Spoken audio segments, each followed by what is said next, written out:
Yeah, in short, I was basically saying that I don't remember how any of this works. Um, well, rather I do, but I was jumping around as to, like, who I was gonna play, how I was gonna do this. Uh, when putting a lot of this stuff together, I would just test stuff and then I'd be wrong. Oh yeah, no, that's the like the meme tuber. Like you need one of those these days if you want to like be, I don't know, epic streamer game. That's very much intentional. It's just what's some good I used to use like this Unity PNG tuber. The thing is, Unity is so bloated that it's even running anything like related to that, I just don't want to. And then I found out like, oh, there's like 12 Godot PMG things. Yeah, that creature is from this game actually, although the sprite is not. I don't remember what I was doing. It did show up before actually. Those are the Vine Vipers. They are the obligatory marketing obsessed first enemy encounter things. There's like 5 color variants in this, I think. There might be more too, like when sequel comes along and stuff.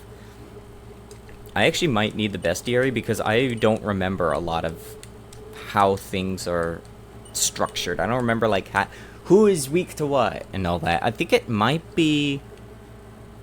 I'm going up against dragons, aren't I? So this was actually one thing. Physical attacks I took from tabletops a little bit. Where you, instead of just have physical, you have slashing and you have bludgeoning. And the reason why is because then it gives us a little more elemental range in regards to what your weapon is, and it does give some distinguishment for, say, plants and dragons, because most of the time you're going to be fighting either plants or dragons. So you kind of have a little bit of a choice when you're grabbing items.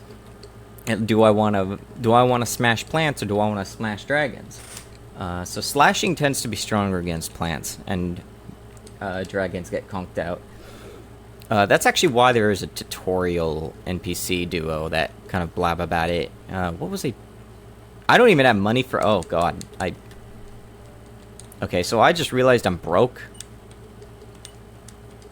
which I guess I've been broke all my life, but did I not? I don't think I... Oh my god. Instead of buying, you know, the orbs that you need to level up, I went and bought a book about monsters. I guess, actually, I wouldn't be the only one to do that, to be honest. I mean, when you're presented a choice, which one are you going to take? Yeah. Okay, let me see. Yeah, always have good critter stuff. I'm a little late to that. Everything we do is pretty much critters. It's just easier to do the, like, branding becomes easier. It's just, you don't have to worry about a lot of things when you do it that way. Do I have money now? I need 50. I need 50. I'm probably gonna get the wood orb for the sake of the TP. And just focus on smashing, things hard. There is a way. So this was, like, one thing when I got caught, like, not having my mic active. Or rather, I did have my mic active. OBS just wasn't catching it. There is an orb that was added after release, which is there for technique as a skill. And it's the only thing is it requires like some a bit of endurance to get into, because it's like a late game town and you can walk to it. Nothing's really stopping you. It's just if you get into an encounter and you don't escape, you're probably gonna die. Because the cave down there is very much, is a very nasty thing. A lot of Dragon Quest 1 influenced Crop and Claw. It was around that point, I think it was a little before we started working on this. I had just finished Dragon Quest 1 for the first time. And, oh, I need items as well. Or I need weapons, that's what I also needed. Whoops. I just finished Dragon Quest 1. And one of the things about DQ1 is you can go pretty much anywhere. If you can just survive fighting things, or otherwise, RNG manipulate your way through. And So that was generally how the flow of Crop and Claw was kind of put together. It's Arjo would describe it as the scavenger hunt. You're generally going around collecting MacGuffins. You can get any of these MacGuffins in any order. But what really speeds up or lets you decide your route is meta knowledge from subsequent playthroughs. And we designed this for the sake of being able to replay. You've got 4 different classes, and the end game has like a time. How many steps did you take? How long did it take you to get there? How many fights? This and that. Just things that kind of be like, oh, I could be funny and try to force my way into like some fancy record with my friends or whatever. That was the kind of thing we were enabling, and so if you know where you need to go, you know like how enemies are in a certain area, or you're just really good at grab an apex ring and run away from everything, you can get along. You can kind of build out your own routes, plan things, see what kind of constraints you want to put yourself under. I don't want armor. I need orb, actually. I really desperately need the orb. Yes. Oh, that was only 20 gold. I'm an idiot. I don't remember anything about the economy. Other than I'm pretty sure it's like at the end of the game you do have just money is no longer an object. Which is pretty typical. But that's okay because then you could buy a magic lamp. And the magic lamp, you can get 3 wishes granted. That was a hard feature to program, I see. Oh, yeah. So, Argel could probably get around to explaining some of this. Maybe it'll be like in a, I don't know, maybe some separate blog or a video or something. But we doing design encounters in such a way that, if you rush into a high-level area, but you have the skills or the meta knowledge to like know what you're to expect, you can actually get through in spite. That, and you also just run from everything. The main constraint is your knowledge, really. So I don't remember exactly how it all works, but like I know it's designed in such a way that when you get to around like the middle of the game, give or take, I guess, quote unquote. You do encounter a couple of boss enemies, like as bosses. They are normal enemies in the final dungeon, but they're not boss level difficulty by that point if you are around the expected level, but they are still very difficult. So they are, and there was this whole thing with trying to like figure out the balance for this stuff. It took a couple of patches. Like we were going back and forth. Some of those who've like been there since day one and were kind of looking at stuff and like seeing how horrendously balanced things were. I say we basically did make a Final Fantasy 1 where like a bunch of skills just didn't work. Some of the math didn't work. I'm pretty sure elemental manipulation was not working in terms of status effects because of how the math worked. I goofed up something with it. I'm pretty sure everything was like rounding, and the way that the elemental affinities were calculated used they used decimals, and so you could change everything by like 1 stage, I think. I don't remember exactly what was wrong, but it was something I happened to catch. One of the players actually went and like reverse engineered things and found a bug with the technical physical offense, I think it was, or something. It was defense and it was calculating with offense, and boy, that led to like having to rebalance a ton of major stuff. Yeah, Saberin is Argel, and yeah, he even now the balance isn't very great, and it's partially because I didn't consider really low stats that were possible, but you can use some gear to get around, most stats being low. For most part, you definitely, I'm pretty sure the final battle and like the secret hidden boss, which I have no idea if I'm going to be able to beat because I'm really, really bad at games. I don't know if I'll get around to beating that. I will certainly try. So I know hammers were not my favorite because they involved risk. I had not even equipped the orb. I'm an idiot. Oh, someone dropped the dragon fruit at some point. Yeah, so balance isn't all there. That's okay, because it's an NES game, so no one is expecting good balance. I'm a meta cheater, so... No, it's right... Yeah, here we go. Okay, just wanted to have that. That's something... What I just did, there's a lot of NPCs in which you can just, You talk to them, and you can give them gold. And, thank you, phone. You give them money, they give you, advice. Again, you can pay to learn stuff in-game, but with your meta-knowledge, lets you get through the game faster in subsequent runs. Yeah, I'm not good enough, so... Am I doing more damage? Oh god, I just realized I have like 4 TP and I'm going into this cave. I don't want this. Okay, so... Actually, do have a funny dev note here, too, actually. Let me leave first. I need to heal. I will die otherwise. So originally this cave was actually more over here, but it seemed likely that a player will simply go north, because this was open at the time and the cave wasn't, like, in your face. I was afraid that people would just keep going north and then, like, get lost pretty quick or, like, walk into a high-level area. That seemed like it would be a risk, so I ended up pushing that cave forward a little.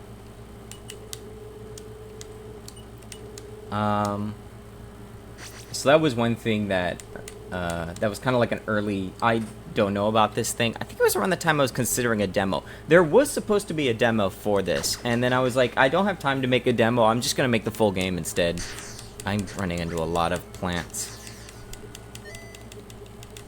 Alright, so, I do have a funny thing with the bandit cave here too in a moment once I get in there. I can't believe I got in there. So this whole layout is actually a, it's actually an enormous, like, really mean joke. Although thinking about that, I probably should have moved that door down a little bit, but, the idea here was, oh, cool, there's, that stuff. Oh, look, I can kind of see that, that path up there. I'm just gonna go up there. Yeah, you would just go all the way up and around, and then just run into a door. I don't remember why I moved the door upwards a bit. I think I just forgot, like, that was the point of that joke. I did somewhat consider those chests as, like, an incentive to go digging around, because, I also, like, this was, during development, I was playing Mother, for the second time. First time with, like, some changes and stuff, so I didn't have to do all the crazy grinding. But back then, there were some really bad maps. Like, if you've ever played Mother 1, you know about the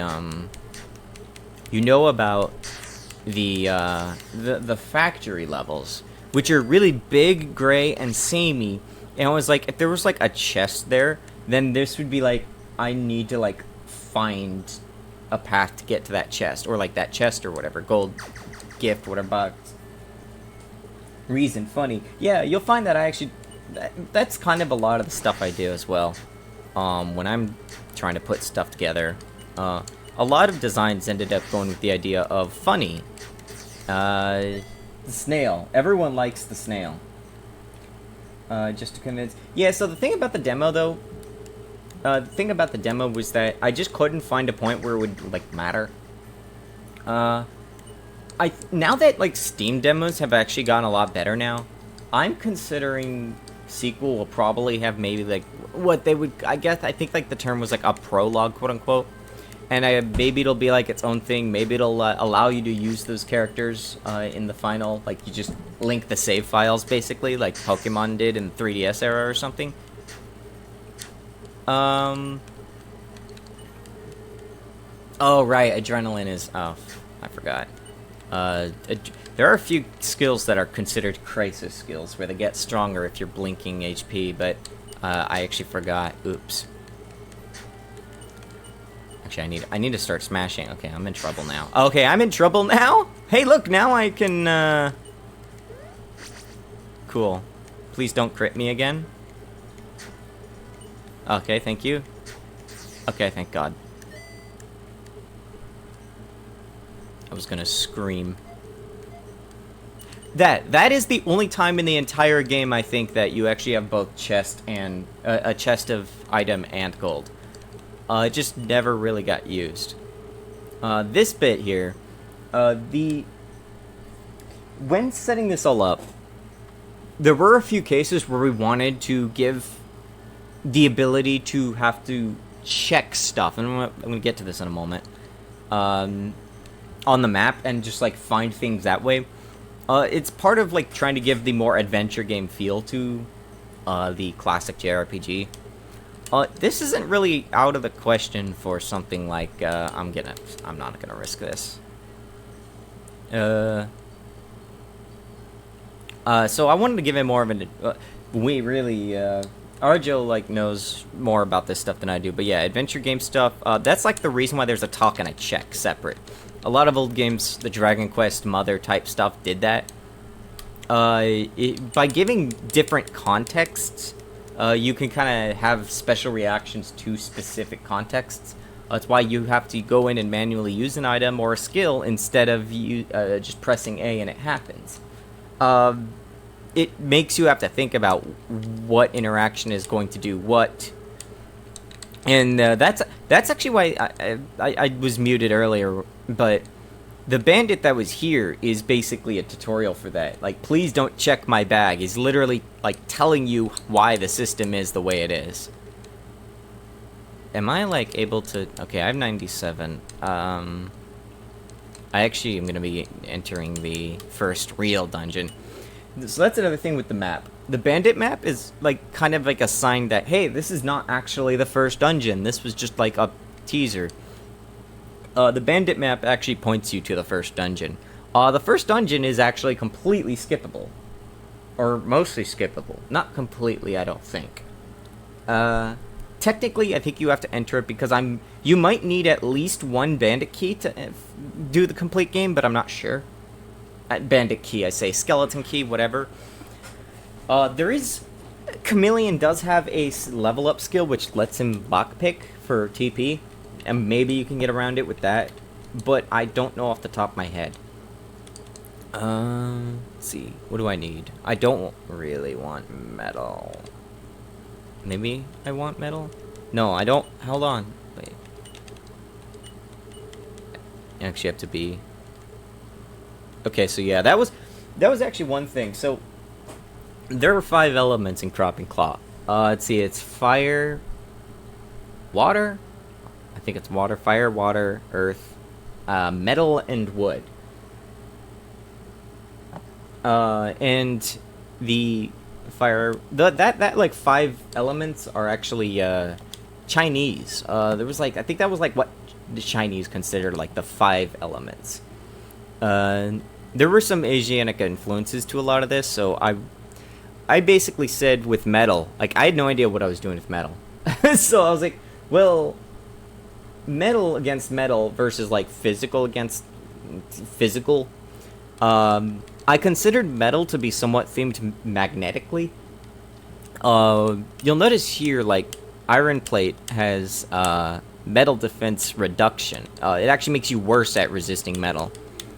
And the reason for that is actually because part of the trade-off of metal armor, it makes you slower, which tends to make you less likely to crit and more likely to be crit.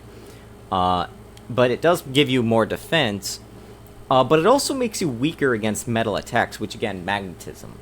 So some nonsense like that can actually make you extremely vulnerable. There's actually an enemy in late game who will cast, like, very strong metal magic spells against you, but is also made of metal. So if you do it to them, like, you can put out some really high numbers.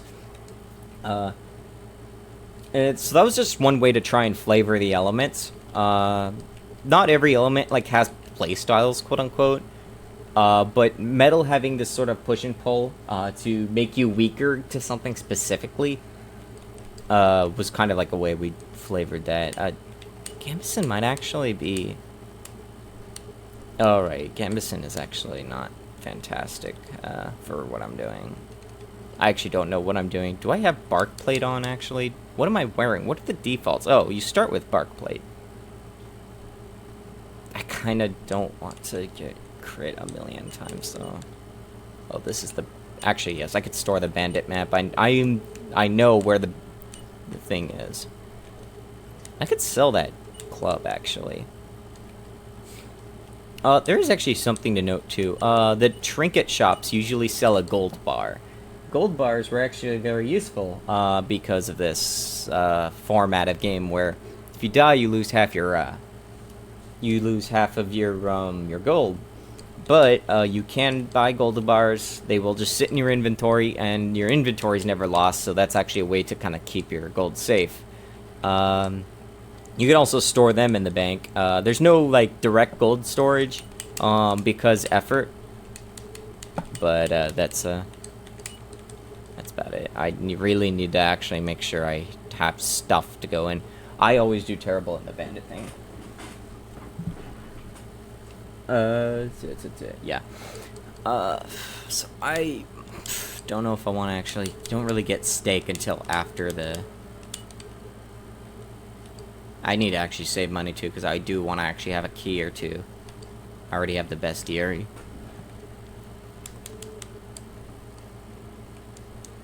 Yeah, I think there's going to be more to... It's cooler to hoard gold bars than coin anyway, so there is probably going to be some... I may tweak with the system some more in the future. I haven't really decided. I've had thoughts of it.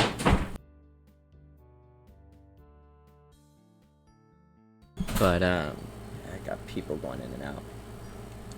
Yeah, well, it's not just cheesing with the big rock. It's the fact that it's a dungeon and I'm bad at video games. Anyways, we're finally going up and out. So I'm too lazy to do, like, the funny map quest thing, so I'm just gonna fight things, apparently. Please don't. I think they count as... Yeah, they're squishy, so they're probably, like, really resistant to the bludgeoning attacks. I used the pulled mace early game because you pretty much just go to the bandit village, and the bandit village doesn't really have a lot of plants, I think it is. So I tend to find it easier to just run in, you smash some folks in the head, and then you leave. I'm pretty sure you start really seeing a lot more plants in the second general cave and stuff. Don't mind all the noise.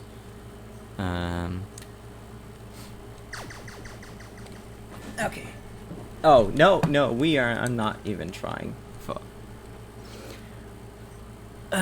Where is he? There we go. Yeah, beat with stick until you get to, Aren't they actually... that's very epic. Okay, well now I'm poisoned. Fire? Okay, I'm getting destroyed right now. Wait, did I get double poison here? Oh, I was about to panic. Actually, I should be panicking. I'm at like 3 HP or something. 23.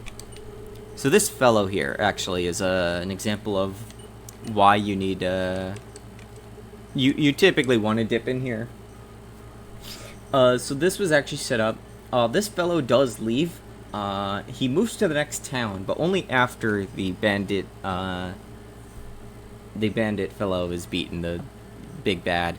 Once you get to the second town, if you actually don't do this dungeon first, there is like an NPC who has special dialogue. It's like wants to take his house. Do I want... I actually don't remember everything that's here. I'm gonna buy his key though. I know there's like 2 chests that are locked. Oh, I forgot to sell this. Dragon fruit. I actually should be chugging those.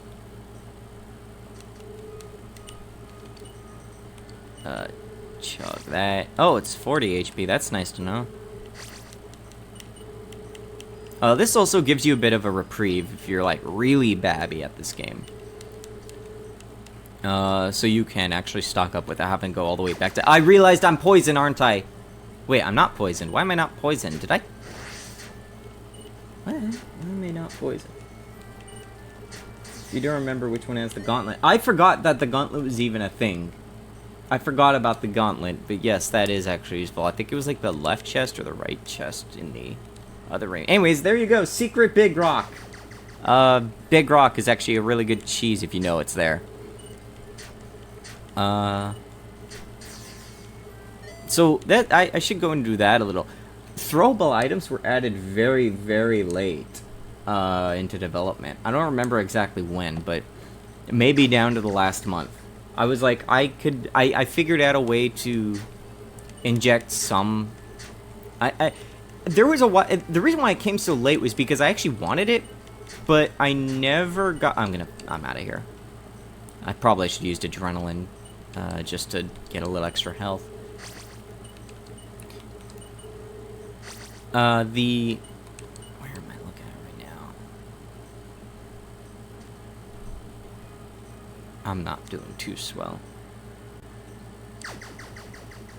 I already forgot what I was talking about.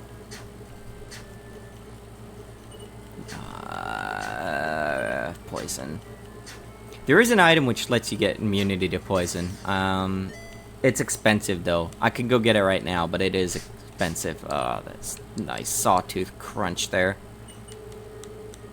Maybe I'll just grab the, okay, gauntlet. Which one's the gauntlet? Which one's the gauntlet? I think like if I do a full run, then afterwards I'll have to enable debug mode. I showed some of this off. Okay, it's the right one. I hope it's the right one. Well, I don't even remember what's in the left one. Like, I don't remember what everything was in this. That's the hooded robe. Oh god, I got left and right mixed up.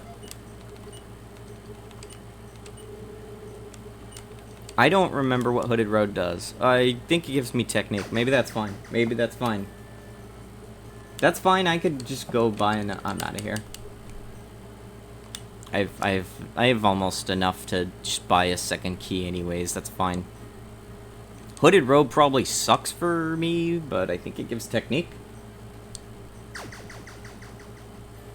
Technique is good for Croc at least. Please don't kill me. If I could just get over here, I could just pile a couple dragon fruits in my mouth and then grab.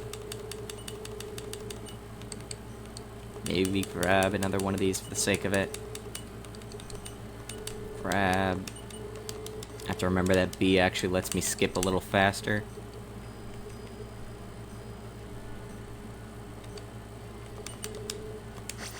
I don't want to take any risks. I'm just gonna grab the gauntlet and bail, and then I'll come back and beat up the guy. Okay, bye. Well, it's great when you don't have to flee because the enemy does the fleeing for you. I think the bandit is the only enemy in the game that actually flees, though. I don't remember any others trying to flee.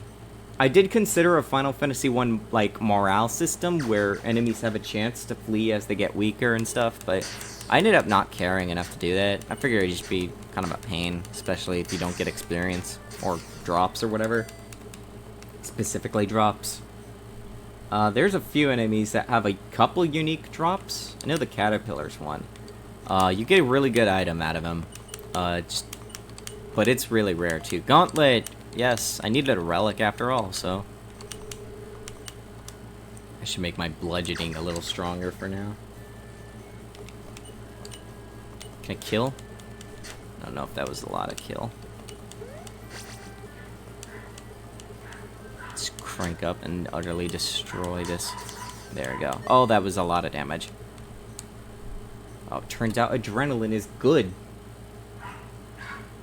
Oh, I really do hate Pomeranians. The dog is starting to bark out there. Needs 4 TP. I can't even hit a snake in the head. There we go. Yeah, I do not like Pomeranian. I don't like small dogs in general. I don't like anything related to that. Very loud. Wish I had a door. Hopefully I'll have a door soon in my room. I need to desperately heal.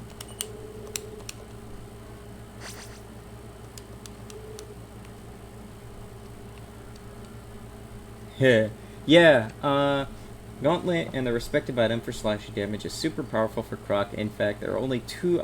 These are the only two items in the game, I think, which increase bludgeoning and slashing damage at all. Yeah, they are very strong. They occupy the relic slot for a reason, and it is good for the brute force method.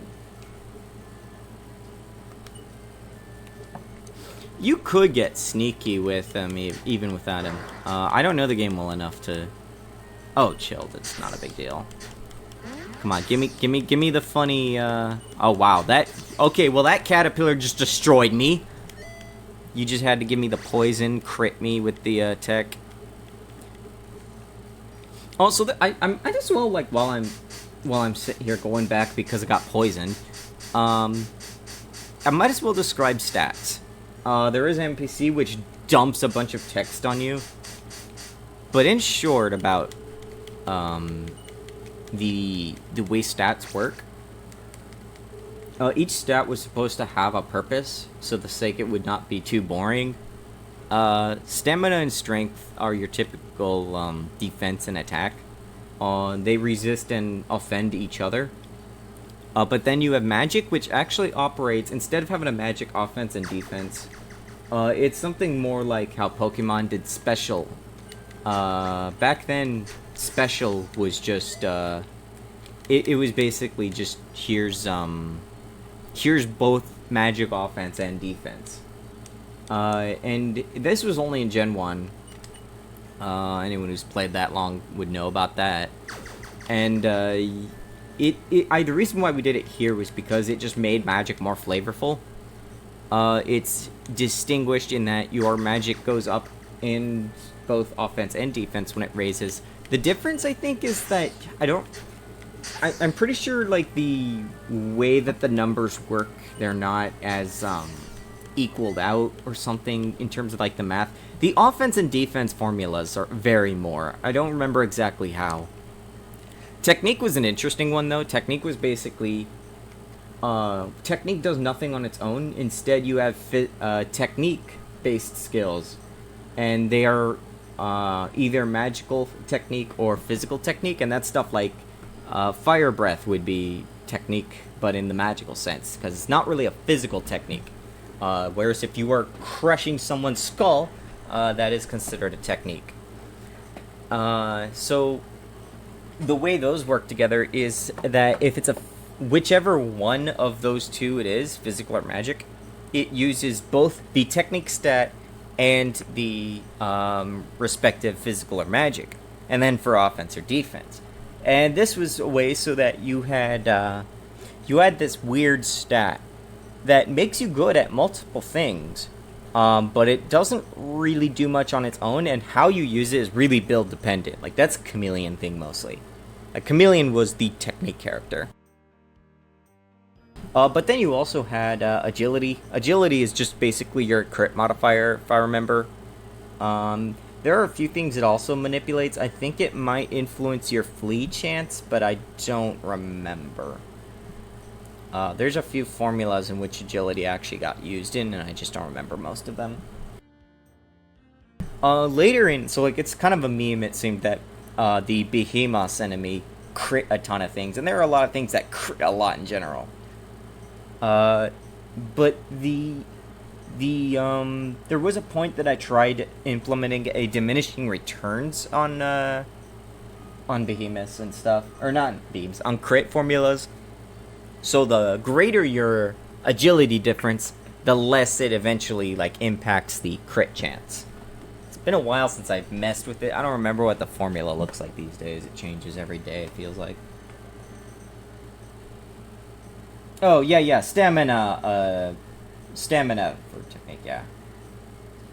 As he says, actually both magic and physical technique use stamina and technique for defense, but for different amounts depending on if it's magical or physical. Yeah, there are some numerical differences. Physical techniques use more stamina for defense, and magical techniques use more magic. Yeah, so like, it felt like a way to make all the stats different, though, is like where I was ultimately going with all of that. I didn't want, here's like magic offense and magic defense, and they're the same thing, basically, in terms of, like, how the numbers interact. Okay, well, I don't have to worry about the tech for now, at least. I literally just fought your brother. I don't remember if there was... I don't think there was much else. This is not a very large dungeon. It's really more like a part 2 to the cavern. But they're also the reason why this is a check-based map in order to get into was because it trains you to understand, like, okay, I'm gonna have to actually use the check mechanism. Because the check mechanism, like, isn't just there for flavor, even though it is very Uh-oh, why is the layer there not working? There's supposed to be a, like, little outfit on them. I'm gonna have to look at why that's wrong. Cool. I love it when I discover things being wrong. I don't remember how this works. Okay, I guess I could just crit him too. That's not bad. Okay, cool. Anyways, that's a good little trick to interrupt his ability to cast Ward. Ward allows him to defend. I think he's an idiot. That's right. I remember why this cheeses. Because he's an idiot and he will continuously try to cast Ward until he has it. I didn't even look at how much HP he has. I'm an idiot. That's fine. I can't wait for him to, like, crit me 3 times in a row. Okay, he's got Ward up.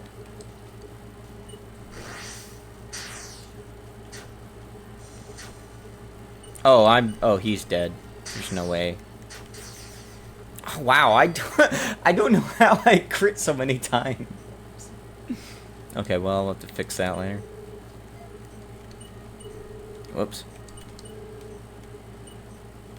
I don't remember what's in this. Oh, it's the increased gear grabber. That was the thing that lets you actually get higher drop rates from enemies. But I like killing things, so I'll probably just kill things instead.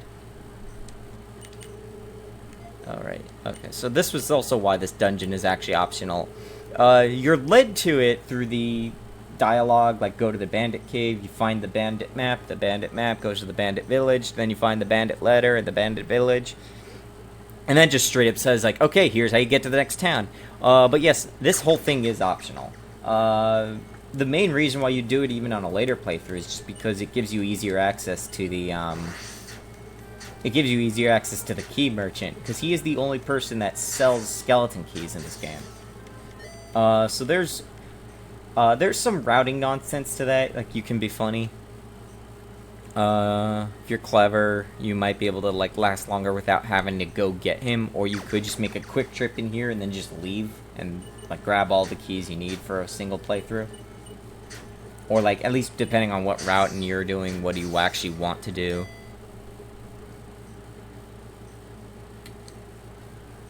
I don't have light wings. I probably should grab a pair of light wings just to be safe. I want to get back to the town, though. I have a lot of money. Snails have a habit of destroying me, I think, anytime I would go into that cave. I can actually show one of the reasons why we set things up the way they do in a moment, since I'm about to go up. Die.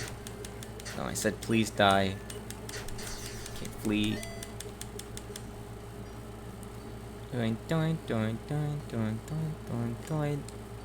here. I should at some point, like maybe during this playthrough, for fun, I will actually switch to the classic mode just so people could see the difference. That might actually be a fun little thing. Actually, I'll do that right now, just because, like, if I'm gonna do a dev playthrough, I'm too lazy to, like, do 2. So maybe I'll just, let me switch modes real fast. I have to do a bit of... Whoops. So it's not like it automatically does, swaps on a single option change due to how the mechanism actually works in Godot. It actually just loads a package file, and, that's not what you're supposed to be focusing on. What are you doing here? Oh, that's... Whoops, I'm on the BRB for that. Anyways, that's looking at Steam for I don't know what reason. Not like it matters. In a moment, I'm gonna close. Oh, is it? I think Steam. What are you doing? All right, well, give me just a moment. So let's switch to classic for fun, and then I'm gonna have to fight with whatever OBS is doing here. Okay, there we go. Oh, right.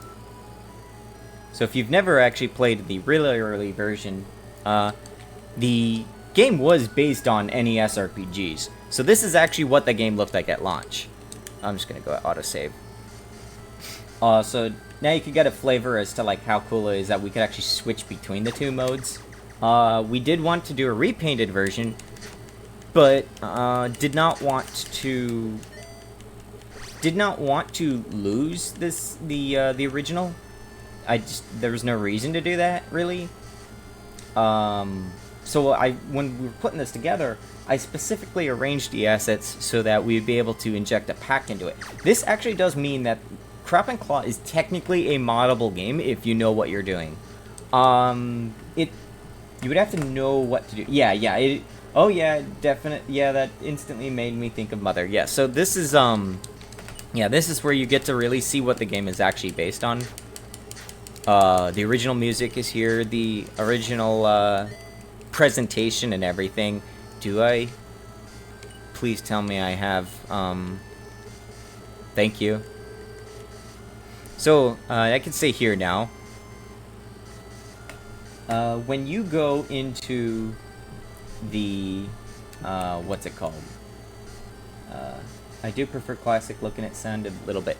Yeah, it was originally designed for all that. So, but yeah, we made sure that you'd be able to like pick and choose which mode you wanted. It makes it easier to access if you don't like this stuff, just because the coloration and less harsh MIDI sounds. So when we came to this, the idea was that players will probably see the cave. They may know they're supposed to go next, or they may not. And so they end up wandering over here. I'm not even fighting right this second. And they might be like, oh, look at all this stuff over here. Wow, wow, big, wow, cool. And then I just tease him right there, right? Because, like, can we not? So they'd be like, oh, cool, how do I get there? Well, they go all over the place here. In short, there is no way to get over there. That's apparent to the player at this point. So that's just a way to tease, though, like, oh, look, there's more coming up. Hee hee. Just jingle the keys in front of them, right? So that's like one way to do you could probably get lost in the forest if I played with Baywing. So yeah, that's like one of the ways we like structure with the non-linearity of the game, play around with it. It's like, yeah, here we can tease you this now. You can't go here yet, but it's here. You know you might go there later. Originally, the Hidden Village was going to be a purely optional place. Like, there's actually a town in Dragon Quest 1 which is purely optional. But you do get kind of nudged towards it, and you do need to go there if you need certain information. Please don't poison me. Thank you for poisoning me. Oh, be good, why don't you? God damn.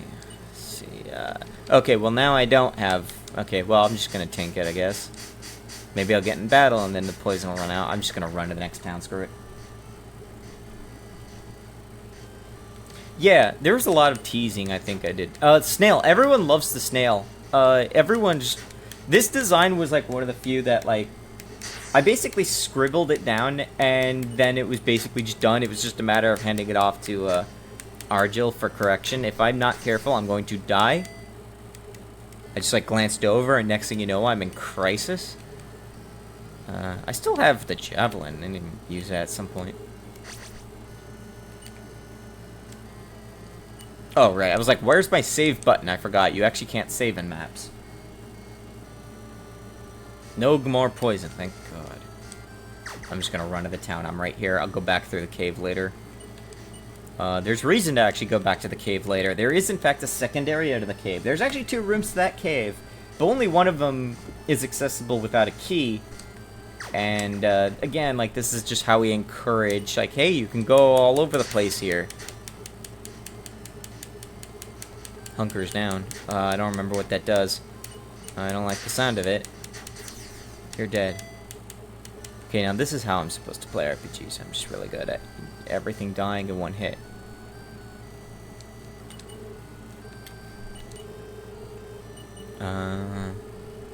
Yeah, this guy. This guy actually nudges you in that direction. It's, so you can always go back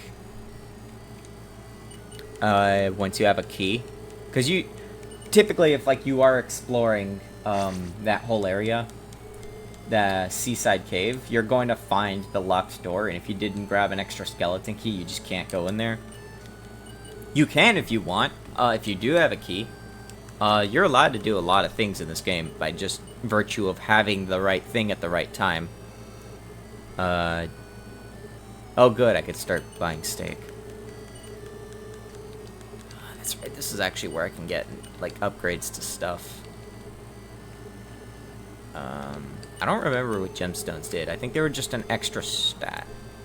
Technique, magic. Okay, I don't want emeralds. Was it ruby? Ruby is fire, I think, right? I think ruby's in the other town. Snail shell is a rare drop. Actually, it just is defensive. I don't really need that. You get... Yeah, you can get some... No, I'm not sure. Info.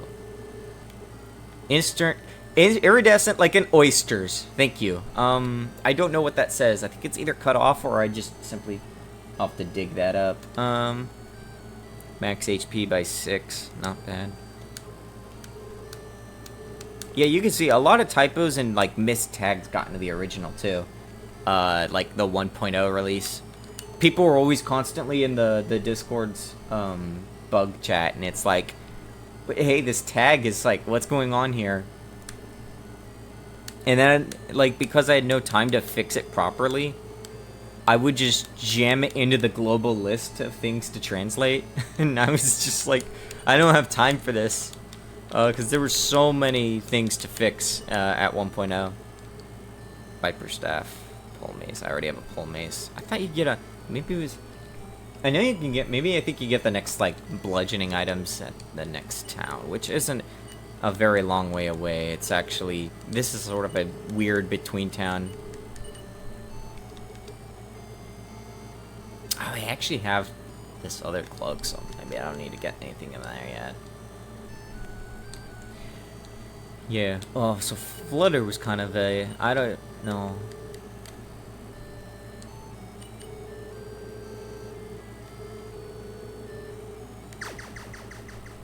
I think I threw this guy in just because I needed to have a direction towards Drench.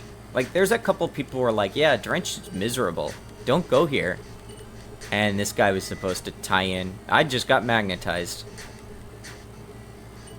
Oh yeah, what does this one do exactly? Throws caution aside, drops stamina, drops... Okay. I think that was just so I think that one was it mutes you. Yes, he looks adorable with his looks. Yeah, so the cultists are pretty iconic. If you've seen like the promo art and stuff, they're like on the cover basically, and it was like one of the... Everyone here is trying to shake you out for money. A lot of the like Dragon Quest iconic posing things was the general point of things. So this town, I guess as you cover, it was actually a lot larger, and then a lot of these like town maps got scaled back a bit because of how long it took to get around.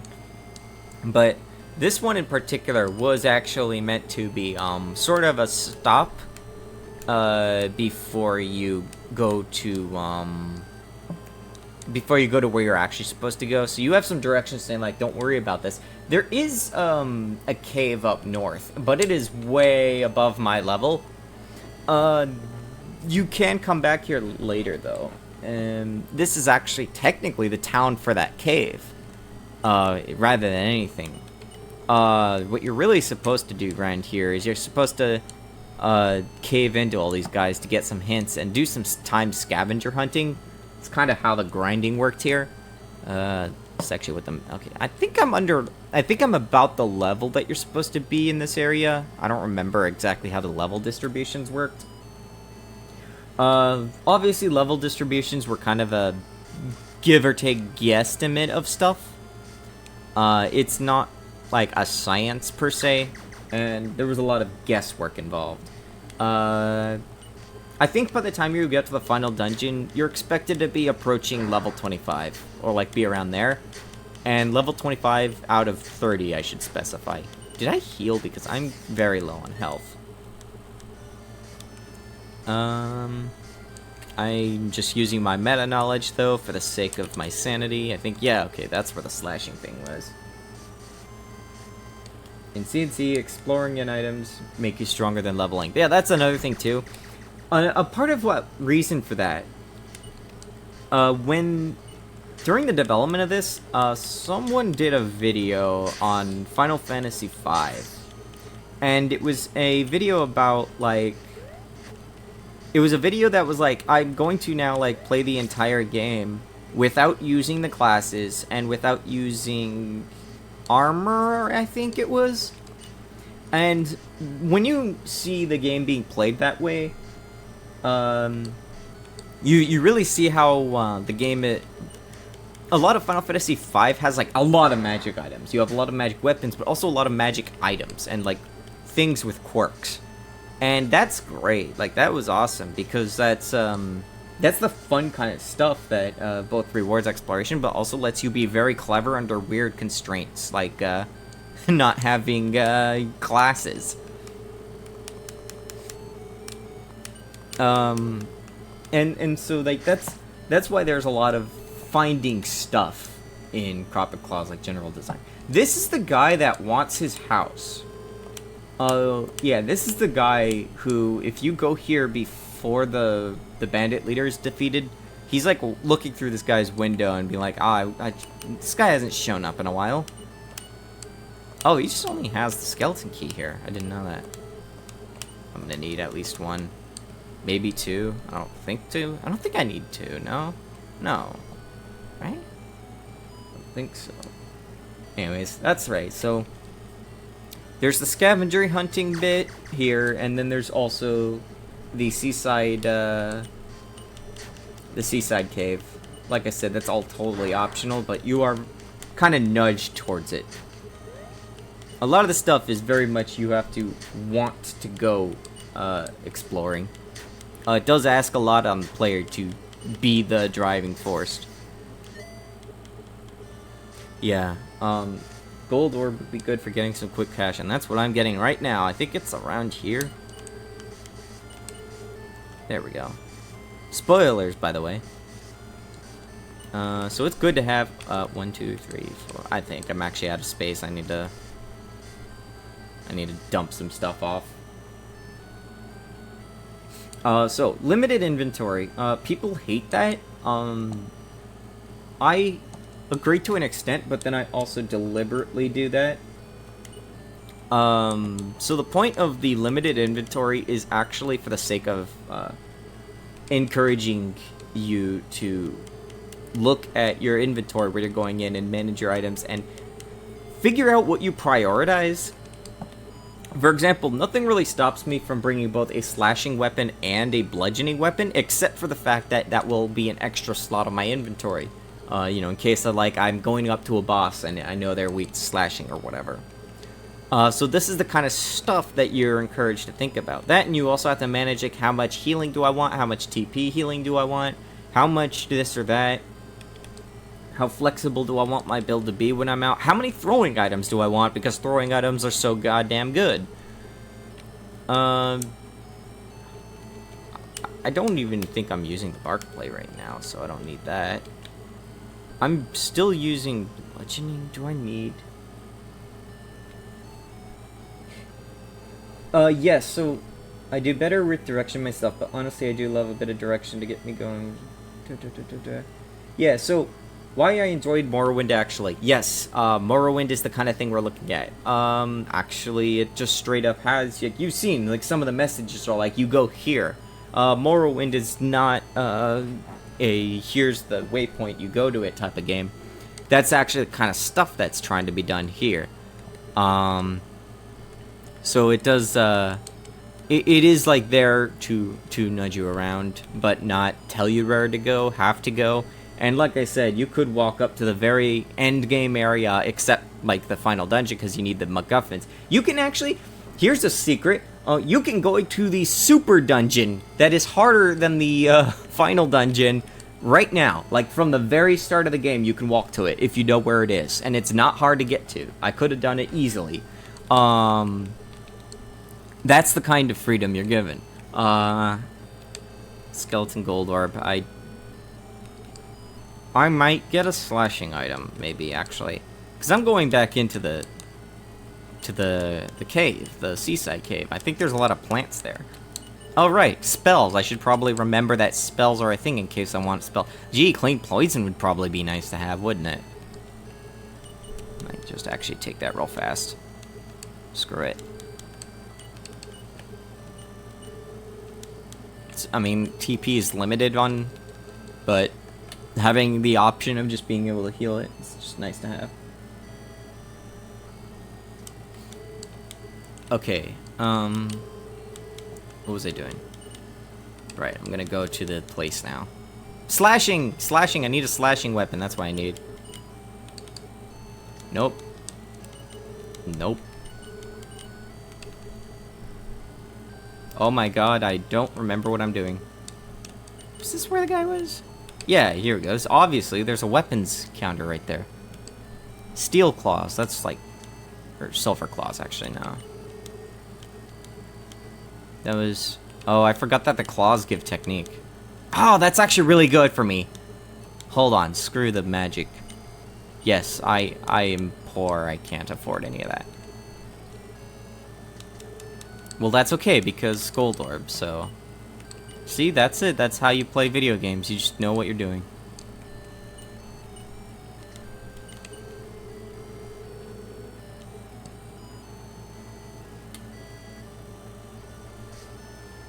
Anyways, I'll just grind real fast. Yeah, you can even enter another area from the start and get an orb that works really well for Chameleon at the start of the game. Yes, the technique orb. Orbs that give technique is actually possible to get really early. It is something that was not originally a thing you could do, I don't think.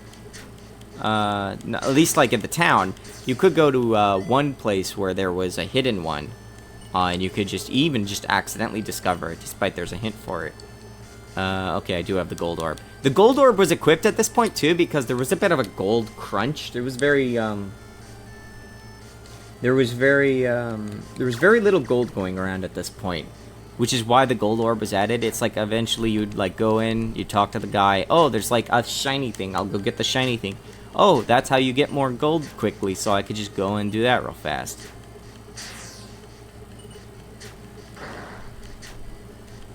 I just died. I don't think I'm going to get my silver claws in a moment. So, spoilers, you do sometimes actually have to pay attention to what the enemies are doing. How much did I get screwed over just now? Yeah, it's not the worst thing that could have happened. Yeah, the lizards are crazy. I don't remember what their things were. They do... Oh, that guy's a healer, I forgot. It's been a while. The lizards actually really used to beat you up because they used to have, they hit twice and they used to be able to crit pretty easily due to the old, agility formulas, and it just had high agility in general. So you would just get, like, double crit and it was just miserable.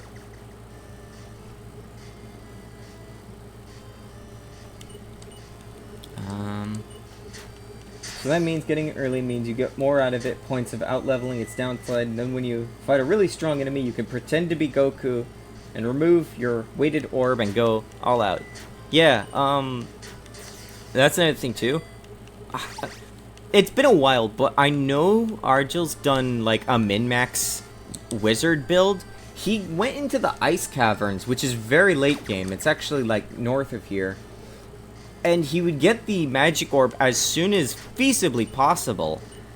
And then would just crunch up the magic stat so high that I think he was doing like what, like he was able to cast a very strong Ultima. I don't remember like what numbers were coming out of it, but it was basically broken. But if you're doing stuff like that, you already know where everything is. You've earned the right to break the game in a run by just knowing where things are and knowing how to like take advantage of them. If you're doing this on your first try, you're not gonna play optimally. You're gonna be making like dumb choices and like figuring things out. So that wasn't a big deal. Like, it was like, yeah, that's funny. Like, do that kind of stuff. I don't know, like, all the broken things. I'd say, like, stuff is pretty stable at this point, probably. Oh, you know what I could do while I'm trying to get back to gold? I could actually go to the secret area. I know one of the secrets around here lets you, get some good items. There's actually a really good wood item here. Like, one of the druid's best items.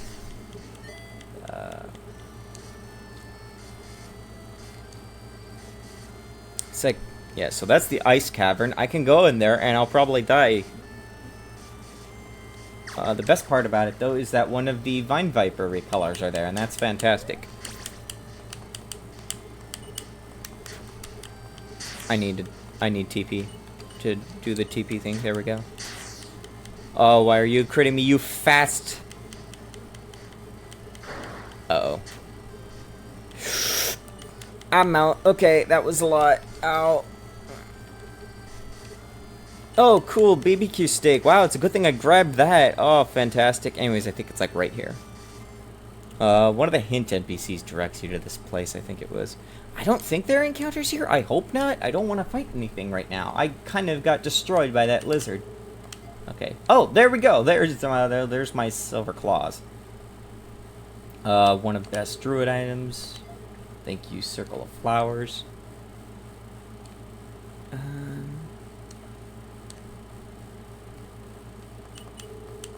That's a bag. There we go. There we go. I don't remember what the claws exactly do, but... Technique 8, Magic 5. And then wood offense and defense. Yeah, there's a lot of oh, that hidden mushroom is new to me. Yeah, there's some secrets here and there. That was hinted by simply by the circular. Those trees are all messed up. I need to fix that sometime.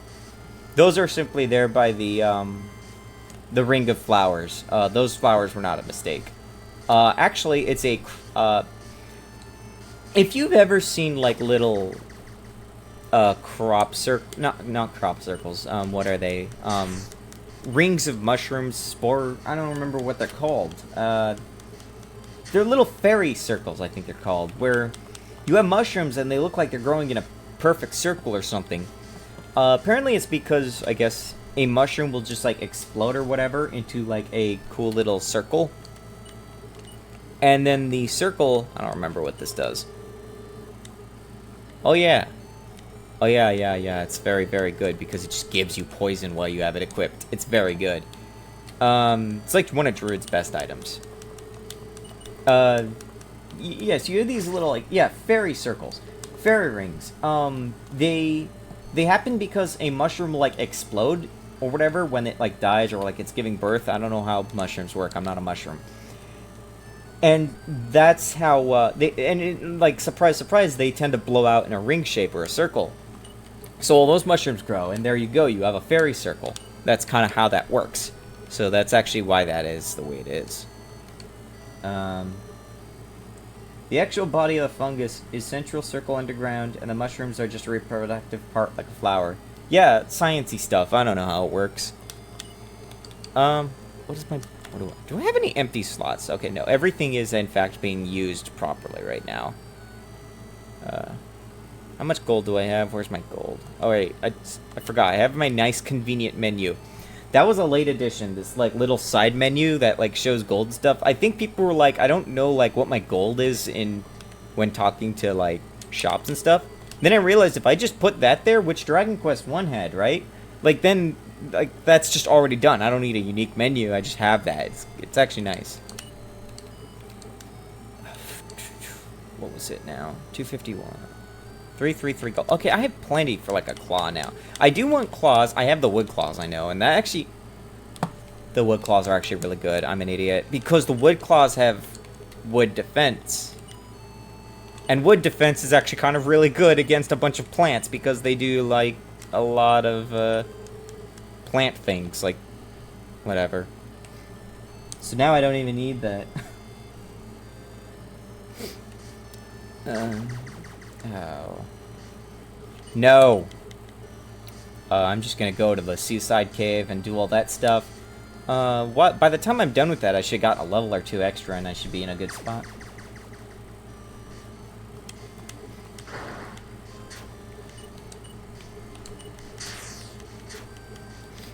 I maybe shouldn't be fighting things right now, actually. I should probably be focused on... Oh, I need to grab... Oh, wait, no, I think there's some healing items in the cave. I'm pretty sure I could just rely on my survival instincts in there. I'll probably switch back to Repainted after I do the seaside cave.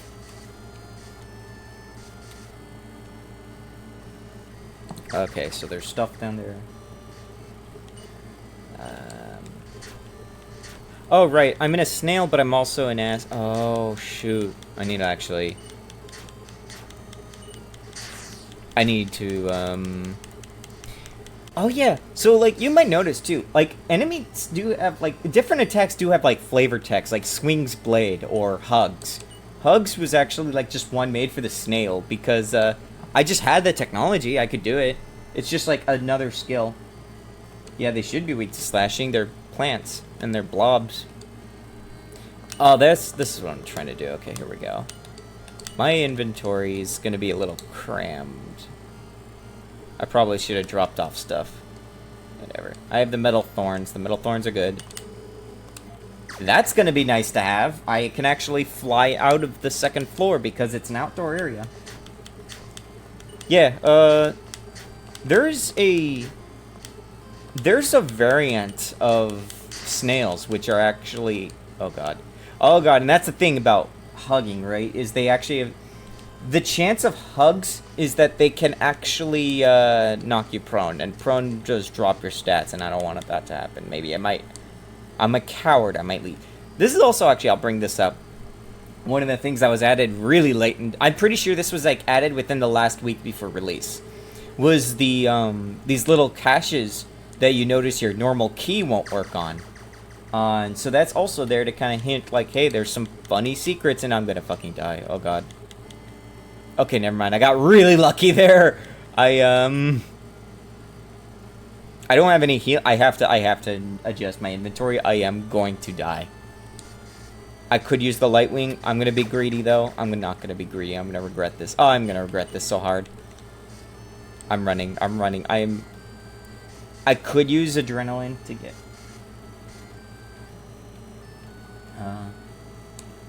Certified stream. Oi! Yes, this is it. This is the video game, crash. I hope it doesn't crash. Like I said, it happens a lot. What people need to respect, sometimes folks don't want hug. Yeah, so the snails are just very friendly. They're too friendly. In fact, I'll check their descriptions when I find them next. I need to deposit stuff, though. I'm going against plants. I can deposit the gauntlet for now. I can deposit the pole mace for now. The pole mace is also starting to fall off. As long as I have those wood claws, though, I should be good spot, because the wood claws give me some wood resist. Although I don't know if you're actually going to fight a lot of wood stuff. I don't know. But there is something I need to be wary of, because there is an encounter... I'm going to have a hard time with a certain encounter in the... There's an optional mini-boss in the Seaside branch. Anyone who's gone there knows which one I'm talking about. It's not an easy fight on Croc because it's straight up immune to physical damage. And what am I doing most of the time? Well, I have the fire breath, but the fire breath isn't gonna help much. My technique is still very low. Actually, no, because I have the wood claws, which give technique and magic, I think. So, just a little, but it's something. So maybe I can. Maybe I could go grab a ruby real fast and just kind of cramp that up. I have sap, but they might be resistant to wood. I don't remember. Why am I bothering fighting you? Actually, it's because they drop a lot of gold. That's right. I need to get out of here. Actually, I'm gonna play it safe. Yes. I'm gonna go grab a ruby. I'm an idiot! Well, I just flew 5 tiles, and there went my light wing.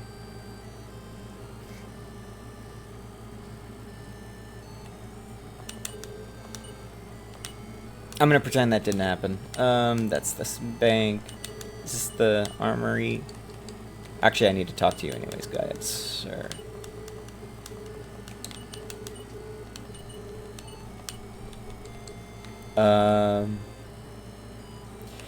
Oh, I should probably grab ward at some point.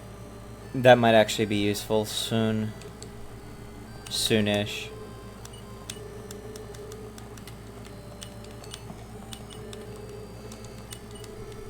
That's not what I wanted to do. I think you might have armor. You have this stuff. I could rise technique even more. Instead of a ruby, I could just... Oh, wait. No, that's not what that does. Never mind. I thought that was a technique. That's just agility. I could give myself a little bit of magic with the fire orb. I have to think through this fight, because this is actually going to be a fight that's going to be a pain if I don't do it right. Oh, right, it was this guy again. That's right. I need a light wing. Light wing, light wing. I need to get back to outpost.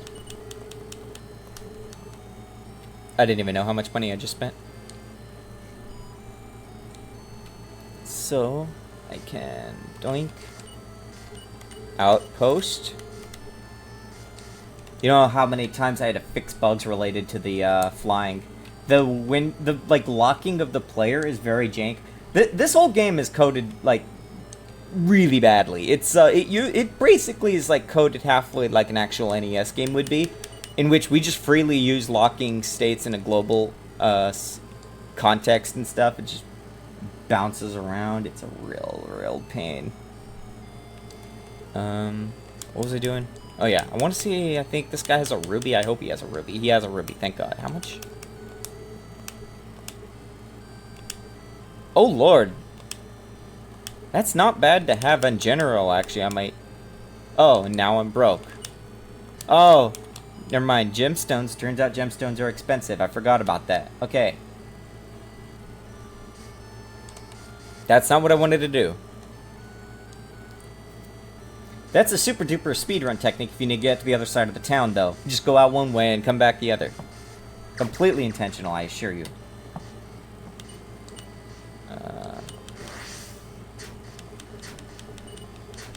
Oh, right. I have slashing now, and I'm also pretty high leveled at this point. So I can just go in this way. There's 2 entrances to the seaside. I'm pretty sure this should be fine. Bite me. I probably should have grabbed something for anti... Oh, wait, no, I have poison resist. That's fine. It's fine. Everything is fine. I know what I'm doing. Probably. I remember a lot of the early game, like, balance just completely fell apart here. The thing you mentioned about states is something I enjoy in AGS. How you can have global stuff, but also local context for just one specific active screen. Yes, I am coding the sequel to have more scene-based context for letting you kind of get not change everything freely. I need global state, right? Like an RPG needs global state because you are going to be changing a lot of contexts, and there's just a lot of persistent data. that you have to carry around.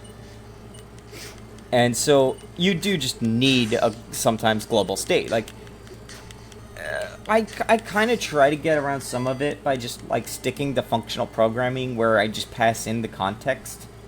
So there's going to be spaghetti no matter what I do, right? Like, that's just the thing with programming, right? Like, you're going to be making some kind of Italian pasta no matter what. So you can only do so much. Please just die. Okay. I'm getting beaten up so hard. I might actually... I think no matter which way I come in, I think I'm going to be getting some hits, so... I need to get a Lightwing, though. I need a Lightwing. There's no way I'm going to survive this next area, this next room, if I don't get a Lightwing. So I'm going to run back. I don't have a Lightwing, right? Yeah. Oh! I have the Mist Mushroom! That gives me poison! That's super useful against... I did not run away from the snail. That's super useful against the boss, I think. I hope. If it's not, I'm screwed. I don't know, I'm gonna have to switch and try it. The thing is, you can auto-save cheat, and I will probably use that without a single ounce of remorse.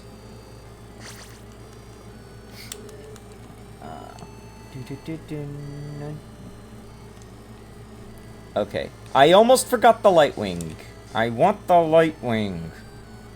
I need a Lightwing. So there's a little trivia. Dungeons are not necessarily going to prevent you from warping out with flight. Because if there is an open sky, you can actually just leave. There's nothing blocking you from it. I think the exception is swamp areas, because there's the foliage above is just so dense that you do have problems flying out. Unfortunately, as a croc, I don't actually get access to Farflight.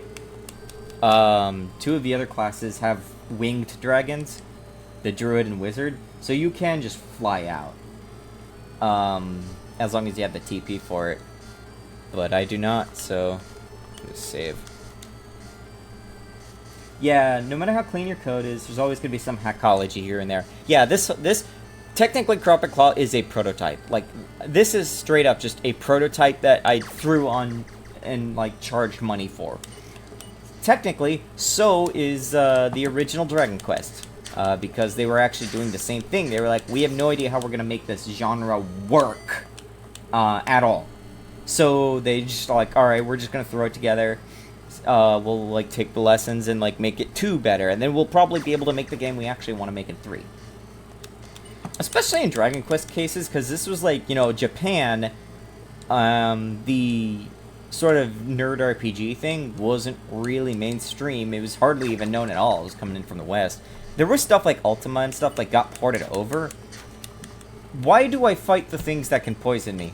But they were also aiming at a console for kids, and they had, like, instead of, like, a keyboard, you had, like, 4 buttons and a D-pad.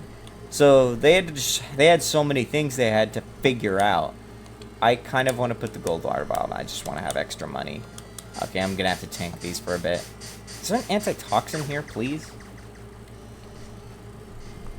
I guess you need to know how to hack anytime. Yeah, sometimes it's like knowing when you have to hack it too and when not.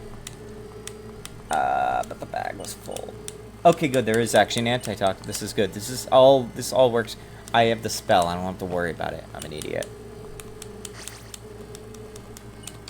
Better.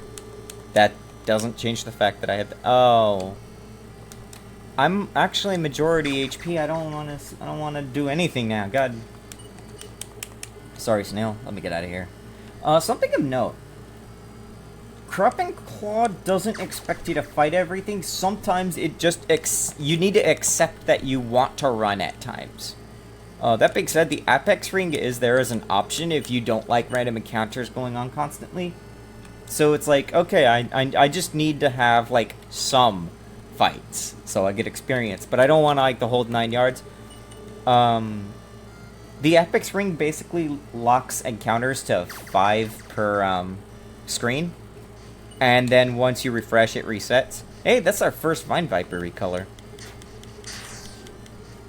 That's a good first impression. No. Uh-oh. I might... Okay, that wasn't as bad. Okay, I'm poisoned now. Never mind, those things are terrifying.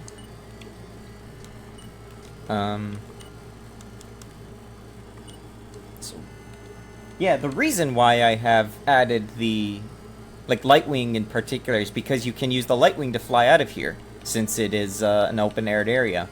So you can actually use that as an escape instead of a warp stone. I'm poisoned. Oh, I almost forgot, though. So, skills like Ward, like the spells, you can actually cast some of them as rituals, quote-unquote, which are out-of-combat spellcasting.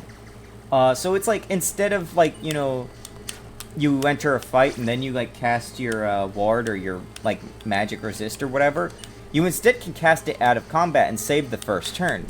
There's a version of Regen which also lets you do that, though I think only Druid gets it. And that's actually, it is technically a bit of a risk because you might, like, end up fighting something that doesn't care about your resistance. I don't want to fight you, you terrifying creature. That's why I don't want to fight you. Which way am I going to go first? Do I want to do this first? I don't want to do this yet. I'm probably going to die against this boss. I might end up... oh, right. I wanted to actually do this real fast because I don't remember what this says. Bestiary, analyze snail, 200 HP. Very resistant to bludgeon. Oh my god, I've been doing the wrong thing. Well, I don't have my bludgeoning out, so I'm just gonna leave. Dragon fruit. Actually, that's not a bad top off here.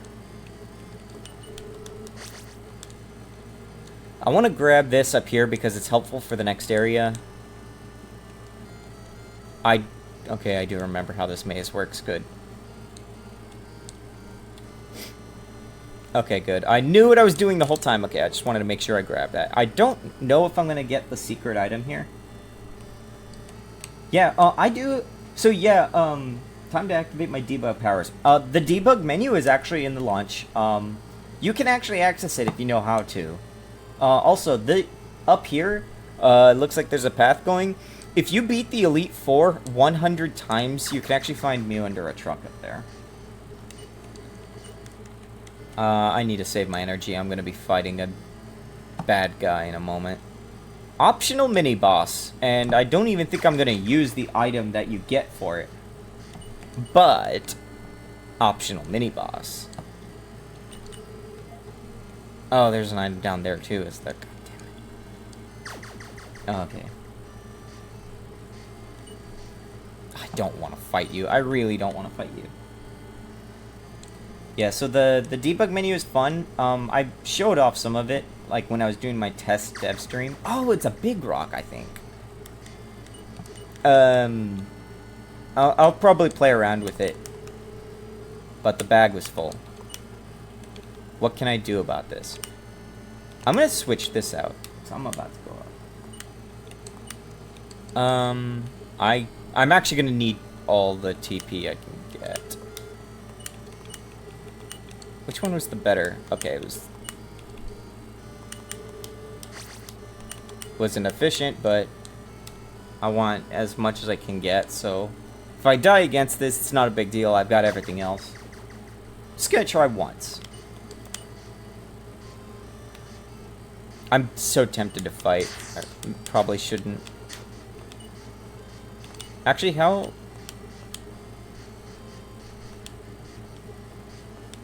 Very weak to slash and fire. Aggressively playful.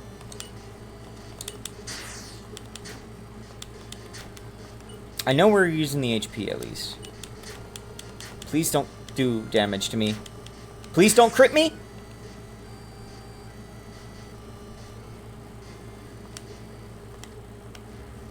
Guys, I don't think I'm gonna get to the boss.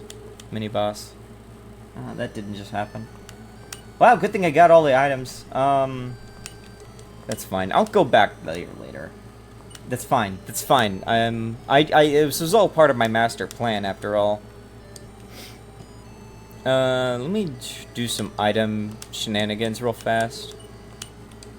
I'm going into the swamp, and there's actually a combination of dragons and plants there, and that's where things are going to start to get a little weird with my items. I think I need a warp stone. I don't remember. Fun fact, between us, debug mode is left intact and retails into Znif. I have to, like, if I read out Znif, I have to, like, actually remember how to pronounce it. I never read out names. As it really helps iron out some post-release, but it's... Yeah, I remember something about that. Yeah, that was the thing. That was the thing I remembered. Was plus you need a specifically generated debug key. I should use that. I should use that, and like what I should do is I should use that like a way to... something I'm looking at doing with Godot. I can write a custom plugin, like even built into the executable, right? I could encrypt some of my GD scripts and then like require a key to decrypt them, and that way, so like I could hide in some secret behavior that is hard to data mine, right? It's like this would be really fun if I want to do some like dumb, like spooky, scary stuff or something, and I am planning on something like that. So it's very, very possible to do some shenanigans. I don't care if people reverse engineer the code, right? But hiding things in such a way that it's a pain to actually discover, and like that stuff makes your game feel bigger than it is, right? Like that's how you make, like, you know, creepypasta Zid's Journey.exe or something. What was I doing? Oh yeah. Okay, so I'm going into the swamp next. The swamp is... It's going to actually be a bit tight for me because I'm a bit under-leveled for it, I think. I might just have to fight my way to Drench and then hope for the best. My gold is cut down a bit because of death. I'm going to just jam through and see how it goes. I might need bludgeoning stuff, though. TCRF used to be like, yeah. I invite the data miners. Like, that's fun. Like, that's how a bug was discovered. You missed earlier, I was saying, one of our guys here, like, took the game and just put it in Godot after decompiling the PCK and found a bug I didn't even know about, which was causing formulas to be incorrectly calculated. Like, one of the defense, formulas was using offense, which is not correct. Seaweed robe. This is very good for where I'm going, because where I'm going sucks. And I'm pretty sure there was a lot of... So what did this? Nope, no, not equip. So I'm just curious, like, what did this actually do? Oh, so it did just give you some max HP, that's weird. So this is where the game is gonna start to actually, like, demand effort from me. Needless to say, I'm not good at effort. Oh, wow, cool, 4 damage. Oh, boy.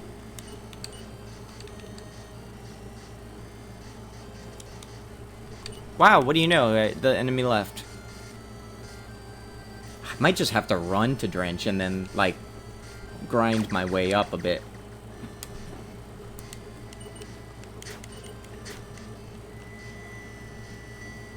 Please tell me I'm not holding metal. Okay, I don't have metal. Or not a lot of metal, at least. So you can see what I mean by, like, depending on your build, things that cast metal-based magic suck. If you are, like, wearing tons of metal, you are highly defensive, but if you have, like, low magic in general, and then you also have, like, you're, like, practically a Dalek or something walking around, metal-based spells will destroy you. Like, they will do hundreds of damage if the number discrepancies are high enough. I think I'm entering Drench. I think this is the Drench encounter table over here. Yeah, it should be. This is literally, like, clearly swamps now. Just run. Just run. Oh, we're still with these snails? Really? No, we're not doing that, snail. Do you get other party members later in the game? Not this one. It was designed like Dragon Quest 1, where it is a single-player party versus a single enemy at a time. The sequel is going to have party members. The reason for this was mostly like simplicity. Again, this is technically a prototype being sold. And there's enough build diversity to justify it. Like, the original Dragon Quest does not have really a concept of builds, quote unquote. Like, it's not functionally built. They're very, very... There's technically, but it doesn't matter. So this one, it's very much the bones of an RPG. The sequel is going to be building up a lot. In fact, I'm going to probably be doing dev streams if people want to, like, follow or whatever. I'll probably do dev streams once in a while, and you can kind of see how that's coming along. I didn't do much this week. This week was, I just had anything to do anything. Wait, what is Poison Root? Info? Oh, this is actually really good. Yes, totally fair. Good to know, because the monster design here, I'd love to see more on your side. Yeah, both Argil and I tend to do designs. A lot of the ones I think I did the designs, and like he basically refines them in Corrupted Claw. So like a lot of the stuff that you see here, it tends to be collaborative in that regard. Some like Snail were like instant, but there were a few that were like we had to do a couple of iterations on. Oh right, the weapon guys are over here. Oh wait, I was about to say I probably need armor too, but no, I actually got probably one of the best armors for this part. Pole Mace, Toxic Dart is very useful if I remember correctly. Oh my god, they are expensive.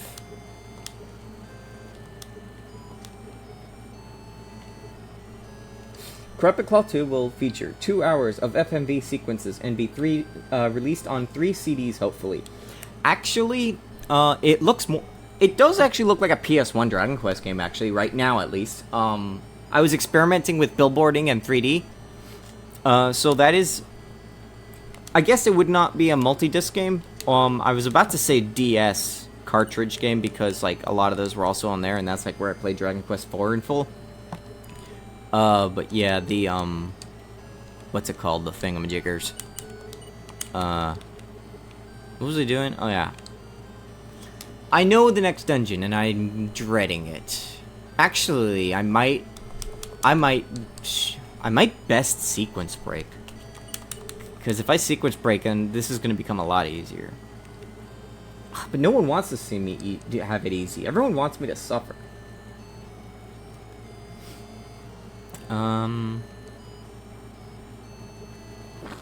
I might want less restore. I don't think I want... I might actually want Dispel. Yes, I know that Dispel is very useful in the future. Your bag is crammed full. Yeah, let's just dump that in.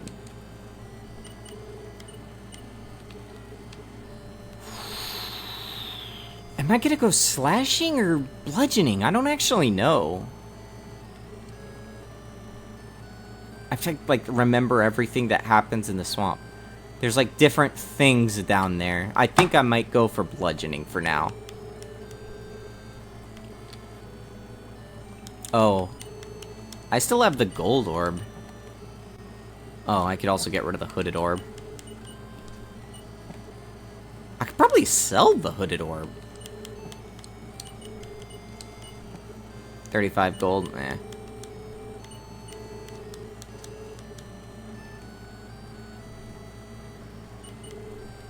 Still want to give this one a try for myself, but sounds like the Corrupted Claw 2 will be more my style. Yeah, this one was deliberately pretty niche. There'll be some different stuff with 2. Trying to figure out exactly how different. It's still in a very experimental stage. A single party member RPG also reminds me of Ultima 1 and 2, which were pretty groundbreaking for the time. Yes, Dragon Quest 1 is based on Ultima 1, I believe, in some ways. They did want multi-party stuff. Yeah, we do want more story stuff too. Yeah, story is also a thing. We didn't really focus too hard on this. This is very much an adventure, right? Like, it is just pure adventure. You're going around and you're doing stuff. Even one could have more story for the context of the dungeons. HD remake. In like 10 years, when we're making billions of dollars, just make like the trilogy release. HD. And then you add a bunch of ray tracing to the 3D sprites, and then everyone buys it and you make $1 billion. I want to switch out the gold orb, I really do. I don't think I actually want a Lightwing either. Pretty sure the Lightwing doesn't work in the jungle. So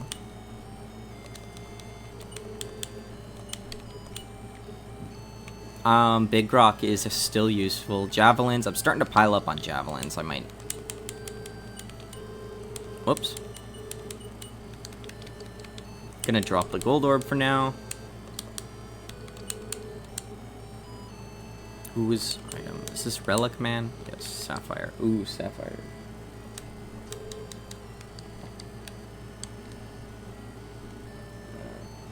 They were pretty popular back then in Japan. Amazing Wizardry still makes around even. Yeah, so they did. I mentioned earlier, like they had to narrow down some of the scope because of how the NES had only so much, right? Like you had like 4 kilobytes of RAM and so many colors and stuff. You had to be very clever to fit stuff on there.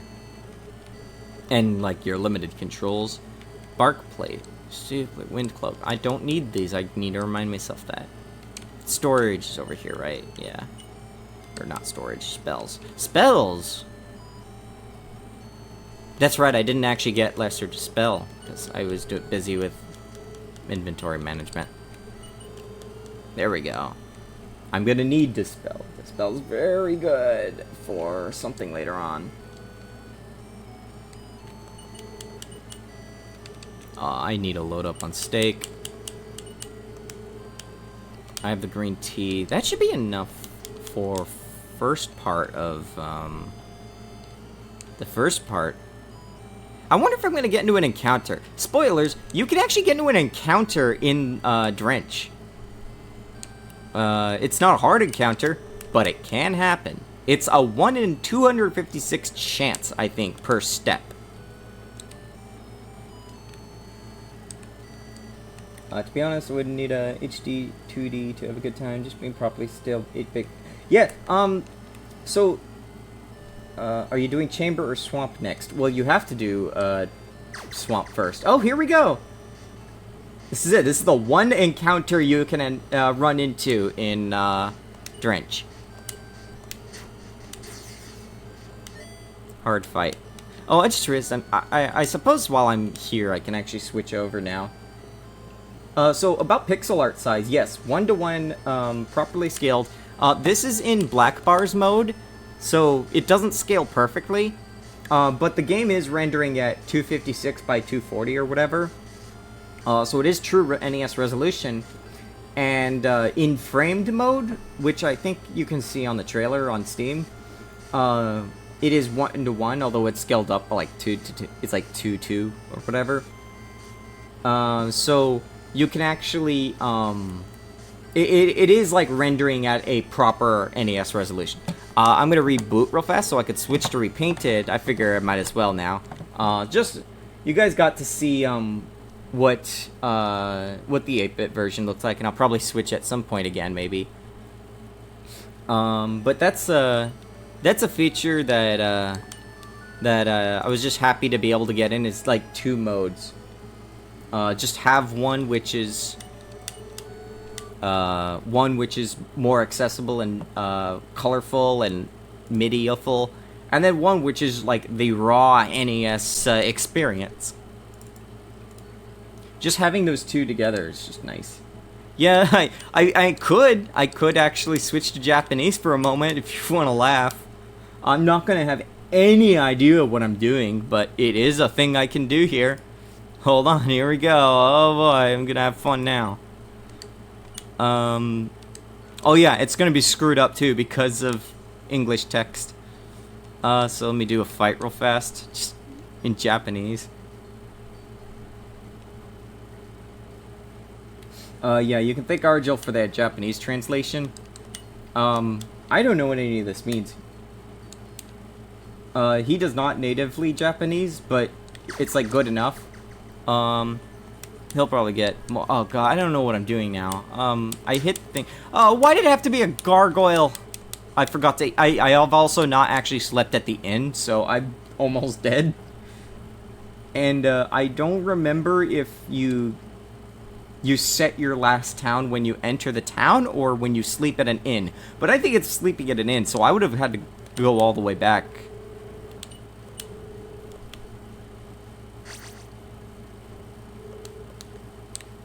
Oh, that's right. There is like a charcoal something. Wow, I actually got another mosquito attack. I don't like that it didn't fade out. I saw that pixel not fade.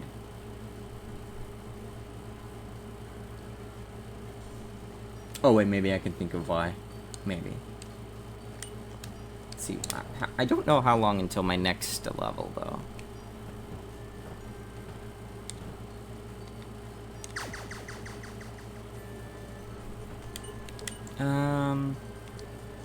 Oh, gee. Well, it's not like I pick any other skills other than this one, right? Oh, I know what he's doing, and that's not good. Oh, that's fine. Never mind, he's really weak. He poisoned me, but I think he threw a burning herb. Oh, yeah, no, that might be a different status. Man, Argel's a man of the Renaissance. Actually, our musician is, Our musician is actually the real, Renaissance. She can do, like, everything. She's done programming, she's done music. For Corrupted Claw, she only did music. But she does, like, she can do art. She does a lot of stuff. And, like, wow, I'm getting a lot of mosquitoes. Did the mosquito preemptively and then crit me?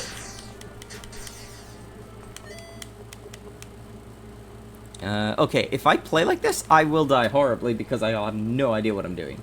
What is over here? Oh, I think I just never... Wow, I'm getting so many mosquitoes. Again, like, remember, you have a 1 in 256 chance of, like, running into a mosquito here. So I'm running into a ton of mosquitoes. Actually, it's basically how I feel, because if, like, my legs... Mosquitoes love me. Mosquitoes just absolutely love me. They are always after me. It sucks. Yeah. Hi. There we go. I have to switch to English. I will lose myself. The mosquito might have high agility. That might be why. Like, if he manages to go first, he might just almost always crit. I don't remember. But he is so weak that he doesn't really do anything. I mostly just had that as a joke enemy. I don't remember which one is language. Is it this one? Oh god. What am I doing? It's gotta be this one, right? It's gotta be. I hope it's that one. I have no idea. I've destroyed, like... I don't know what my own game is now. Oh god. Thank you.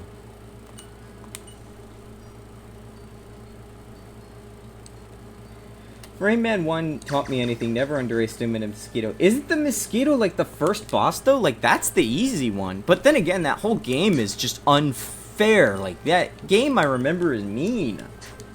I never got past, like, Music Land or whatever, because I remember, like, walking into a wall and then just, like, getting walled off by blocks of angry, you know, like, little, like, shiny, like, circle things, and they have spikes and they look at you. And they suck. Yeah. Not like the other games.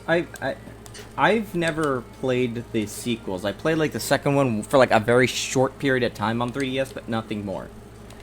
The thing is about Rayman 1 is, like, that's gorgeous for a PlayStation 1 game. Because, like, it's, like, pretty. It's very, like, animated, and they made use of, like, the modular bodies and stuff like that. It is such an cruel game.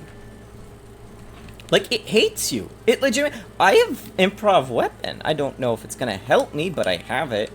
I need adrenaline. Adrenaline is so broken. I really should be using it more whenever I enter crit range. I think it's time to go. Uh-oh. Okay, well, the regen from adrenaline is helping me. Wait, can I just go for the kill? Oh, that was close.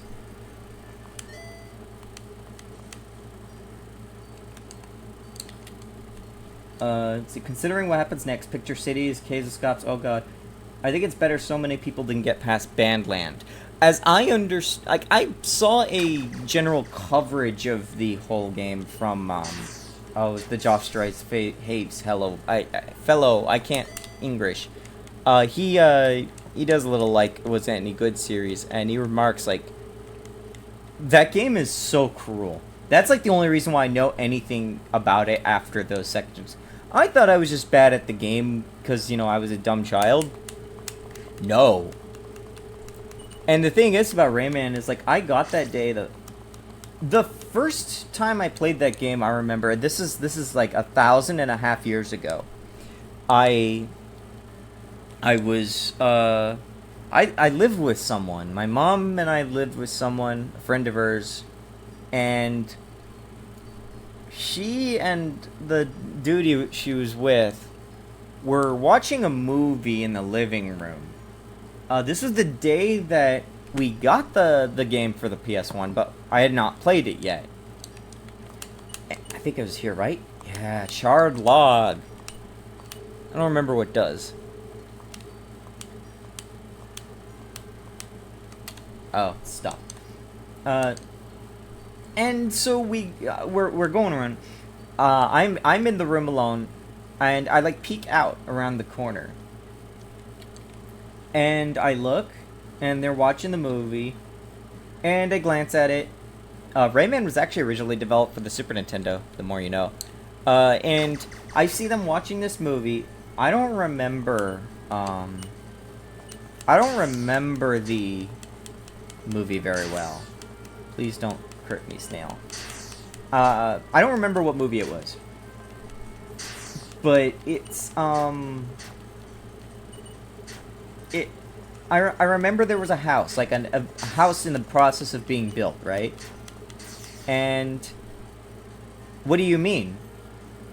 What do you mean? What do you mean, game? Why is this happening, game? What are we doing here? Why are we not properly disappearing? What is this?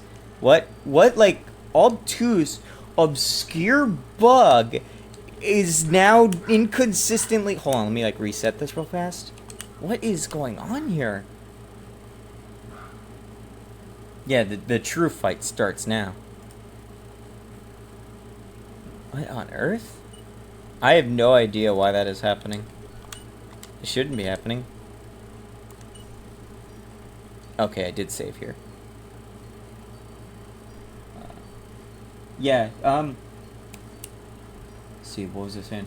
So, they were watching a movie. I don't remember what movie it was. I remember the name. I remember being terrified by it because of how traumatic it was to see. I remember there was like an old house, and someone was like reaching from under the house, like whatever was going on. This bug is gonna remain. Why is this happening? And they're reaching under the house, and then like part of the house falls on the hand, and that hand just starts gushing blood. And I've always been a little squeamish about it. And so I was like, oh, that's pleasant. I was nauseous that whole day, and so we're like, alright, time to pull out Rayman now that we got it, and we'll have to... I don't know why this is happening. This is legitimately no idea why this is happening. I've never seen this happen before, aside from the thousands of times it happened during, maybe like the combat is in a weird state? I don't know what's going on. Well, I'm dead now. So yeah, that house like falls on the guy's hand. They're screaming, and I don't remember what movie it was. I'd be curious. Seems to start happening when you switch from... Yeah, I don't know. I could maybe switch back. I don't know why that would happen, because, like, the state is reset, right?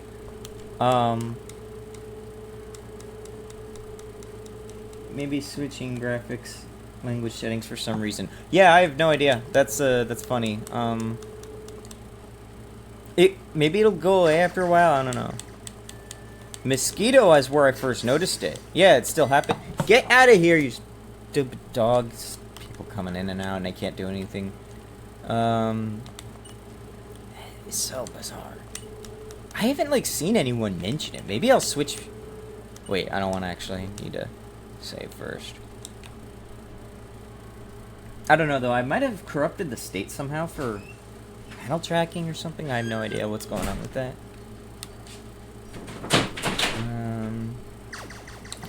The curtain hasn't even been properly closed. I know what it is. No, I don't know what it is, because the snails the snail earlier wasn't doing that. What is going on with that? Oh shoot, he tried to throw something at me. Wait, I have Splash. Isn't he, like, weak to water? Yeah, Splash is actually really good. Splash. Wow, if I knew that, I would have done that earlier. Keeps throwing stuff at me, though. Okay, yeah. Okay, something's weird with the snails. I'll have to deal with that later. Either that or it just magically works again. Oh, that's games for you, though. They just work sometimes and then they stop working. I'll be right back.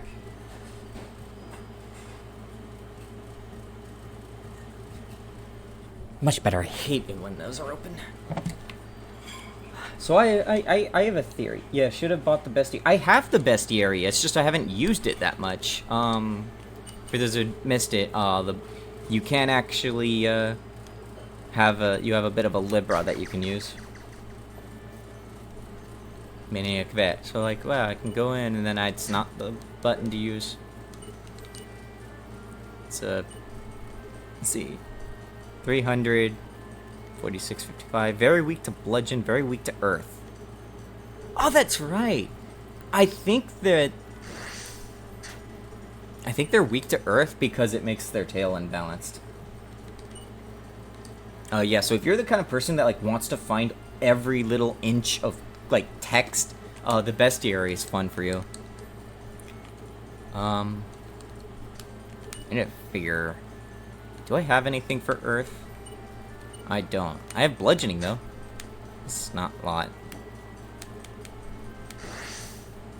It's doing about 20 damage. I have to be careful. He might, like, do something funny suddenly. I'm not even strong enough to... Or I'm not even weak enough to use adrenaline. He has... Oh, he had ward up. That's what was going on.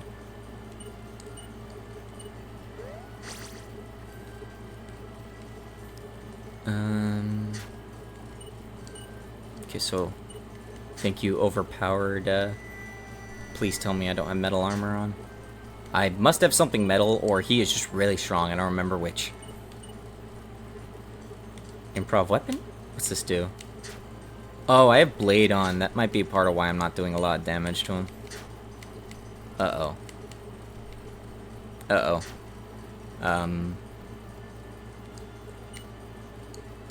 Funny. Oh, I don't even have... Oh, wait, here we go. BBQ steak.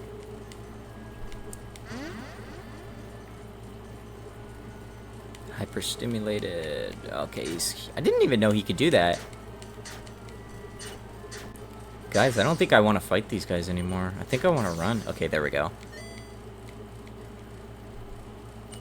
Okay, that kind of sucked. Let's see. And it reminds me of Tattle and Paper Mario. Yes, that is the kind of thing it's for. I can't remember if the log is a weapon or a relic. I think it's, honestly, it's not a bad weapon for where I am if I'm going to be fighting things that are weak to bludgeoning, so... I'm going to... I don't have my light wing. I thought I had a light wing. That's not good. Oh, wait. Maybe it was supposed to be a warp stone? Oh, okay. Maybe I'll just have to... Maybe maybe we're in it for the long haul here. I'm gonna, like, chug through and see if I can make it to the, get all the goodies on this path. So, this swamp is an interesting design here.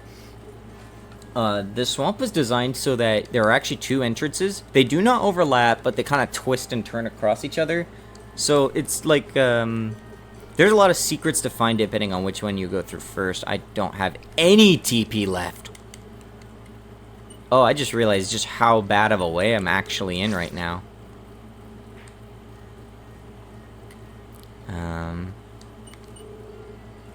That's good to have, though. Toxic Dart. Though I need to save it. Yeah, so those... Oh! I know what's going on with the snail. Okay. I don't actually know. Because it didn't happen earlier, so I don't know. The snail actually uses 2 layers because they're using the pop-out effect when the animation fades in. That's what's going on. But why did they not do that earlier? I thought they were supposed to do that earlier. I don't know. Because the way fading works actually works differently in Repainted. Like I said, the hybridization of these 2 modes are actually a complete hack. So I had to do some tricks to make it work. Kill. How much damage am I actually doing with this charcoal weapon? Good lord, this snail's tough. Can I do this again? Okay, still healed. Okay, that's what's going on. Okay, so yeah, adrenaline just heals you effectively.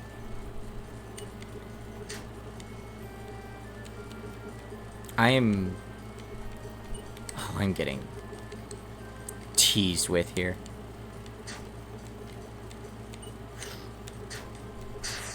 I might be dead. I'm not dead. I'm out of here. Okay, I might actually have to... See, this is what I mean. See, this is what I mean, is, like, actually having to think about when is it time to just turn tail and run. I think it's about time to turn tail and run. I don't think I can benefit from goofing off here with this current setup. No.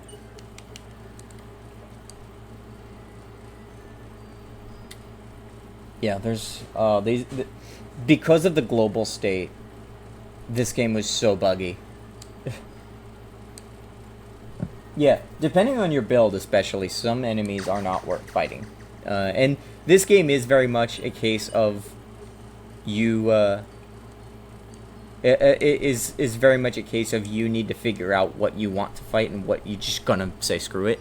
Only things you really have to fight are bosses. I can't believe I got out of there alive.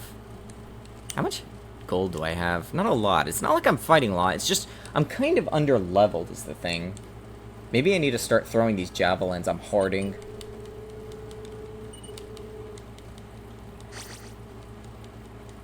Yeah, casting fist is basically what I'm doing. Oh, I have the mushroom equipped. I'm not using the gauntlet. That's also kind of making my bludgeoning strikes kind of weak. Because I could get like 30 plus on there. I can't cast poison, but I'm not using poison much. I may want to have poison. But right now, I think I would benefit from having the gauntlet out and just smashing things. The druid's really good if you want statuses. By the end of this area, level 10 or so is what I balanced it for. Okay, that's not out of the question then. I'm probably able to do this, I just have to be careful. Oh, there's the Lightwing. Oh, wait, the reason why... No, don't store the bestie area, I need that. It's fun. Store the Lightwing, because that's right, it's this place. I don't need the Lightwing won't do anything.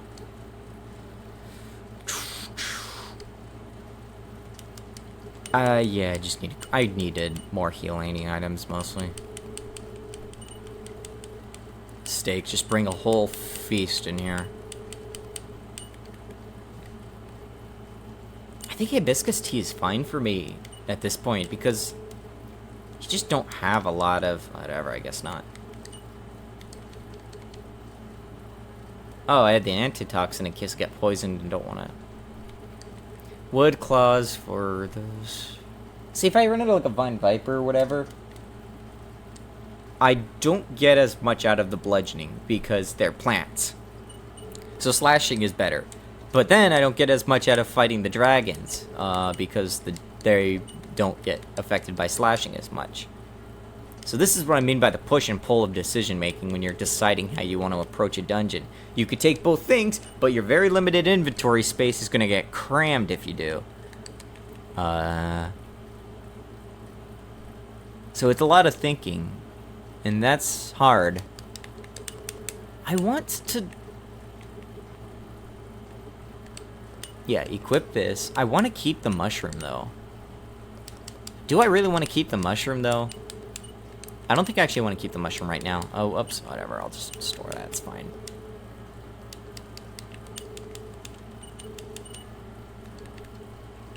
Hibiscus is fine. I don't need all the TP from the other stuff. Yeah, I'm going to have to start using the javelins. I've been hoarding them because, you know, you need them later, but later never comes. It's like an elixir. I have a big rock, too. The big rock is going to be helpful, I think, against... I don't remember who's vulnerable to it and who's not. I think the boss for this place might be vulnerable to it. And it would not be a bad target to disable spellcasting for a short moment, so... I'm going in this way first. Yes, so I think javelins are slash. You can use them while you have a blunt weapon equipped. That's a thing. A lot of items can be equipped.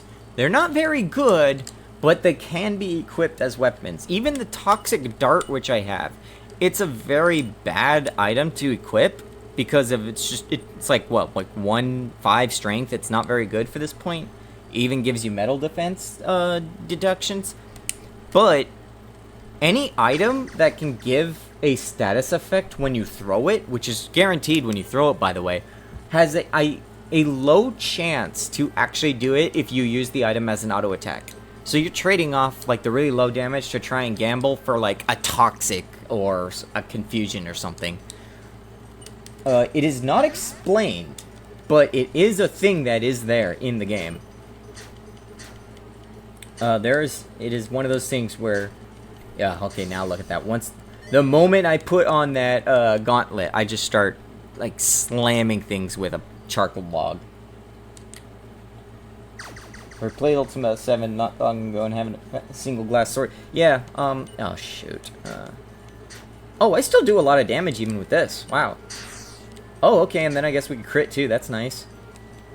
I don't remember how much HP. I think it's like 200 HP. This might kill him. Yes, thank you. Okay. I'm starting to feel out what, like, is a thing I can do. I have a feeling I'm going to go be leaning very bludgeoning this whole playthrough because I'm not very good with the slashing. Yeah, it turns out, I guess Arja was away when I found this out. I did scan for Snail. They are actually weak to bludgeon. I thought they were weak to slashing. Goodbye, thing. I don't know why it's that layer. I think the layers might be wrong. That might be why the shell is disappearing. Uh-oh. I didn't want to do that yet. Okay, just adrenaline it. I need to remember what improv weapon exactly does. I think improv weapon lets you use your technique for your weapon attack or something. It has its uses depending. Like, if you're fighting something and it's high strength but low technique, you can kind of get some more damage out of it by switching to using technique-based damage.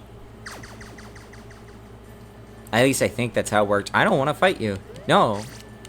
No. No. Stop. You can chug all the potions you want, but you can do it over there and not over here. Ah, there we go. I do need to be prepared for this. Oh, we're starting to see recolors of these guys now. What are they weak to? I don't remember. Bestiary. Worm, 250 HP. Slashing, wood. Resist wood, actually. Does damage. That's bad. Okay, here we go. Oh, more green tea. That helps, I guess. That's not what I wanted! I wanted to heal first! Okay, well that's a problem. Uh-oh. I have to heal first. Okay, he's using the vines. I think that's technique-based. You can run. That's true, I can run. I forgot, and I don't want to run. I'm not a coward. What kind of coward runs? Oh, that's right. This is the chicken knife chest, isn't it? Uh-oh. Please don't crit me. I'm gonna scan you real fast. 129 HP left. Very weak to fire. Home is where the heart is. Please do not.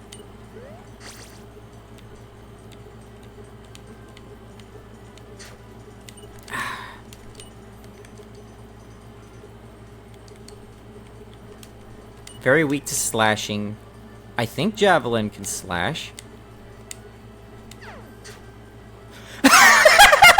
What do you mean? What? Oh, it must be the adrenaline scaling up with the huge, Okay, I see what's going on with these. Yeah, the wrong layer is fading away. Okay, I got the flight claws out of that. That's the chicken knife, basically, in, Final Fantasy, Final Fantasy V. Okay. That was scary, though. That was a very scary fight. I don't like that. I can... If I run from the right things and fight the right things, I can push through to the end of this section. This is not followed up by a boss fight, and that's the important part. I don't have any healing left, though. I thought I had a second BBQ steak. Uh-oh. Well, I guess it's gonna be... I'm just gonna be, I guess, very adrenaline-ing. Flight claws are a big part of super speedrunning with, yeah. And I'm not equipping them right now, but boy, those claws are probably getting really strong right now. I don't actually know how many fights I've fled, but the game does track. The game at the end, after the credits, will show you how many fights you've fled. How many fights you've had, how many fights you've lost. Let's run. I wanna grab all the stuff I can off this route before I leave. I have to be very selective though, because if I get hit hard enough, I will not even be in crisis. I will just be dead on the floor. I just realized that this map is actually not high enough to... Uh-oh. Hey, cool. That works. Adrenaline. Okay, now please just drink potions until I kill you. Oh, that's right. Okay, so I think stamina goes down. I have to do a lot of damage from this. 75. Sure. Oh, the plummeting stats. This is good. Yes, waste all your turns. Yes, I'm healing from adrenaline every turn you don't attack me. Max TP raises by 4. I might switch out to... I still have very limited TP. I'm out of here. Not even gonna try with the vets. They are just going to destroy me. You I can deal with, actually, as long as you don't crit me like 7 times in a row. Yeah, you guys are... Uh-oh. I'm out of TP. Do I have... What? Do I have more TP than just the green tea thing? Hibiscus tea is fine. Okay, it's fine.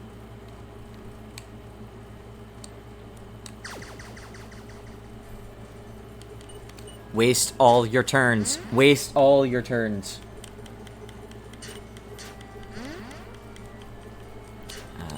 Hit. Murder. Yes. So the clarity of, like, what's going on with the chemist. They just chug potions, and they get huge buffs. Sometimes buffs with debuffs. So they can be beaten pretty easily, but they can also... They can also hit you really hard if they crit you after getting the buff they need. It's a bit nasty. Oh, BBQ steak. That's nice. That's actually what I needed. What's this? This is... Please tell me I don't have a skeleton key. I came all this way. Pyro Arjo, please don't be doing great stuff. Your game is amazing. I'm glad to join the stream. I'll go sleep together. I wish I knew what sleep was like. Ah!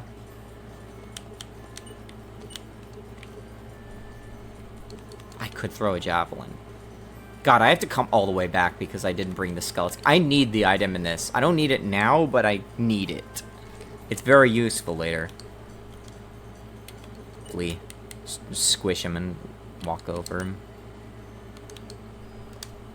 How am I gonna... What is the ideal way for me to do this? I could...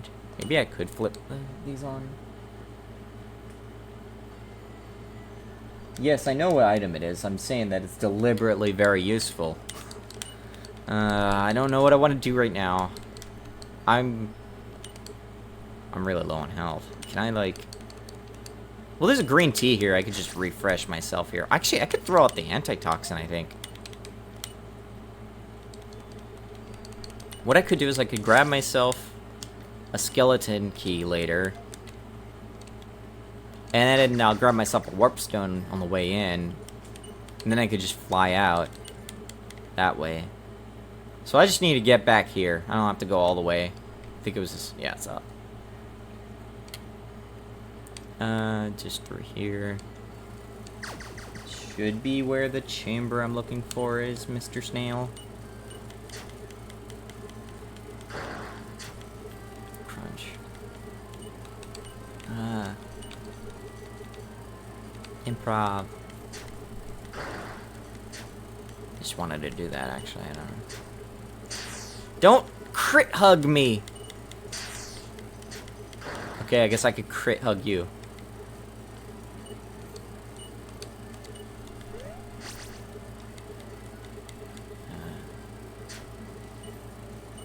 Die? Yes. Okay, well, there goes your shell. Up, out, and around. Okay, yeah, this is the end. I'm fucked. Okay, I need to... I did a ton of damage that last time, so if I could just get myself in a similar position, I should be fine? Maybe ward myself for once? Oh, you just had to.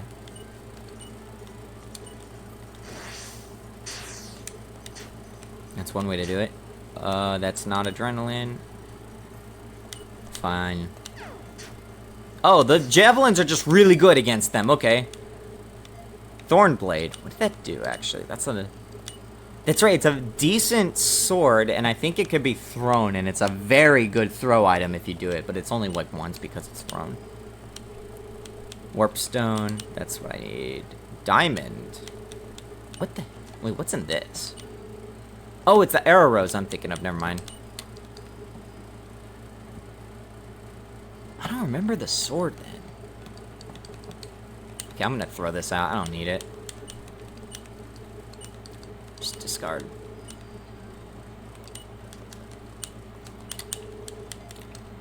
I'm pretty sure this... Disguised dagger resembling a rose. That's right. Okay, that's right. This is like a one-time really good throw item or something like that. I'm getting really crammed. When did I get a second antitoxin? What is the diamond? Pure and clear rainbows. Okay, it's earth-based. Sword is a pretty middling tech strength weapon. Okay. Maybe it was like had a chance at poisoning or something. I don't remember.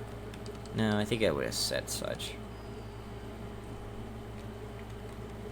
I don't know where these antitoxins keep coming from. Maybe something's dropping them.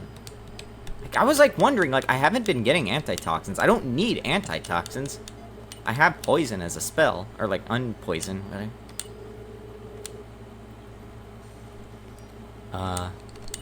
Maybe I should have gotten the flight. Well, I have one in the bank, so I can do that real fast.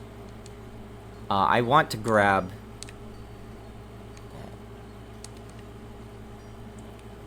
One of the few swords in the game. I think the only other one is Darkstalker, but that's a dagger. Yeah. Darkstalker's a proper blade.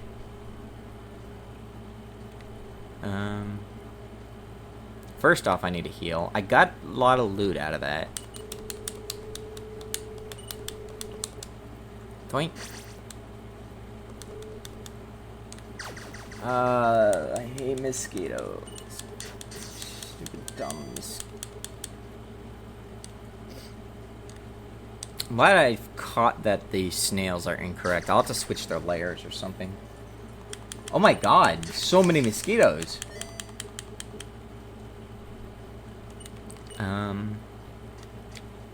Right, I was gonna stash some stuff in here.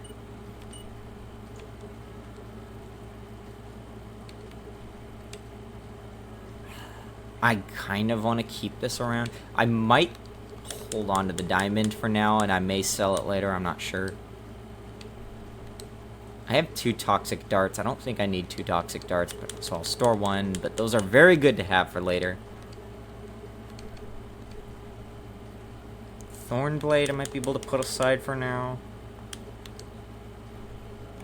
Arrow Rose I think has its purpose. Alright, I'll actually... Oops.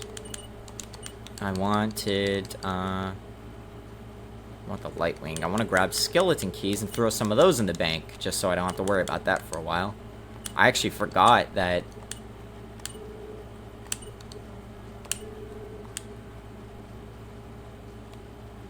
How many... I could buy a couple of keys, that's fine.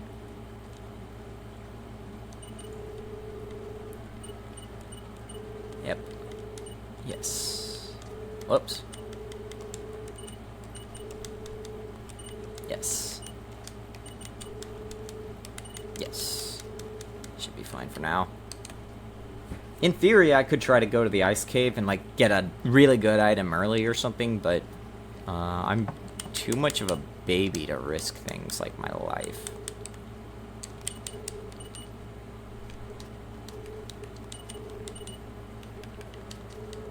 Which one was the... Store some of these keys, at least I don't need all of them right now. I'm pretty sure that's the only locked chest in that stage, I don't know. You just need to spend all your money first. Yeah, I do. I'm hoarding it all, so I lose it all once I die.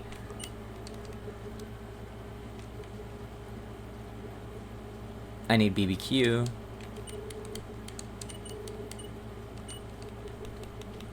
What level am I, actually? Because that's going to matter, too. I'm level 8, actually. I'm probably going to be fine while I'm going through this dungeon and reaching the end.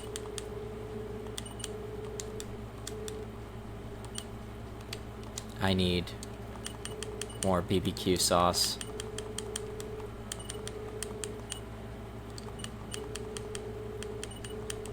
I just die too easily otherwise. Actually, I need to switch out my orb soon. I probably should have earlier. Like, I don't really need that much TP. I mean, the thing that balances a lot of Croc, if I remember correctly, was... its own, like, skills are not very costly on TP. The expensive thing is, like, spells and stuff. Things that an idiot would not normally cast as much.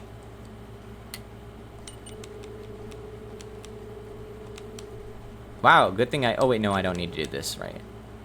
I already healed. Okay. Yeah, I'll just leave. It's fine. Drench. So if I grab... I want to grab the thing in the locked chest. That's a very good item. It's kind of a must. It is missable, and it's not required, but it is very, very good. There's a very rare class of enemies, and anytime you use that skill on them, they just die, and that's great. It's not a lot that you could do that. Like, instant kill skills are not really a thing. That's like the one exception, and even then, it's just for a very specific purpose. I'm not going to use the Flight Claws right now. Maybe if I run from, like, everything in life, which is not unlikely, to be quite honest. The poison root would be really good, wouldn't it? I'm about to go into a very big dungeon, but first I have to go into this slightly smaller dungeon first.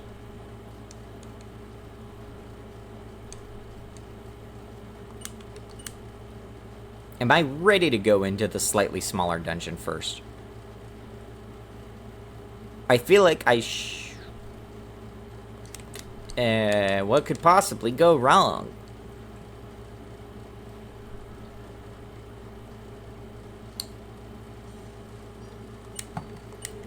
Saving.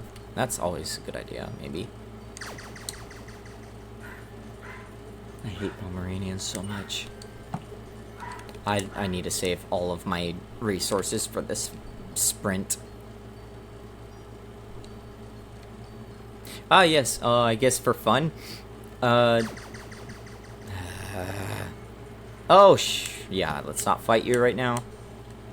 Oh, right, I was actually going to the... so there are some hidden caches around the, Yeah, I'm already showing the hidden house. There are some hidden caches. The game doesn't really explain it. Deliberately so, it's because they're hidden. But with some meta knowledge, you can take advantage of specifically this place. Of course, you can't really get in right now. We'll come back to that. But that's always a nice one to know for meta knowledge in later playthroughs, because there is some stuff there. But there's also an inn for little reprieve. So that's good to know. I didn't bother sequence breaking in this playthrough.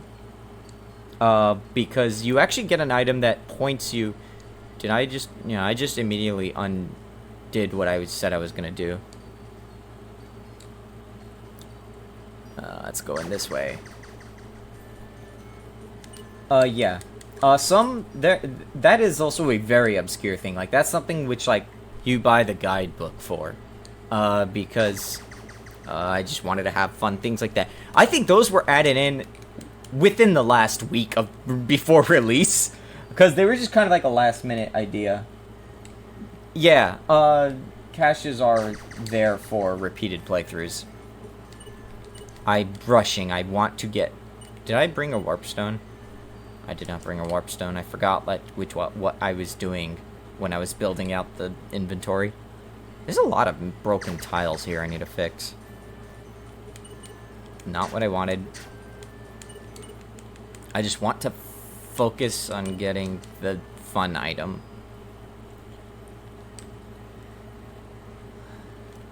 Turns out when I don't have to do the detour for the chicken knife, I'm fine. Snail. Hello, snail. Alright, finally. Free soul, there we go. That is actually censored in the English release. So, for those who don't know, the translation is like more than just superficial translating to Japanese. We do actually write things in such a way that the English version is actually like censored by Nintendo. Free soul is actually exercise or whatever it is in Japanese. There are a few like censorship cases. I think another case was that the inn... You can see it in Repainted, because Repainted doesn't censor graphics. But Repainted and Japanese Classic will use a moon and star for the end. Which is then censored to just some Z's in Classic NES graphics. There's a few enemy graphics which are censored too. I think the pipe on the slugs, like this, the caterpillars and stuff, like, they do not actually have a pipe in the English version of Classic. So that's like a reference, say, to like the crows of Mother. In the prototype Earthbound Zero for English, they actually censored out they censored a lot of sprites. Like, they had bloody zombies that were turned to just zombies. They had like crows that were literally smoking. They had a lot of stuff.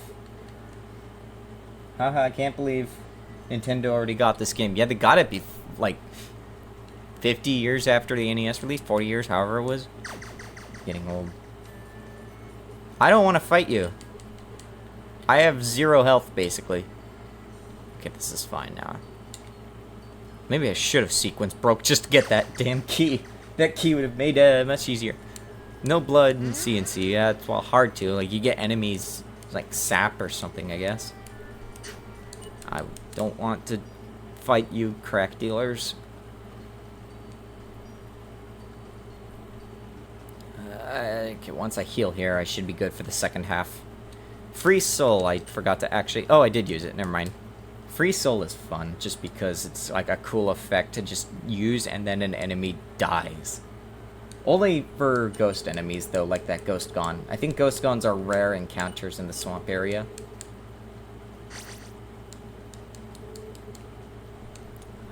Let's see. I should be close to level 9. Like, by the time I finish the boss, I hopefully will be level 10, and that'll suggest that I'm in a reasonable range. I mean, you got snails that hug you. Clearly, CNC, everyone is just plain fighting. I don't think the snails know that they're fighting. So I need to go here, because there is a cave that is just to the... Ah, here we go. Awesome. Let's see, how much is Free Soul? It's not a lot. It's just cheap. Oh, right, the eyes don't disappear because of the layers. So that'll just kill them straight up. Let's see.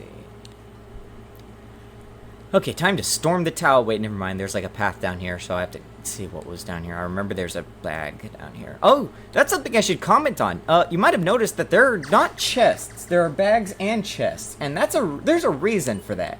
A thing about, like, when you're going through dungeons and stuff is you might go, like, through a massive detour or, like, 7 rooms or whatever, and then you, like, finally reach this chest you get, and you, like, I don't know, like, a super potion or something. The reason why there are bags and chests is because, the idea is that if you see a chest, you know that there is something of higher value in there. What the hell was that status effect? Or am I just poisoned now? Okay, I'm just poisoned now. So if you see a chest, you can know to, like, prioritize that. Whereas if you see a bag, it's usually, like, money or, like, an item or whatever, like a healing item or something. It lets you prioritize what you see. So that's actually why, we have 2 varieties of loot boxes. Clean poison, there we go.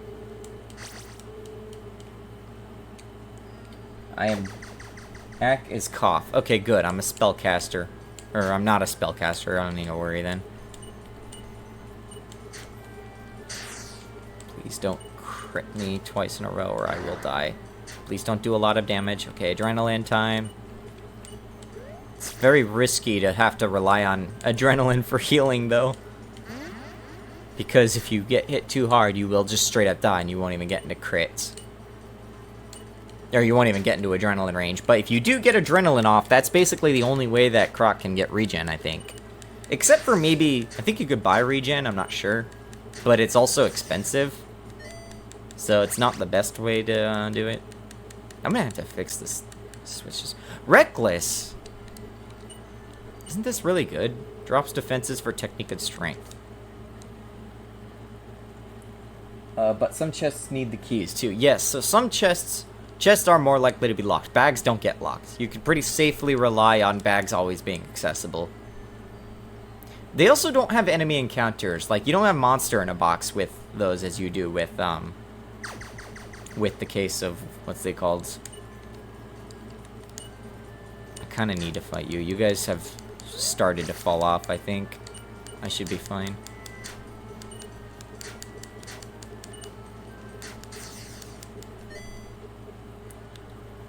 I'm surprised I haven't leveled up yet. I'm gonna... Oh, wait, I have, apparently. I didn't even notice. I'll probably switch out my orb after this dungeon. Because I have probably plenty of TP for a bit. Uh-oh. I don't want to die. Oh my god. Phew.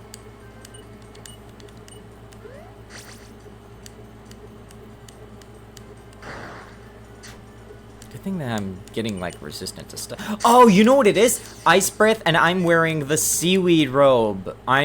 That's why I do my trips to the, thing. Yes, that's what was going on there. BBQ steak. Okay, good. It is actually a good idea to level magic on Croc just for the defense. Yes, I'm going to get destroyed in the end game when magic starts becoming more of a thing. Pounce.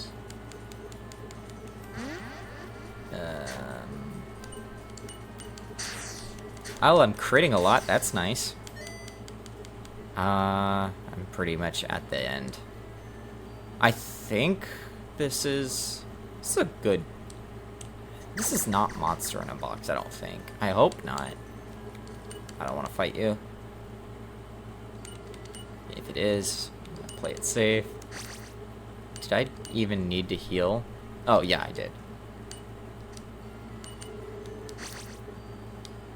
Yeah, thought not. Yeah, that's good to have. Flare later.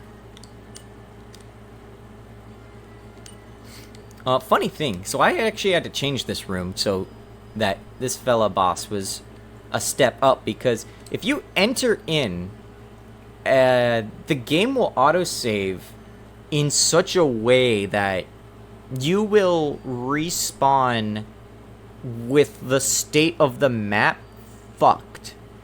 Because of how interior and exterior works. It's not real. It's just like jumping between two maps that are on the same scene. So it's a bit of a fakery. Go away. That must be your pet.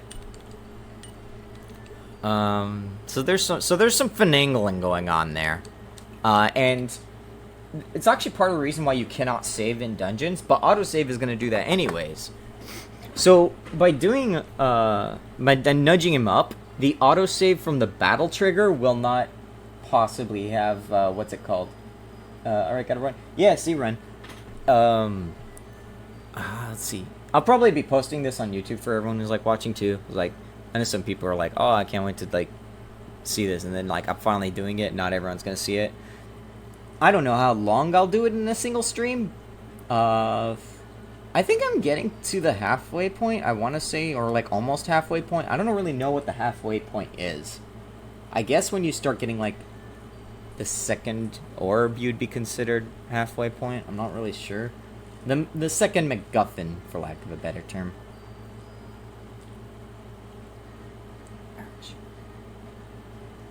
Let's see. Do I have... Oh, okay. I think I'm just gonna have to hope. Yep.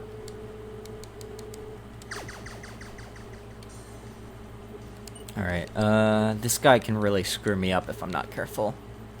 It's a lot of magic, if I remember. Can I just...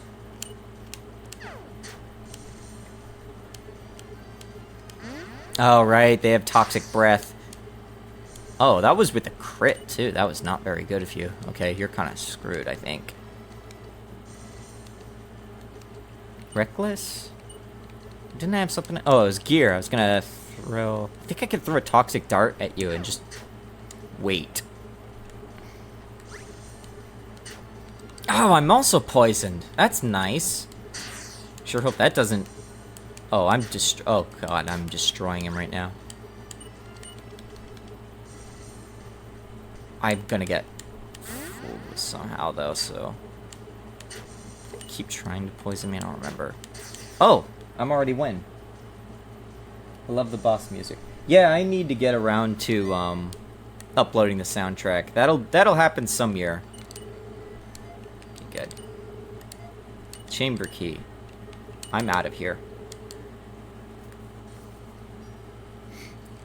The funny thing is that the Dungeon 2 music and the boss music, they are actually the same.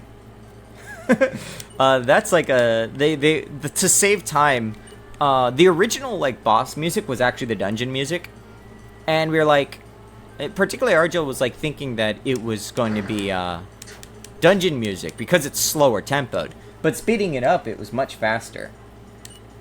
And it was like, oh, this does the job, so we just ended up doing that. When repainted music was made, the repainted music adds more to it. So like these different dungeons, actually, the two, like there are actually two dungeon songs, or two. There's a remix to a dungeon music in the classic. There's only one for that sounds like, you know, the na na na na the stuff. But in repainted, we actually have it where there's a remix depending on which dungeon you're in. There's only two variants, but if you listen for them, you can tell the instruments are different. I don't want to fight you anymore. How much money do I have? Yeah, I want to keep. So there's actually two variants of dungeon, plus the final variant, which is the boss music slowed. And then again, repainted also changed its element to where it was whatever. I should have had another dragon sleeping here to sell the idea that this is in fact a den. And I think hammocks were going to be a thing, then it just never happened. I don't remember. I have to be careful in this next dungeon though, because this is a doozy.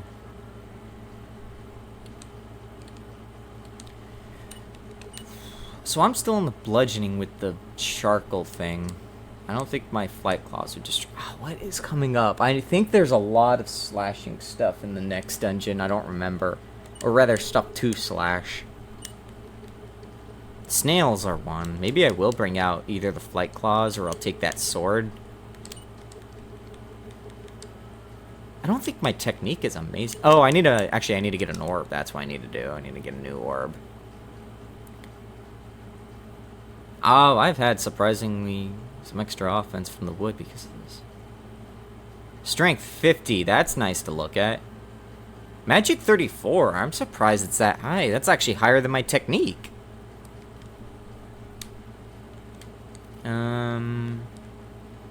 Oh, it might be the equipment that's doing that, actually. It's more the boss that's a doozy. Do you have dehydrate? I should have dehydrate, shouldn't I? That's right. Max TP by... Oh, this was just a better... I should have had this one equipped. What's this one, then? Oh, wait, this was more HP, then. Magic is fire. I could use fire breath.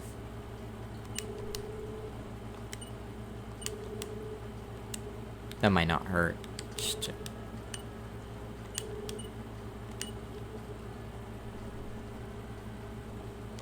Maybe I...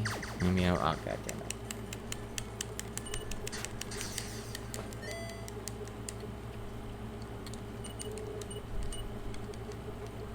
Dehydrate. I don't even remember what dehydrate does. Guess I could check real fast. Oh, right. That's very good.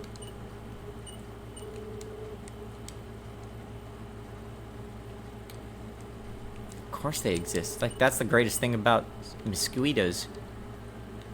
I'm gonna deposit the medic potion, though. I don't want to use that yet. I feel like I might use that as things start to get tougher on me. Or who knows, maybe the next boss will be tough enough. Knowing its history. Javelin helps to have a thing that you can just throw and do 1,000 damage. I don't remember if they're vulnerable to toxic. I don't think they are. Skeleton keys. I want to bring some skeleton keys, I'm pretty sure.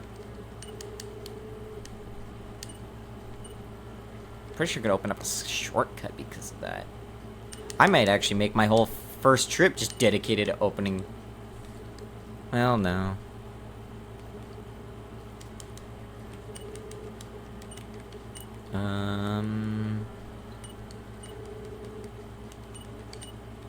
I don't think I actually need the bestiary right now. Didn't I throw that big rock, or did I get another one? Where did that come from?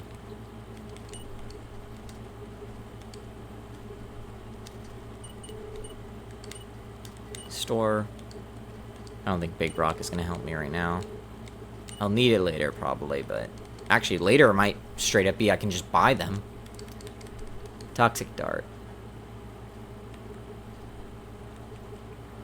Let's put the bestiary in there, screw it. 8 slots with some healing. deposit the wood orb. I don't need that right now.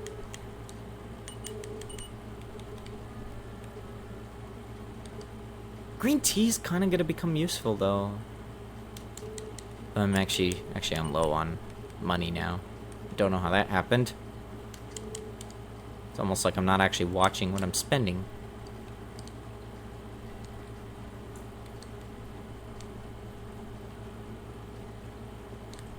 That should be fine.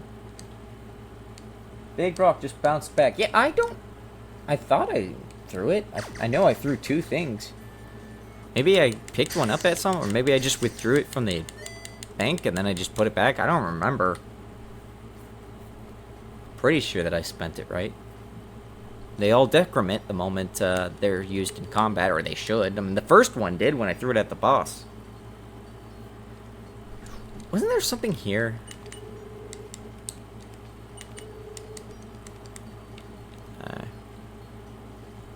Alright. I've got the chamber key. I think I just need to open this door, and then I don't actually need the chamber key anymore, so my second trip, I can just come back after throwing that out. Okay, I actually do have to fight dragons as well. And the boss, I don't even remember what the boss is weak to, now that I think of it.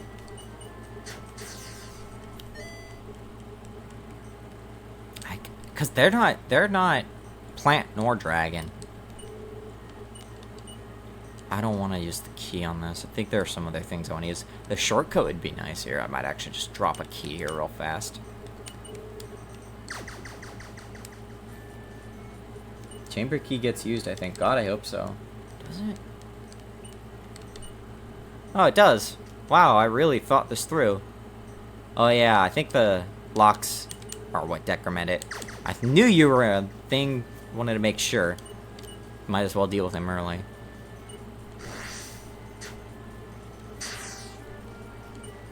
That was hard. Oh,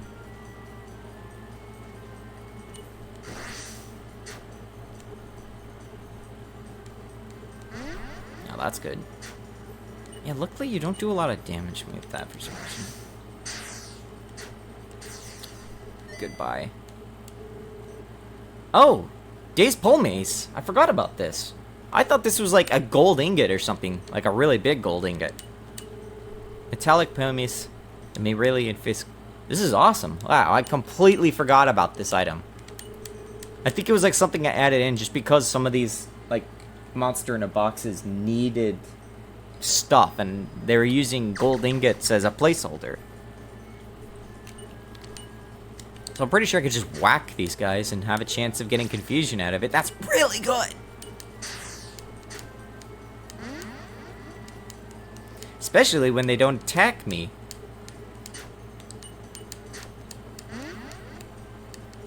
Smash, smash, smash!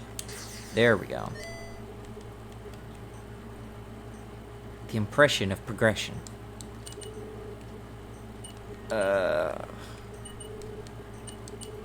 Oh, this is the gold bar. I guess it wasn't even a big gold bar. Do you remember that one either having an ingot or just 10 gold? I thought it was a huge gold bar. But this would be really early for a huge gold bar, so I guess not. Smash! Smash! I'm already running a bit low on a TP because of the TP constraint.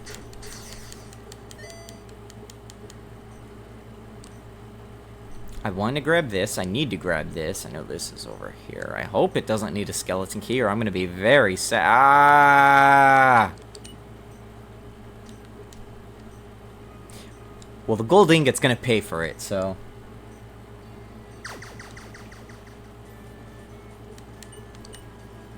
I don't have the slashing I need. Oh, I still do some damage. I think they do, like...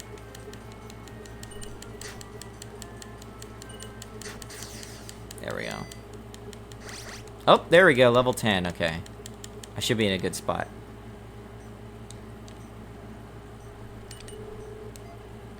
Cool dragon fruit, I guess. I forgot how many things this one demanded. Isn't this a... No, I think it was the other one.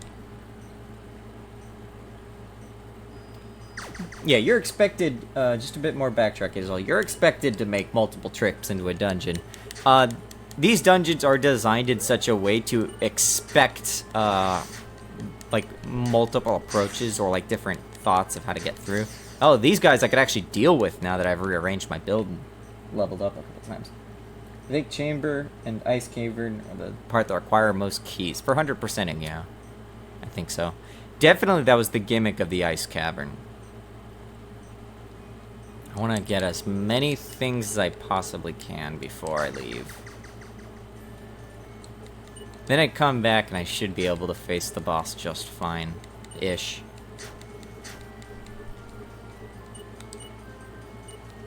I am... Oh god, I just realized I'm doing no damage. Out of here. I think I got fatigued too many times.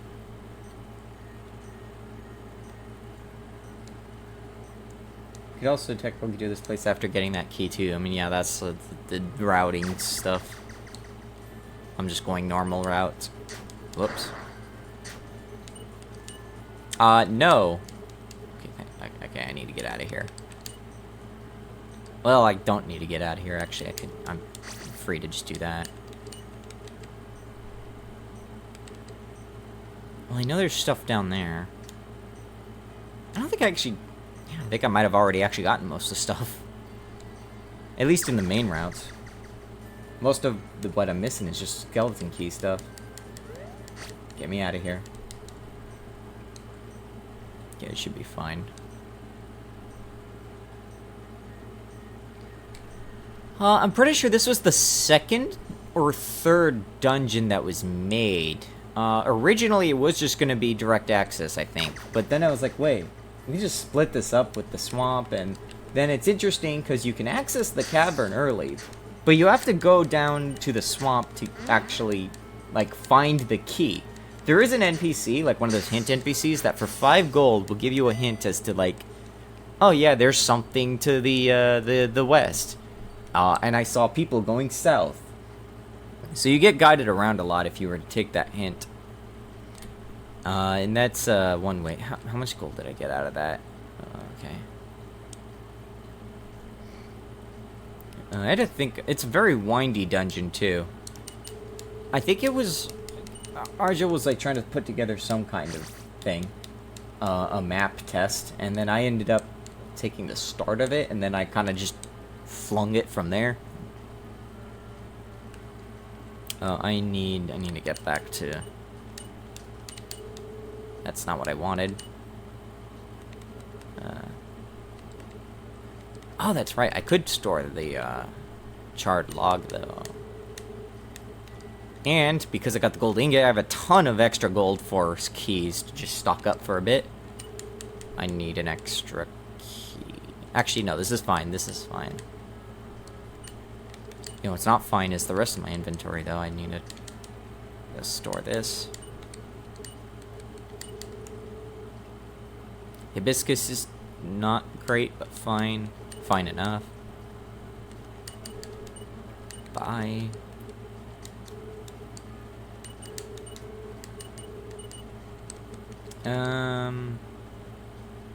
Maybe I should take a warp stone just to be safe.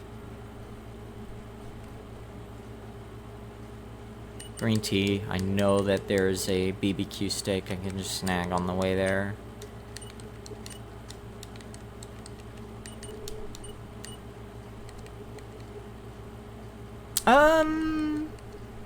I don't think poison... I think I'm starting to reach a point where, like, high gold is going to start becoming a thing after this dungeon, if I recall.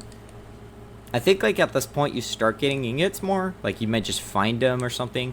It's a funny thing, the bandit that I fought very early on, like, in the first area of the game, does, in fact, have a 1 in 256 chance of dropping a gold ingot. And reminder, a gold ingot is worth 500 gold.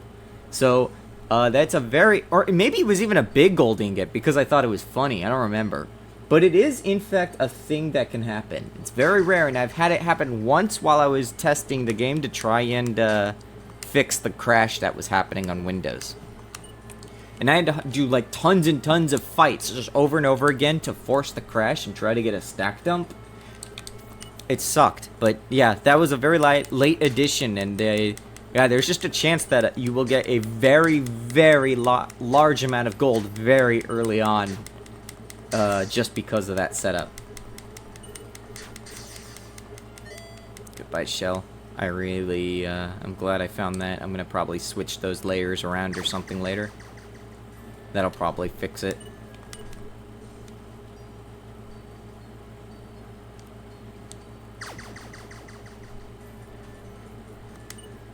I don't want to fight you. Yeah, I just want to, like, focus on these higher enemies.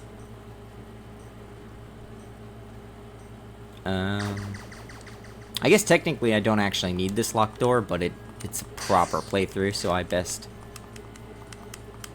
Was that half his health? I don't remember. Maybe it's like 250 HP or something like that. I don't remember. I think another rule of thumb was dragons drop more gold typically, unless it's a very tough dragon, which you also get a lot of XP. Because, like, plants don't have money. Like, what are plants gonna do with money? I'm a big fan of RNG super rare drops. Yeah, there's a couple of rare drop items. The cultists, oh, right. They're called maniacs in English, but they're actually cultists. That was another censorship. Cultists will have a very rare chance of dropping a wand that you can actually use it as an item, reusable item, which casts a metallic spell. I think it is a weapon. I don't remember its stats, though. It's not an amazing rod by any means, but it is something that can happen. Caterpillars have a very good rare drop, which has a chance of muting the enemy. I think rather coughing, but that's functionally mute. What was it doing? Adrenaline, yes, because I don't want to die. Back up. Prone lasts 1 turn, so... Okay. Almost here.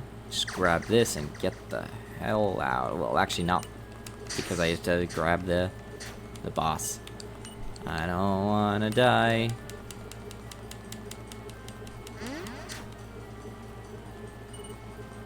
I can't imagine what it's like to actually play as a wizard and, like, do the game properly. Because wizards have a very slow start, from what I understand. Just cool stuff, that's fine. Earthbound's 1 out of 120. Oh god, yeah, that's right. Wasn't it like the Ness's ultimate weapon or something was, like, from a dinosaur in, like, the depths or something like that? And it's, like, very, very rare. There we go. Light compass. Anytime you're on the overworld, the light compass will respond, and it's another fun way to, like, try and add adventure quest discovery stuff. Wizard relies more on knowing elemental weakness. Yeah, fuck that. I ain't doing that. I have to guesstimate a lot of them, or, like, use the bestiary. Wizard very much is, like, the play it optimally is definitely at a higher effort class. I'm not going to make it through the boss here, I don't think. I may have to rush to the boss and see how I do. This is going to be a tight fight if I'm not going to play optimally.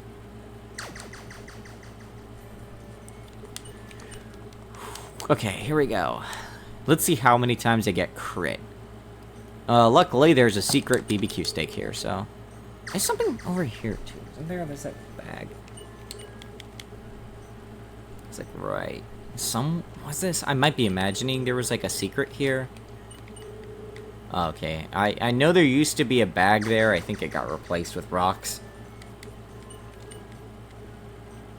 I don't want to fight anything. I'm going to have to fight this thing, and this thing's more than plenty difficult. Here we go. Yeah, here we go. This is probably going to end let's see how much gold I have. Okay, I'm going to have half of that very soon. Do I want to, like, inefficiently... I got this. I should have brought more healing items. I didn't think I was going to get here so fast.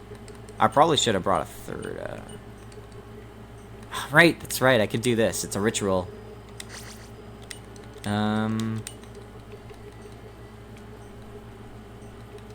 Improv. I don't have any kind of regen. That's for the other fun classes. I don't remember what the check was.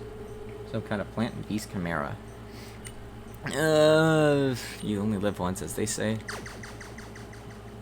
Alright. Time to die. I already don't know how I'm gonna do this. I don't even remember. I know that they have regen by default. That's like why you get lesser dispel, I think. Yes, that's good. Please don't do that. Please don't do that. I almost want to undo that again, but if I'll burn my TP very fast if I do that. Maybe I just throw this as soon as possible. Thank you for the crit. That's nice. Oh, that's really good.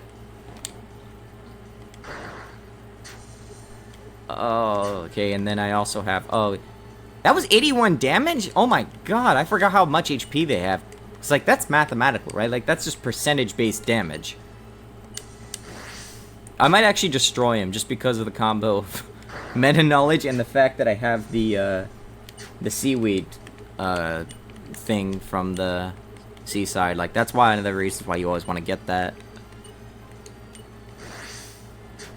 I might actually be fine. Then I had to jinx myself. Oosh. As long as I... Maybe if I tank, I should be fine. Toxic was removed. Okay. I have to be careful. I'm running low on... Uh-oh.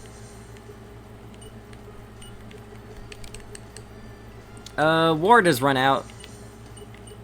I'm really glad that you have rituals, at least. Oh, that one is intimidating looking. Isn't that the one you animated, Arch? Yeah, that was the animation. I'd pop it up here if I had a moment.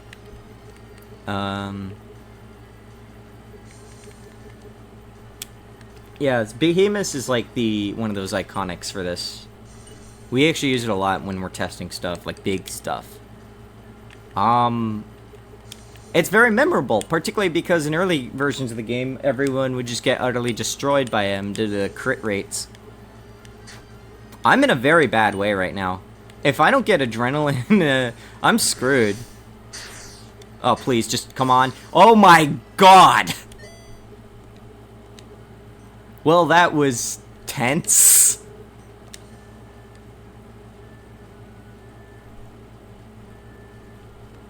That was absolutely scary.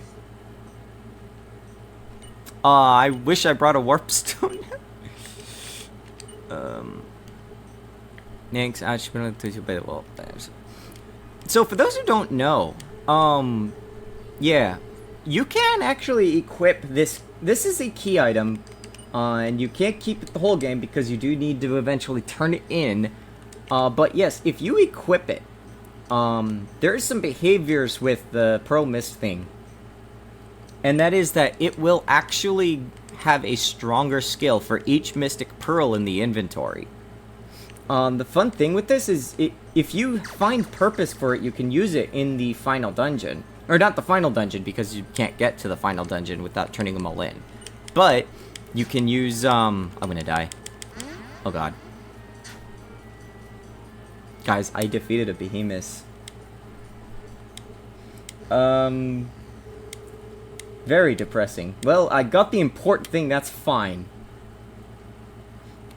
It's always the snails.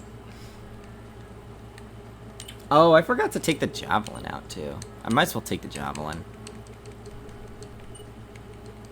Where's the javelin? It's right here. I'm gonna take the gold bar as well. I already forgot what I was saying. Yeah, Mystic Pearl. So the Mystic Pearl, its skill, you can have up to like 4 Mystic Pearls, including the one that you might have in the orb slot. When you have it, you have access to the Pearl skill, whatever thing. And so there is a bit of a gimmick to that, where the more Mystic Pearls you have in your inventory, Because you could bank them to save inventory slots, but the skill does become much better the more perils are in your inventory. I think, like, I don't remember all the details. I know that it can, like, do damage, and then it can also heal you with a regen of some sort. It's very good. It's just you can't use it in the final dungeon because you just won't have access. Light compass. Yeah, I'm gonna use that in a moment. Oh, right, I equipped them. That's I was like, why is the fire orb out? It's right because I equipped the thing. Oh yeah, I forgot about the gimmick with gold bar being equipable. There's actually a hidden mechanic with that. Fire orb. Actually, I don't need the fire orb that much. I mean, I leveled up magic a little bit, sure, but I could afford switching it out for something else, maybe. I think the next talent actually will have something I can use. So I might hold on to it until I get there. Yeah, you could use it in the secret dungeon, that's what I was gonna say. So there's the secret super dungeon, and the mystic pearl gimmicks can be used there if you manage to go there before you go to the final dungeon. I think I'm just gonna walk my way. So maybe raising tech would be a good idea. Well, no, I don't need to rush to those places. I don't think. I think I do. I don't remember what's in this next town. So this was something fun that I think when we're putting it together. Like I said, we try to design things to have a bit of an adventure game feel to them. And the light compass is one of it. The compass will point in a direction. It does math. I don't remember what the math is, but I hate it because it's math, and I can't do math. And so it's like, hey, here, you can go east. Hey, look, free experience. Goodbye. Oh, look, I leveled up. Very gamer. Damn it. Normal snails. No ones that won't crush me with... Okay, yeah, I'm starting to slowly feel a little more resilient against some of this stuff. It is funny to feel the progression. I feel like I've gotten some progression going on here because now these guys don't feel as threatening. But snails definitely were like, I don't know, 10 levels ago. But yeah, so you have this compass. You get to follow it around. It just points in a direction. You can kind of narrow it down. It was funny because I've seen at least one person stream and like try to figure it out. It's actually kind of funny to watch. Oh, let me see. Come on, give me the rod. Give me the funny rare drop. Give me the funny rare drop. I don't remember the rates for this. It might be like somewhere in the... Oh, no drop. I was hoping for the drop. Actually, the really useful one is the caterpillars. Because they have the pipe, and the pipe is just very good. It's not perfect, but it's just a fun thing to have, especially if you get it early on. Splash? Splash should be fine. God, it's almost like now I'm stronger. I don't feel as scared. Okay, I'm starting to feel scared, actually. Never mind. And, further east. I believe this would point to from here. Yeah. Well, the only way you can go more east is through here, so... Maybe a good idea would have been to actually heal, and not walk into a cave where I could possibly get, you know, I don't know, poisoned by one of these guys. Oh yeah, I guess while I'm here, I could grab the, I could beat up the mini-boss, because now the mini-boss is literally instant-killable now. I might as well just do that real fast. It's experience. Oh, there's items there. That's right, I left items there because my inventory was full. Just grab those real fast. It just does not hurt to have.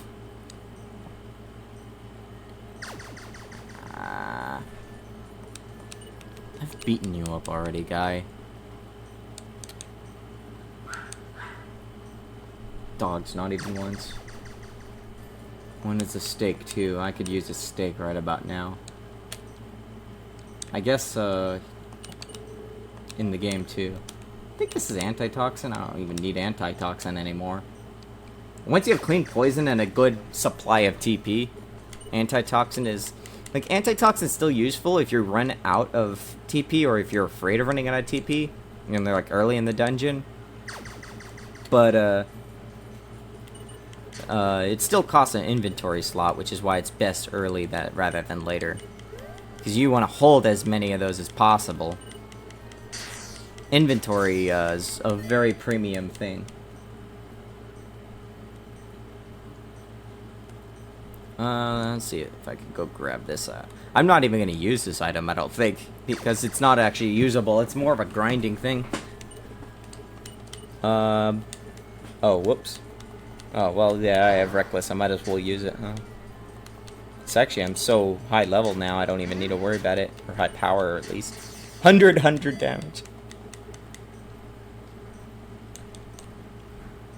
Alright, I want revenge. Actually, it was against one of those Vipers that destroyed me earlier. It wasn't even the boss. I'm asleep. I'm asleep. I shake awake. I think this is the first time that I've been put to sleep by those spores. Okay, here we go. Well, actually, I don't need to worry about healing or anything at all.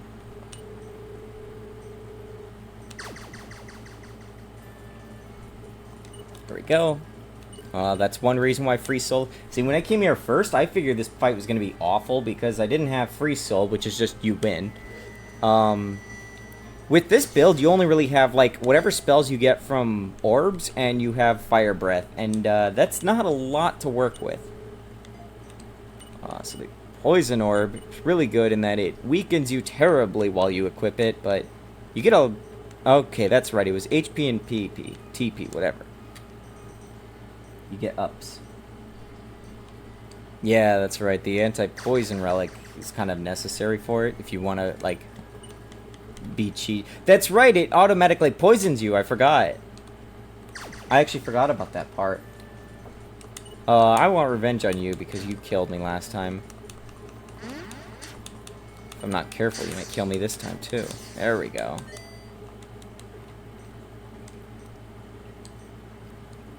Boy, now that I'm starting to get a grip of like where I am in the game, I can't wait to like walk and just into the next area and then just die.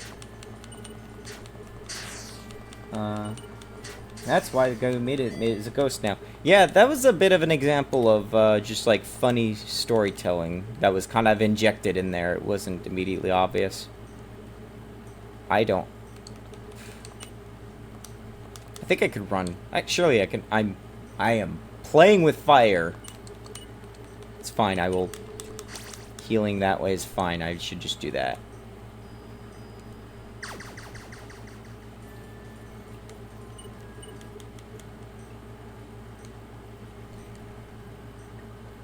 Let's see. Obviously, the compass doesn't work if you're not in the overworld. There's just no reason to let it work in the overworld. I was not about to do some shenanigans to make it so we could tell you where you were relative to the destination.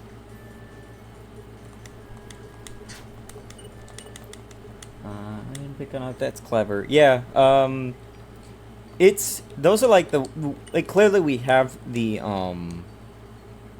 parts of the mechanisms there that I am going down here so I don't get warped all the way back to Drench if I succumb. It's the last thing I want to happen.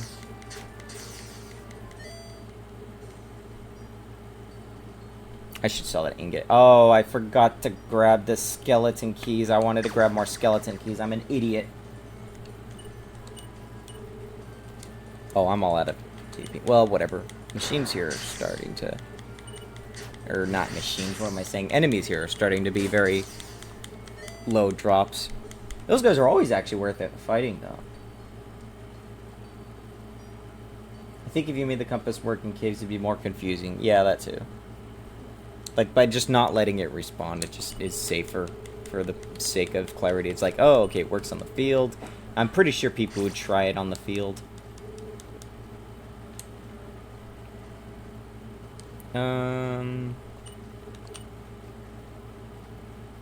Well, I might as well deposit the... Whoops, that's not deposit, that's infected thing.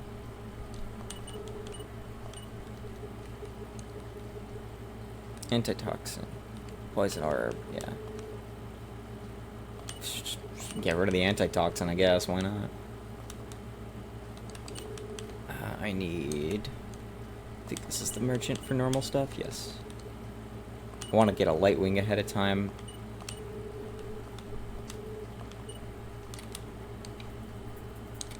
I don't think I need anything else right now. Yeah, Fairwing is gonna taunt me.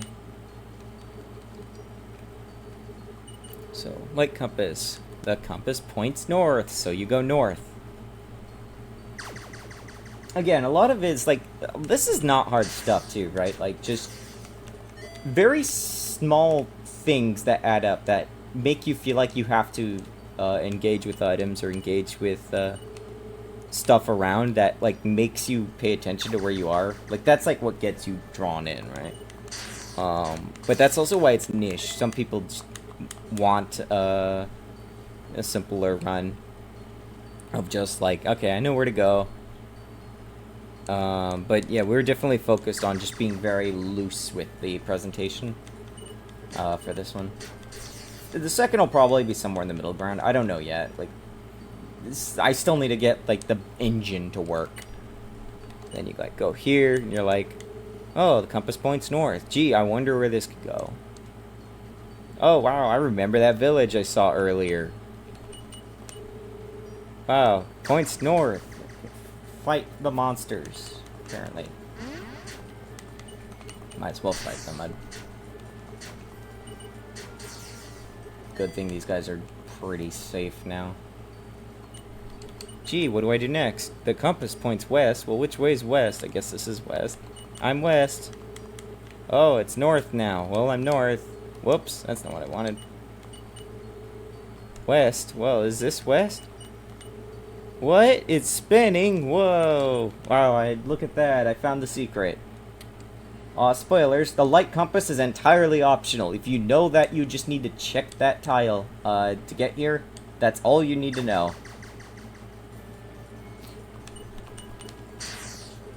Yeah, that's a relief. The Sense of Wonderlust is pretty good just from watching. Yeah. That's the kind of stuff that we try to do. And, like, the second will probably also do a lot of that. I think it's pretty good for just having a lot of different stuff that could drag you around. I probably shouldn't actually spend too much time in here until I get to the next town. It'd be a longer walk otherwise if I die. And it's not... Wait, did I? Oh! I got the rare drop! When used, may disrupt the target's voice. I actually got the Caterpipe. I forgot it was called a Caterpipe. I'm not going to fight you! Uh-oh. Yeah, I wasn't actually expecting to get that. I think I need it. This is a door, right? Stop. I'm not fighting you, Fairwing. I know what you're like. Okay, so... yeah, this is actually the first time you would encounter switch doors if you were following the, technically intended path.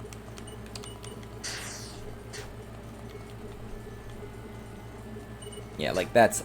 the inflicts the ACK status.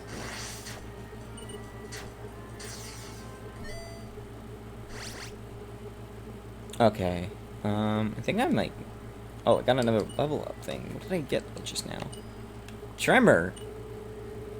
Oh yeah, that's like the first time he gets a technique for ground. Okay, that opens that door. I don't want to go up there yet. I know what's up there.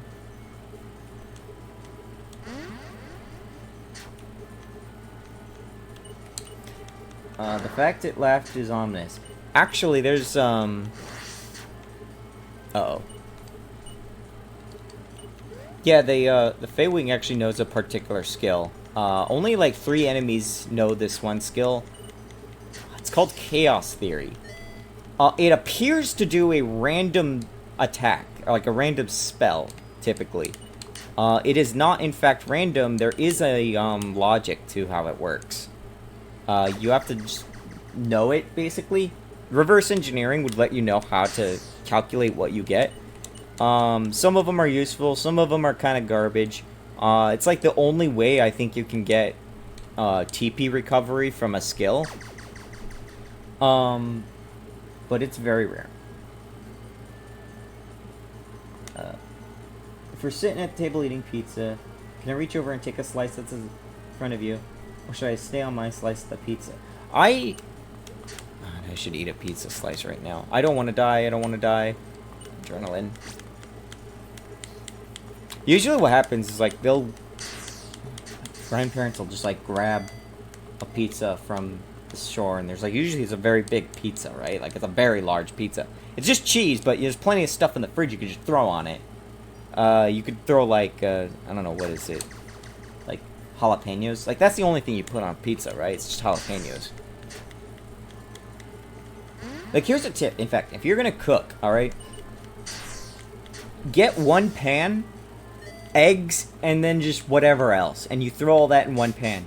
And there you go. You've gotten cooking. It's not proper pizza etiquette. I don't even know what pizza etiquette is anymore. I don't even care that I'm poisoned. I will flop up here and be just fine. And today we have, ta-da, we're finally at the hidden village.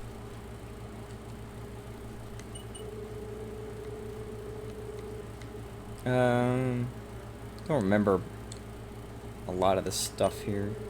Actually, I remember, like, figuring out how to, make maps pretty, and I just remember, like, okay, throw, what's it called all over the place?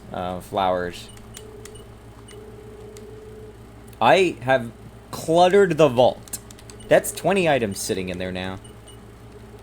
Oh, they got magic healing. I forgot about this. This is actually really good. There's actually some really good stuff in the hidden village. And like I said, you can get a lot of this stuff early if you just know you can walk here from the start. The only thing is the gold cost, because it's very expensive stuff. What is this one? This is for grinding too, right? Yeah. Yeah, that's right. This is very good for grinding. You get... That's wrong, Mario. I can't actually click it right now, but, like, I have the Deke shows for, like, Mario and Sonic and stuff, and I don't want to pay that much. That's right, this was the orb I was thinking of. I was probably gonna grab it, but...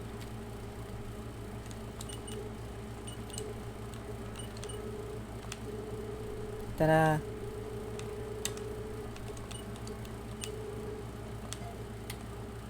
This is a very weird looking game. I know. This is the game we made. Oh. Let's see.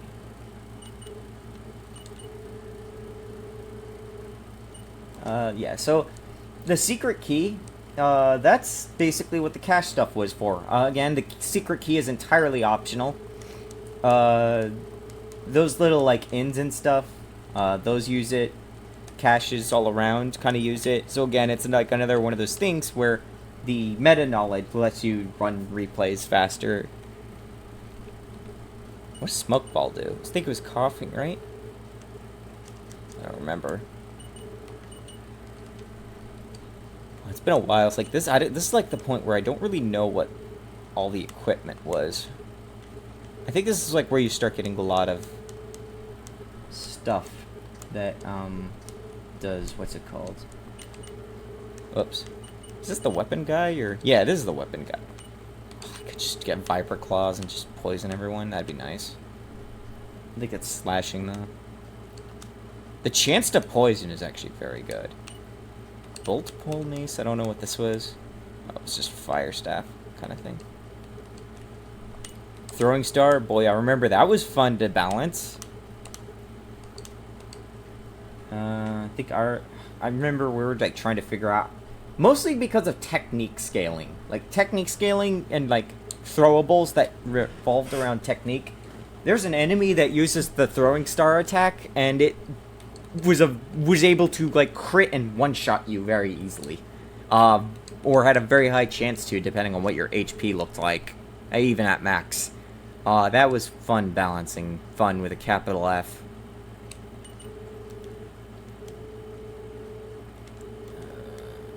This is also another thing is, it is another place you have to come back to. Where was I? What was I looking for? It was up here, right?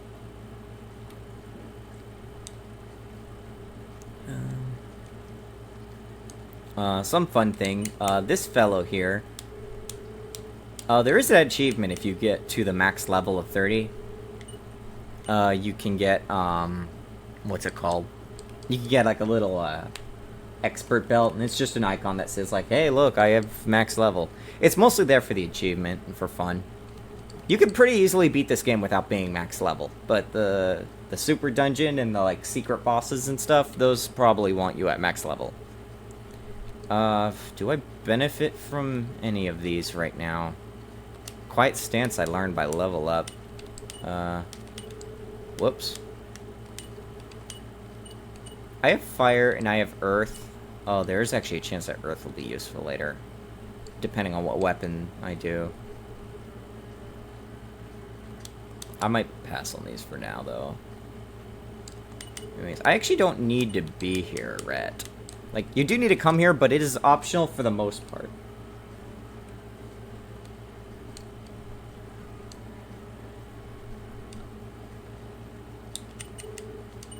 I think... Whoops.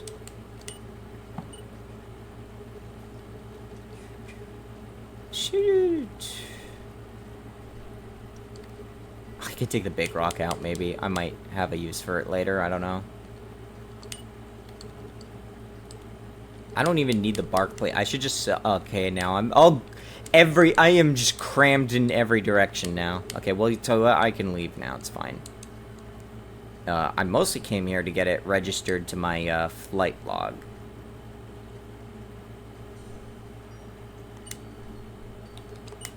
Yeah, this is crammed full right now. So I'm gonna do what I meant to do earlier. And grab some skeleton keys. Oh, right. That means I have to... Right. Yeah. True.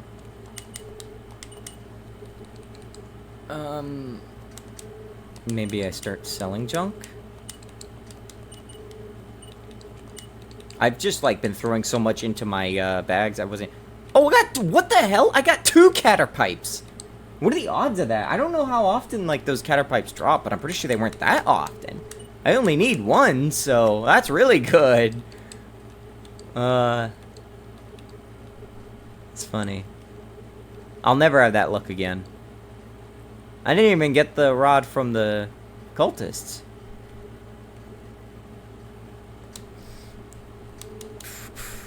Okay. I have the secret key, the skeleton key. I don't want to use anything with the secret key right now, though. Actually, I could get a really good armor. I may be able to sell the big rock, actually. Because I'm reaching the point where I can actually buy big rocks. It's at, like, not next town, but also kind of the next town. This is, like, once you get the first Mystic Pearl and you get the light compass, the game really starts to open you up by just not telling you where to go. You have the hint with the hidden village, but you also have south, and by this point, you're pretty much able to handle the southern route. Normally you would cross the bridge and die, so to speak. But now I'm kind of at the point where I can afford to, move towards the west. And, like, move south. I think I might sell the wood orb, too. Just start selling stuff since I don't need them. Bark plate, long since fallen off. Wood orb, long since got what I needed out of it. I guess I could sell the gold bar for the moment, but I am gonna... no. I need to grab... I just need to grab some keys right now and stash them in the bank. Guards in Secret Village. Direct you south. Okay, so yeah. Yeah, then that's good. So yeah, even then there was still a bit of a direction given. Just stash up on this so I don't have to think about it for a short while. I may not need to stash on that many keys though.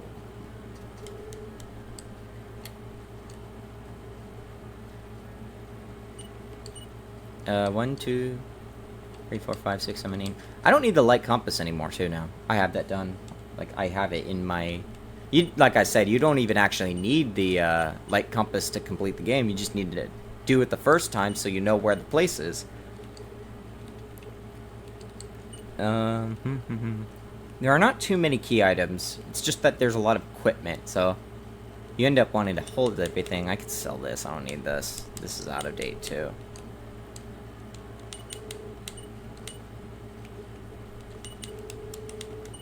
I kind of want to get the heal spell, to be quite honest, though. I don't even know if I'm actually going to use the Caterpipe, unfortunately. I was like, ooh, I can't wait to get the Caterpipe. Can't wait to get the Caterpipe. I'm not even actually going to use it. Because it's not even a guaranteed chance of cough. Because it's a reusable item. Pretty sure, at least. Or rather, I'm pretty sure it's not 100%. I think I might actually grab a second gold bar because I don't want to lose all this money I have. I think it's the relic shop. Gold bar. I could almost buy a super gold bar. I need to grab the Lightwing. Buy Lightwing.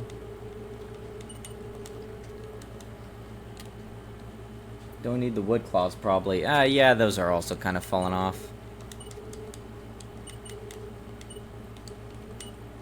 Take... Key? Or not key. Wood claws, where are they? Wooden claws. My bag is stuffed again. I could store one of the gold bars. I could store both of them, technically. It's not a big deal. Wooden claws, get rid of those.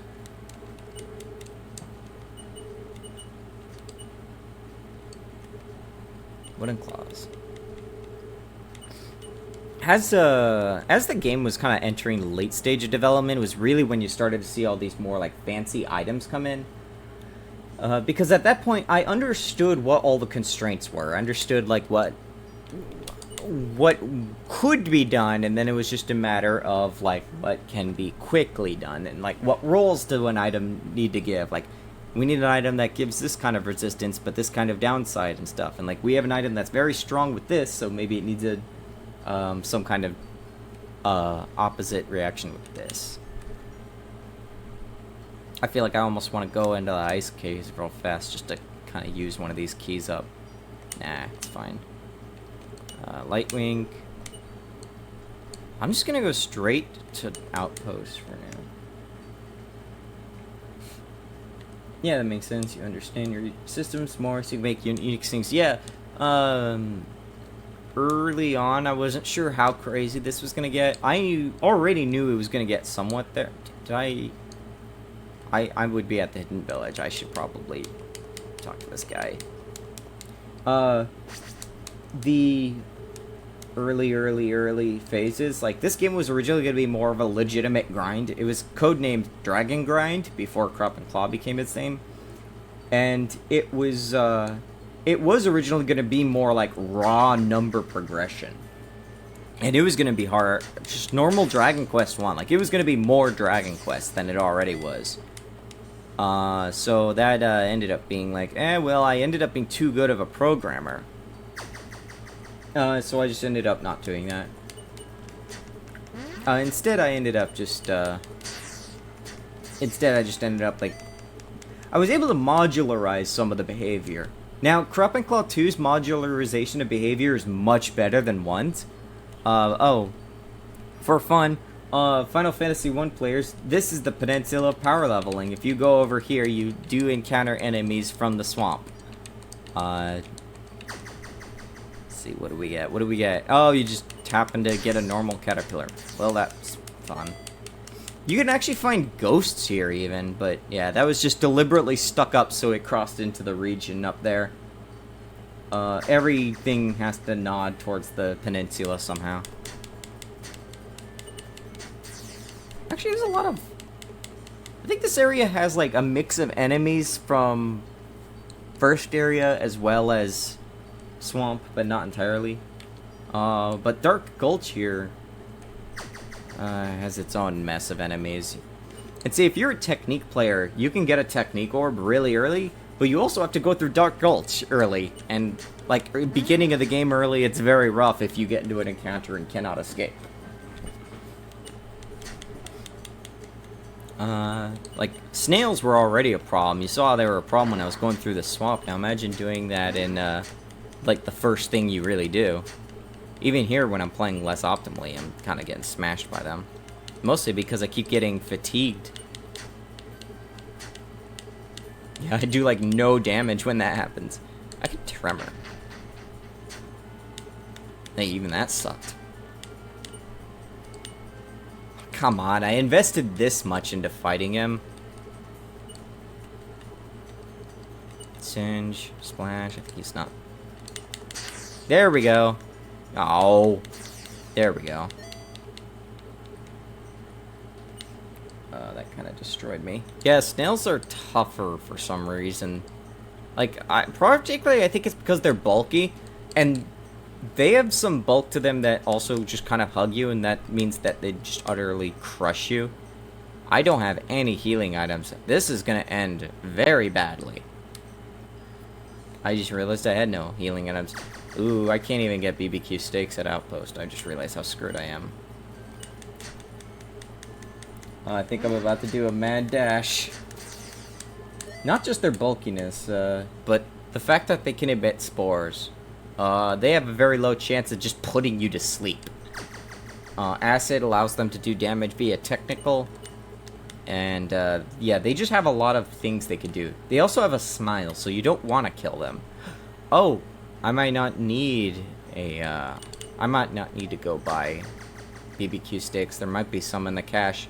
Ant gone. We are starting to get into the territory of dangerous things now.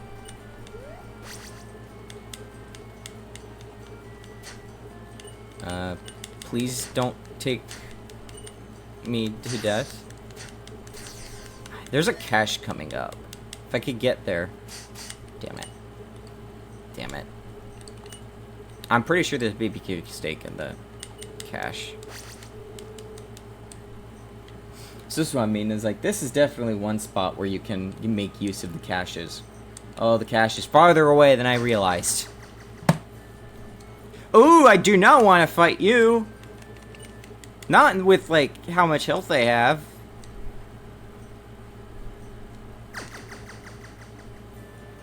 No! Uh-oh. Uh-oh.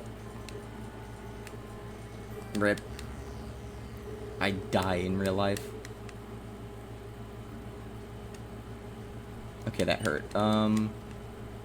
Okay, I need to get some kind of healing item at least. At least enough to get through in case something like that happens.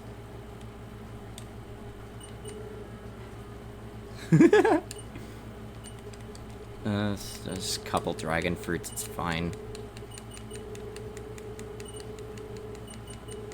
It's just enough to get me to the cache in case I need to basically pit stop. There might even be more there. I still have some experience. Or not experience, but... That's right, there's some gold in here too, though. I don't really need gold right now. I'd just remember that for later, I guess. Alright, let's crush our way over here again. Oh, there's stuff in the bandit cave that's blocked by a skeleton key, too. I have to remember that. I might wait until I get to a funny item, though. Pretty sure there were stronger enemies in this area. I haven't actually seen any. I remember, like, there were, like, vile vipers and stuff over here. And they basically tell you, no, you're not coming over here. But maybe I'm either getting lucky or Maybe I changed the encounter rates to a lot of them, so they're really rare, or they're just not there at all anymore? I don't remember. Give me the rod. Come on. Give me the funny rare drop. Come on. Actually, I don't need to crush anymore, it seems. Dang. Actually, so there is actually a cheat I did. Sadly, because I didn't feel like setting up menu interrupts, you do not actually get items drop if your inventory is full. So that's why there are never any rewards that are like one time that come from enemy drops, just because I was just too lazy to allow drops if your inventory was full. It does not work on the same subroutines for the menu and stuff. It's actually just a cheat. I really don't want to fight you, dude. Why do I not want to fight him again? That's why I don't want to fight them. They have toxic induction. And that's really, really bad. Does clean poison work on that? I'm fucked. Oh no! I don't know if antitoxin maybe works. Oh, I'm in a very bad way now. I knew there was a reason why I don't want to fight them. I forgot that they have toxic darts. Oh, we're gonna be losing out of that sawtooth for a while. That's fine. Here's the secret key. First time using that. Throwing star, but the bag was full. Of course it was. Okay. Only restore works. I don't have restore. I knew there was a reason why I wanted that. Okay, I'm gonna have to get that later. I don't have an escape. I think it's just gonna be a mad dash to one of the next towns. Luckily, this place actually leads to 2 towns, and one's closer, but not the next town, technically. There's a lot of treats here. I'll have to wait. Don't have to wait for you, though, good sir. Spectre Serpent. Oh, and then I took damage on my own. This is... I have no idea how this is gonna go. I don't want to fight you, good sir. Oh, you got the preemptive strike just to get in my way there. That sucked. Oh, toxic. Okay, I think I have to go get... I really don't. I need to get lesser restore just to be safe. God, not having far flight sucks.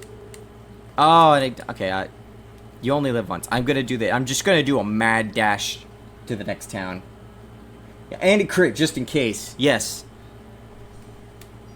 Mad dash. Screw it. Just running. I'm just gonna run every way there. I should probably get the Apex ring. I'm sure it'll be fine. It's like no way that it'll be that bad, right? Famous last words. Friend. Okay, so there is a Vile Viper here. Thought that Vile Vipers were here.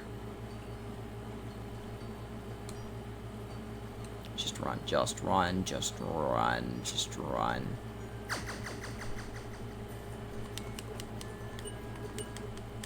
Caterpillar.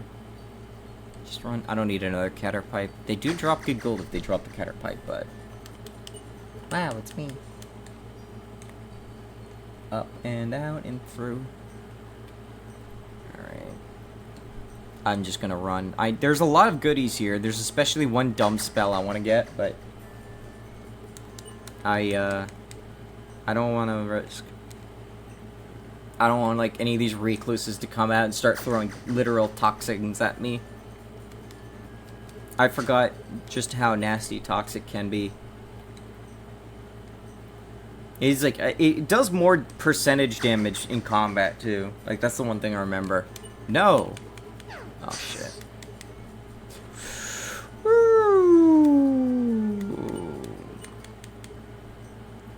I don't remember them being this hard.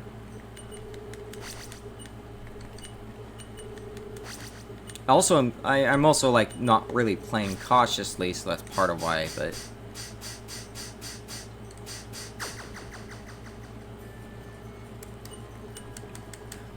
Get me out of here. I should have got the Apex ring. I should not have played it this way.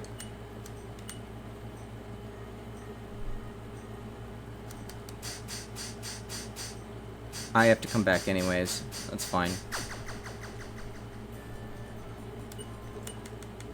Just run, just run, just run. I'm almost there. This place's gimmick obviously was the darkness. I think it was Argyl's idea initially, where to just have like this basically, and you'd have to feel out the path. I don't remember if it was his or mine actually. Oh, you are not a nice person. Not even a nice person. That was a mean lizard. Okay, Apex Ring it is. Apex Ring is fine. It's not a lot of monies.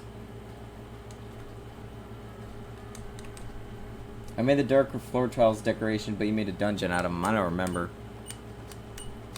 What I do remember is I just got utterly destroyed in this place. This isn't even like a hard dungeon. This is just like a between space. This is just like you go here to go to another place. Maybe I should get Chaos Theory. This is where you get Chaos Theory. Okay, run. Wait. Actually, equip that first. Whoops. After some victories. That's incorrect. It's not actually after victories. I'm just gonna leave it wrong. I don't care. As long as I get away from 5 fights, I should be fine in the Gulch. And I said, it's per map. The reason for this was because, like, there was actually some design. Apex Ring, I think, is the first relic that was made for the game.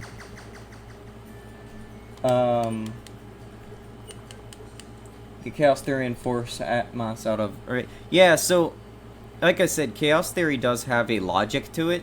That is, like, kind of the joke with the name. It is literally Chaos Theory. It looks chaotic. There is actually some science to it. I could force it to do one of the most powerful spells in the game. Pretty much the, like, most powerful offensive spell in the game, I think. And it will cost very little TP comparatively. To pull it off, though, you have to be in a very specific situation. And you have to know, like, a little bit of math. And you also have to know the table. Because the table decides what you're actually going to roll. And if you don't know the table, you're doomed. Oh, friend. Goodbye.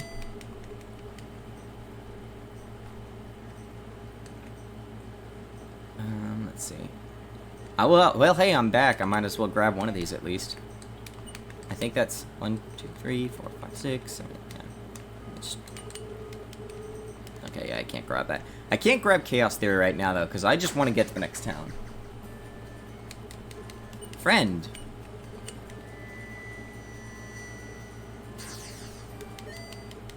Spectre Snake.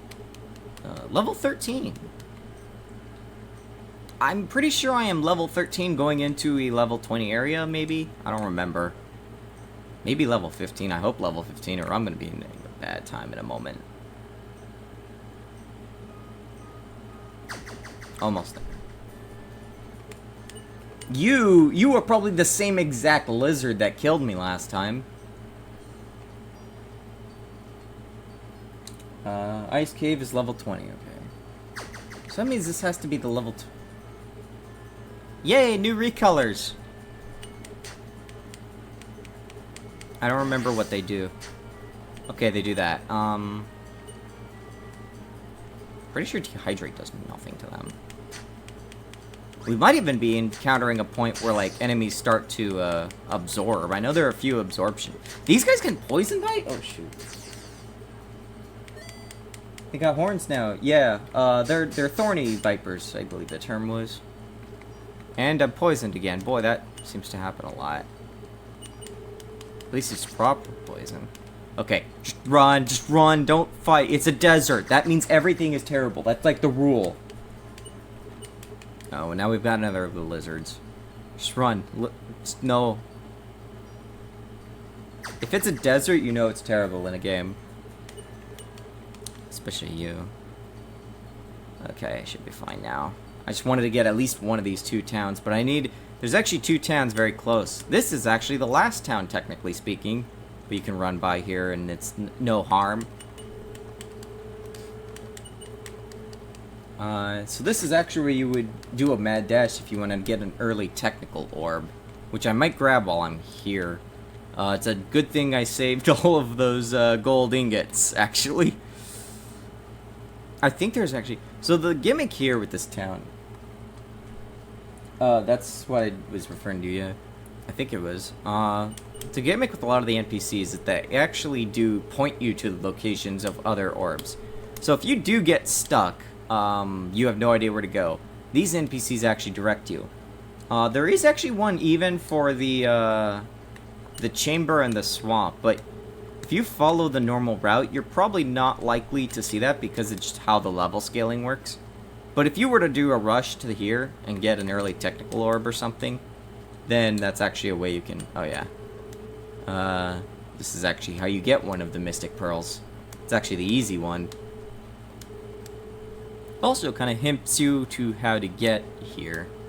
Or to how to find the place. I need to empty up my inventory, though, so I have priorities. You can hear... What's this? There's like 2 shops.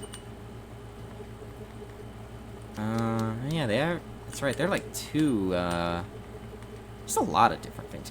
Oh, you can start to get some of the endgame spells here, too. Well, I guess that would make sense if it's the last town, wouldn't it?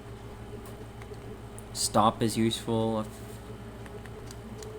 Pretty sure stop was useful. It's expensive in the TP case, though. I could store a skeleton key for now. I might actually be at a case where I don't need skeleton keys anymore if I rush something. Yeah, so I think this is the low-end shop. This is like where all the cheap materials go.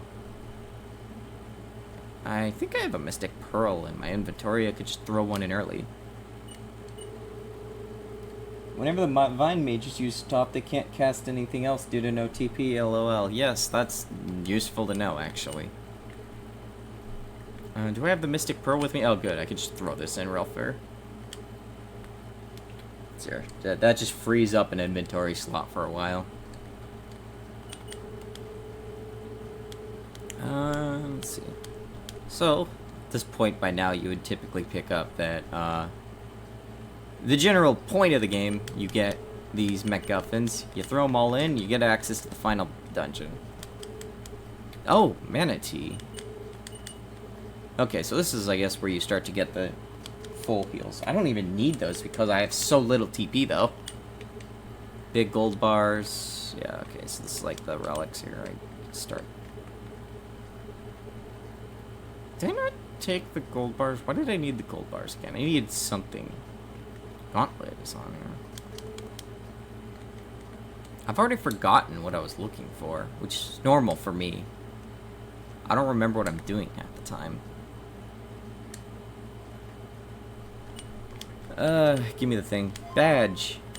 Oh, that's, I think, the only time that sound ever gets used in this game. Was it this guy? This is the guy, there we go. Was it this? It was technical, yeah. Technique orb, finally. I can actually make use of having high tech. Oops. There we go. I got a few levels of magic in, so hopefully I'll pull back some of this pressure.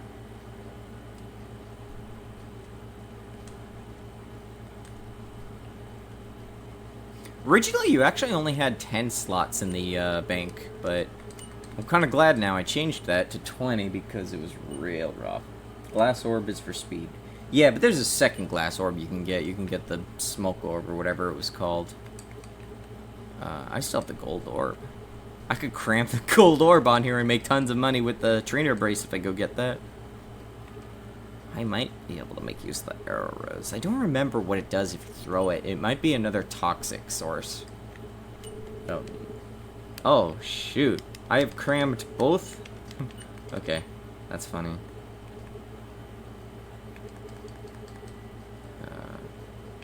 I guess I'll just have to sell something. I've managed to cram both my bank and my inventory. Okay. Sell the orb. That's fine.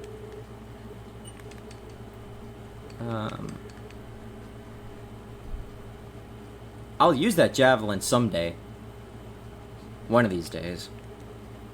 I'm never gonna use the caterpipe, aren't I? I don't trust it because it's not guaranteed. Sorry, caterpipe, you're gone.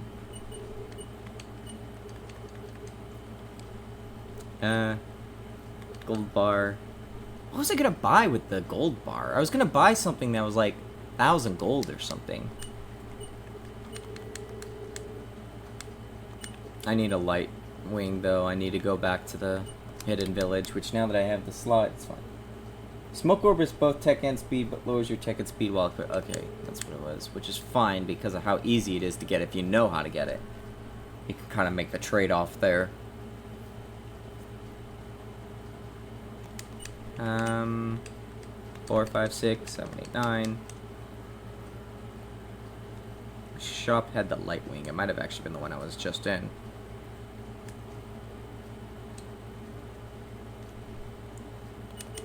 Yeah, I think this is... No, this is... Is this where you get the general item store? This is the armor, I think, yeah. Because there's an armored guy there. Might be this one. Nope, these are spells. Oh, but... I thought you could get mute here. I'm pretty sure you could get mute as a spell. I'm really sad if not, because then I just sold the last caterpipe I had. I could have just used that for mute or cough or whatever. Oops. Oh, wait, here's more shops. Okay, this is what I was looking for.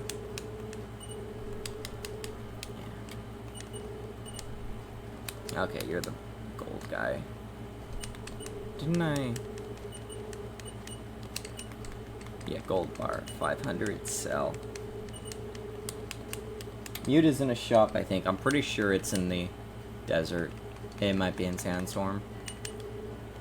Flightaware, hidden village. Got a scoop for now, but it was fun and I followed. Hope you stream more. Yeah, I'll probably be doing dev streams, so keep an eye out for that. I have no idea how those will go because I tend to not work with people watching me. But if I know what I'm doing, it should be fine. So we'll see. There we go. That's like the only time in the entire game I think you actually see NPCs move. There, that's one Mystic Pearl out of the way.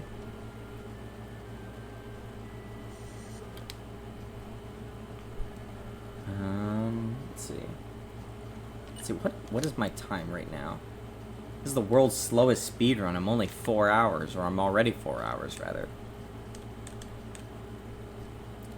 I want to get better equipment, but at the same time, I know I can get really good equipment for free soon. Oh, I can get Let's Restore here. Good. Spellbound, not very good for me. That's very bad for me, in fact. Ah, here we go.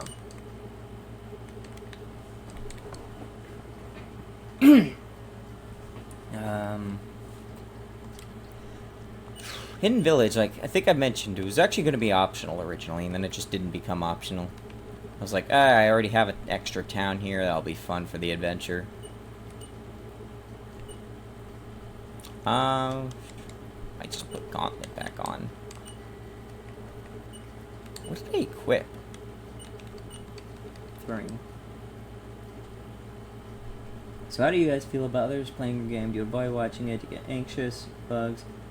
Yeah, so I have a very cold, and almost like calculating feel when I look at other people play the games. Because at that point, I usually almost divorce myself to a point, and I just kind of take some notes. There are points I actually forgot I made the game, and I more or less just listen to what they say. Yeah, Town was fun to watch, because Town was really into it. Like, she was looking at everything, she was like trying to read every description, it felt like, or whatever. She was really into it. Anyone who was like playing it while the game was constantly crashing was definitely like really into it, because that was annoying. I was so not fun to deal with, like rushing that thing together and figuring out why it was all broken. Again, I blame Windows. Like, it doesn't happen on any other system. What was I doing?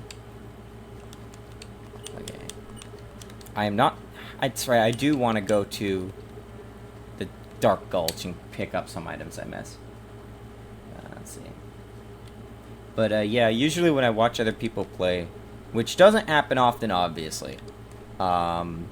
Like, we're still nobodies, and thank God we're nobodies. Apex Ring, that's why I had something in my inventory. Stuff that in there.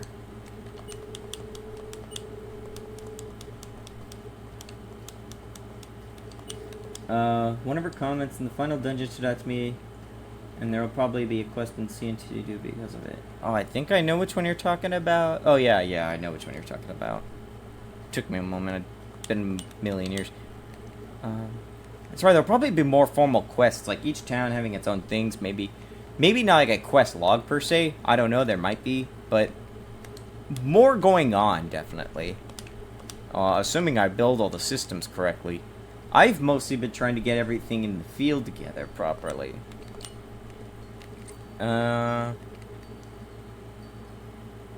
Secret key, skeleton key, There's an item I could get with the secret key, I think. The only problem is I'm on the other side of the map from where I want to be for that. Where was... Yeah, okay, I remember now.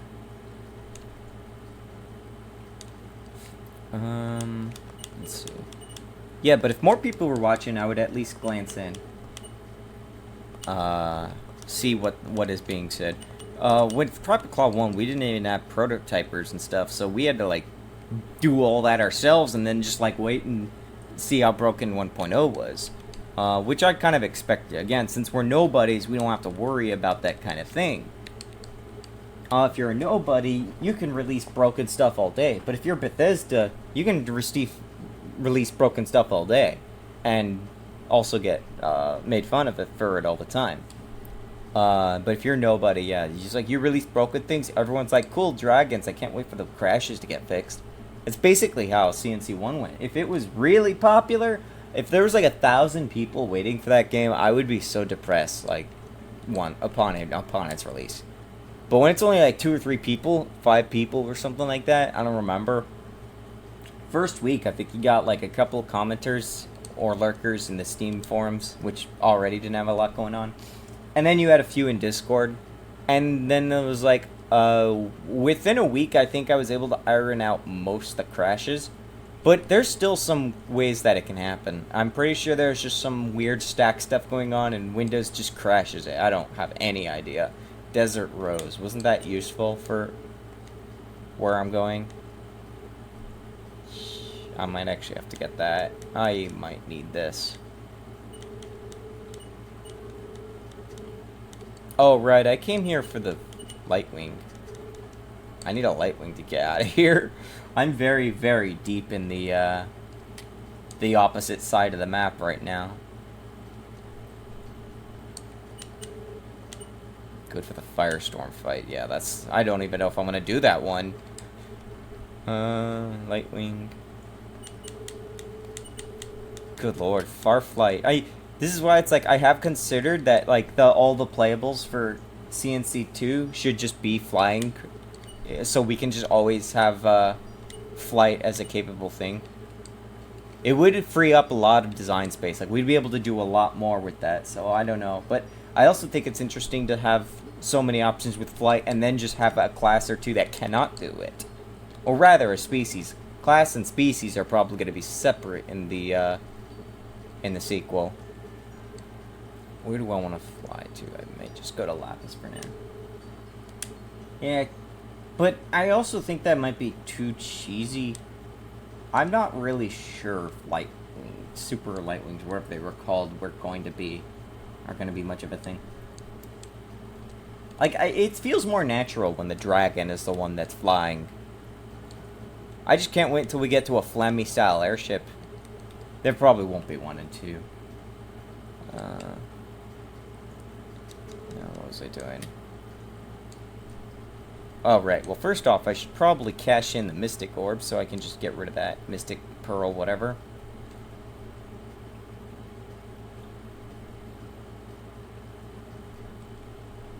If I just get rid of this, I won't have to worry about it. It would be nice to have the water resist for the ice cavern, actually. Is not a bad idea, but... I don't want to carry so many pearls in there, though. I also don't know if I'm going to get the regen that is really useful to have if I do that with 2 pearls. Because I would have 2 if I go in there that way. I don't have another way of regenning aside from adrenaline, though, so that might be interesting. I just don't remember the table of, like, progression for Mystic Pearl skills.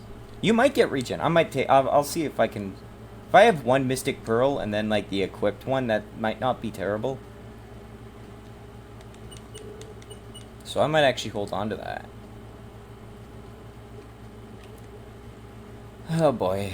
I don't need mana tea. I'm probably never going to need mana tea. Green tea is already 90 TP restore, I think. Yeah, it's like that's...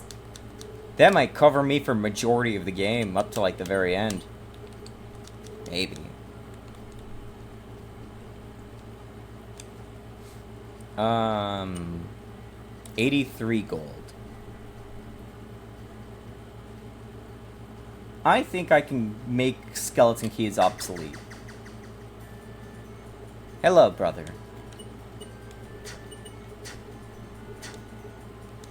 I can make it to the next town. It won't be a big deal. I just realized it might be a big deal. I don't know if I actually slept here yet. I'm trying to remember my route. Yeah, I think I'm fine. Ah, that hurts.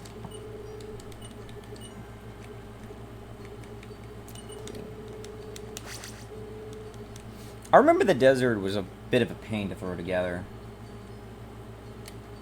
Like, at first it was just raw desert, but it was also not very amusing to run around through. Whoops, I don't need to run. I actually should be fighting right now. So I ended up just throwing these mountains here. The mountains weren't really tile-setted for it, though, so there's definitely some janky cubes along the way. It's a little Minecraft place out here. That's a lot of damage, little lizard.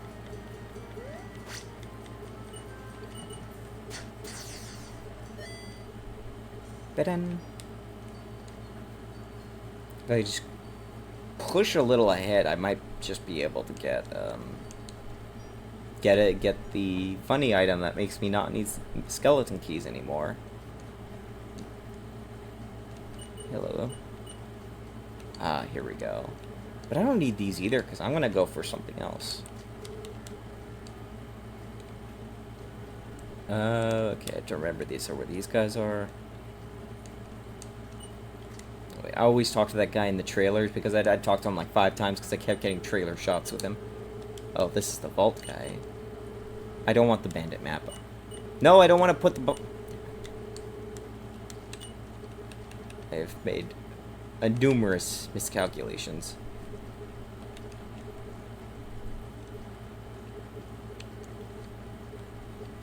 Skeleton keys. I'm gonna sell this, at least one of these keys. I'm pretty sure I don't need any anymore if I just run to where I'm going.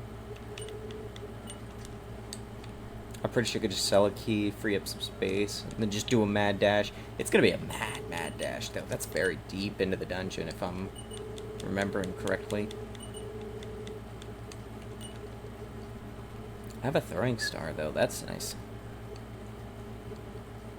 Especially now that I have the technique orb on, that might... Painted orb might give me more. Well, it's not... Yeah, I mean, that's true, though. I was probably going to get that weapon, too. I haven't decided. I could choose between healing or more damage, and that's actually a legitimate choice with a croc, because you don't have much healing.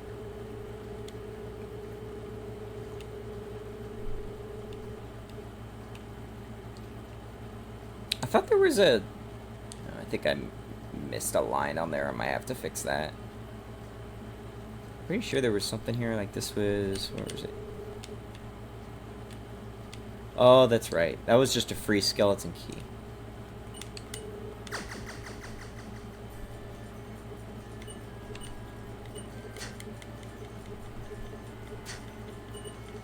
Spoilers. This is actually just a chest, well, actually, a lot of those hidden things, they are just hidden chests that you can walk over. They just don't have the collision for physics. But they do, in fact, have they do have all the properties of chests. This is the only case of an invisible chest, I believe, that requires, or I think this is the only chest that actually has an encounter fight. Okay, so I've got that. I just need to grab the map. I didn't actually need to grab it, to be quite honest. I just grabbed it because habit. What was in here? I thought this was... I didn't apparently mark the shops. I think this is where the game starts throwing all the options at you. Just all the gemstones and everything. Desert Rose. I should probably equip the Desert Rose if I didn't yet. That's going to be competing with the Gauntlet. God damn it.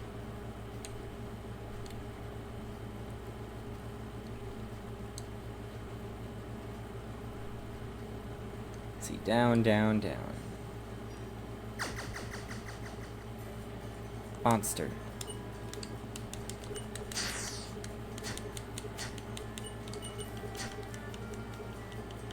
It'll be fine if you're not fighting Firestorm.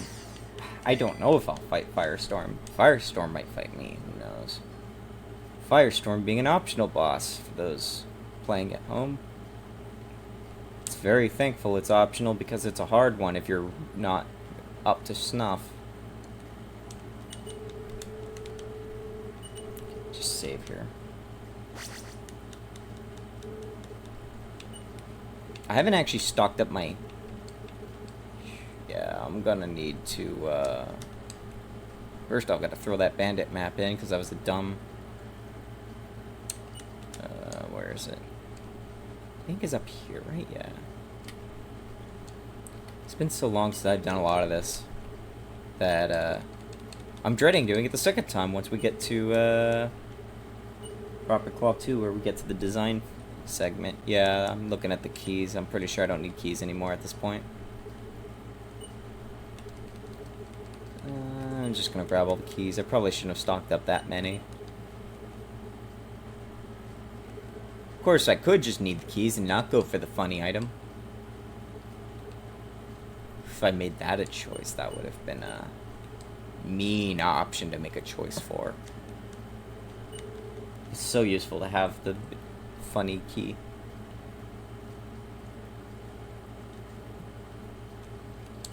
I'm trying to think of what other, like, funny things on the dev side of things to reference. Oh, there is actually something in this town.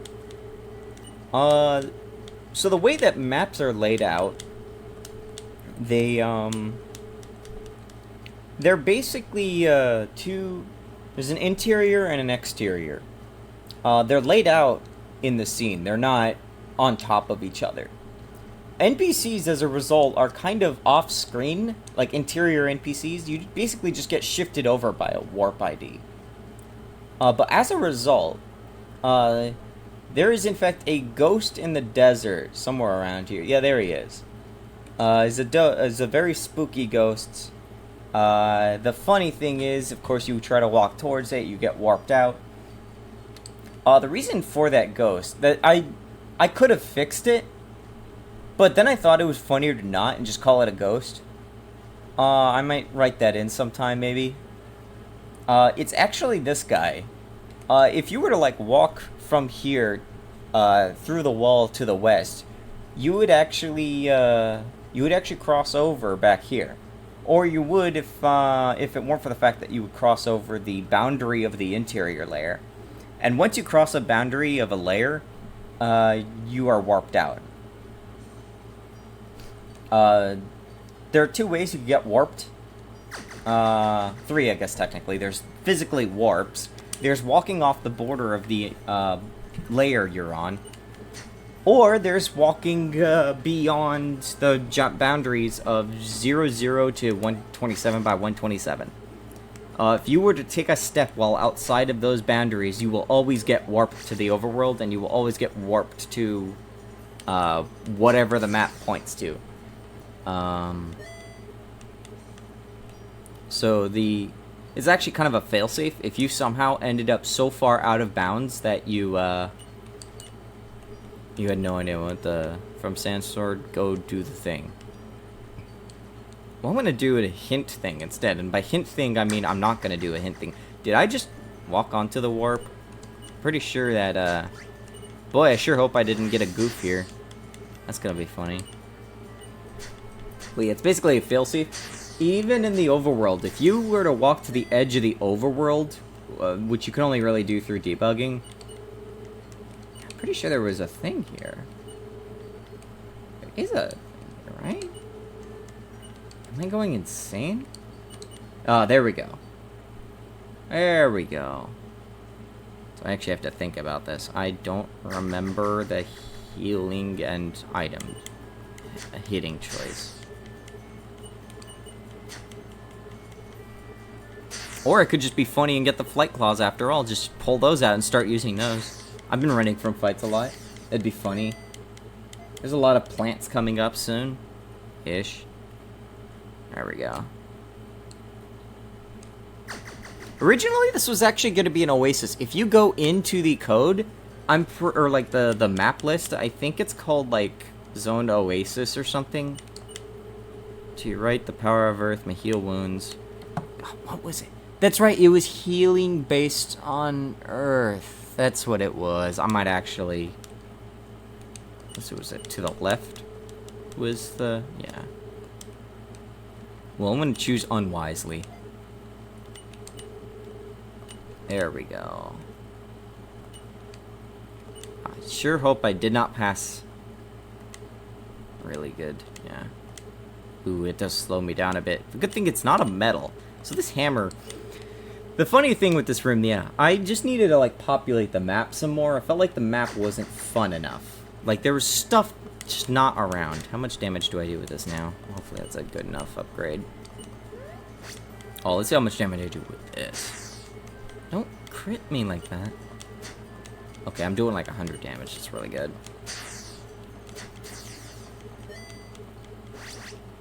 Level 14. Wait, what was that? Cast weapon? Oh, did I just get... okay, cool. I got another earth spell, basically, because I think the element... so the way weapons work... Weapons... all items actually have an associated element. And if the item slash weapon slash whatever has any code that refers to that weapon's element, it gets used. So this is an earth... this is an earth-based weapon. Yeah, so I guess I'm going bludgeoning now. Just full-on bludgeoning. I need to smash a thing or two and maybe prepare my... I don't remember what golems count as. I don't think they're constructs. I know construct is actually a category of things. Adrenaline. One of my stats right now, I'll have to see in a moment. Probably terrible. Lord, these guys are tanky for a pile of sand. We pull a lot of references, or not references, we like look at stuff and sometimes you find inspiration for creature design in a weird place. Golems actually loosely were based off of like concept art for Primordus from Guild Wars 2. He had like a really blobby look to him. And I was like, okay, I could like take this, turn it into a normal creature. And then I took it and turned into a normal creature. So there's a couple of enemies like that in this. I'd have to look at all of them. I think Caterpillar took from Scolipede a little in terms of being like a tar. Tar-ish. Not really, but... I mean, Scolipede's not tar-like, but... what was I doing? Dragon fruit, I guess. Why not? I'm not gonna need... I need to start throwing all this stuff. Oh, I haven't been using these spells. Whoops. Okay, I have BBQ steak. I don't need the secret key. Wait, no, I do need the secret key for a moment. I just need a moment. Let's see. What are your stats right now? They're weak to water.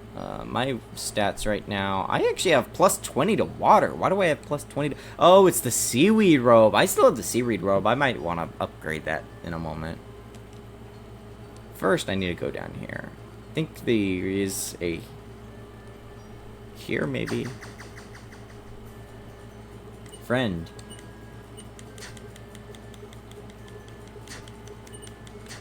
I hope my tech is coming back up. Actually, I could get armor. I could get the tech armor from the or not the outpost, but the hidden thing here. But I'm gonna go here because I need this. I want to place the... Whoops. Use the secret key real fast. Hello, I'm currently poisoned. Will you please give me a bed? Thank you. There's some stuff here. Just let me rob your house. Oh, there's a Rime Viper pop. That's nice to have, I guess. So that's actually another case of items. Like, I wanted to pad the inventory bit. And so there are two items. There's Spicy Honey and Rime Viper pop. This one is... You're doing, like, fun world-building stuff. Here's some notes. This being a popsicle of sorts that looks like a Rime Viper, which is just, you know, a blue vine viper. Just things that refer to other things in the world, right? It gives a nice, contained flavor for everything. It's like, oh yeah, you know, that's a funny thing. It is so, it's just a nice touch. Spicy Honey is a little more generic, though. Yeah, with gumball eyes. Yes, so there's a lot of gumball eyes to, they're terrible. They're probably, like, bleeding out, especially when you're in the desert, right? You come out here, and the eyeballs are just, like, one of the eyeballs is on, like, the mouth of the viper, and the other is, like, just melted into the chest. It looks like an abomination. Of course, the purpose of both Spicy Honey and Rime Viper pop, it gives you a little bit of TP for nice dungeon, what's it called? The endurance? Whatever. But, it also gives you resistance to elements, and might even buff some of them. I don't remember exactly what it was. That's not what I wanted to do. Feels the chill. I don't remember, but it does act like a ritual. It gives you the buff on the field. But, hang on. Luckily, you can actually buy both the Spicy Honey from here, which has a chance to drop from the ant gons, which are basically fire ant wasp drakes. And then the right bumper pop you can get here. So you can heal TP, you can get a bit of a buff. And the point of those was just, A, to add more to the inventories, some more unique items, and more ways to heal TP, but also get a little more out of, like, your inventory slots. Like, that's the thing, too, right? You want your inventory options to, like, be interesting. Oh, here's Mute. Okay, I found Mute. I do need Mute at some point. Mute has its places, but it will probably utterly destroy my TP in combat. Kind of like cooked items in Paper Mario, yes, basically. Because Paper Mario, especially, even Paper Mario had limited inventory, correct? So when you have limited inventory and you're able to mix and match effects, that's very powerful. That's how you use a crafting system, because you can compact your items. It's not a fancy crafting system in Paper Mario's case, but it gets the job done and that has a purpose. And I really don't want to get rid of throwing stars yet. Do I need Mute? Let me see. I have to remember the things that come up, and I don't know how many things cast magic in the next dungeon. Ooh, but I also need armor. I do need armor. Yes, I do have gold ingots. Gold ingots, to cash in, but I also need to work with the armor first.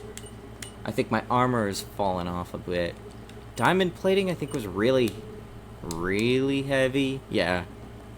It's very defensive, really heavy. Gold plate was like a magic armor lowers your max HP. I think that's a mistake. I think that's supposed to be agility. I'm not sure because it's heavy.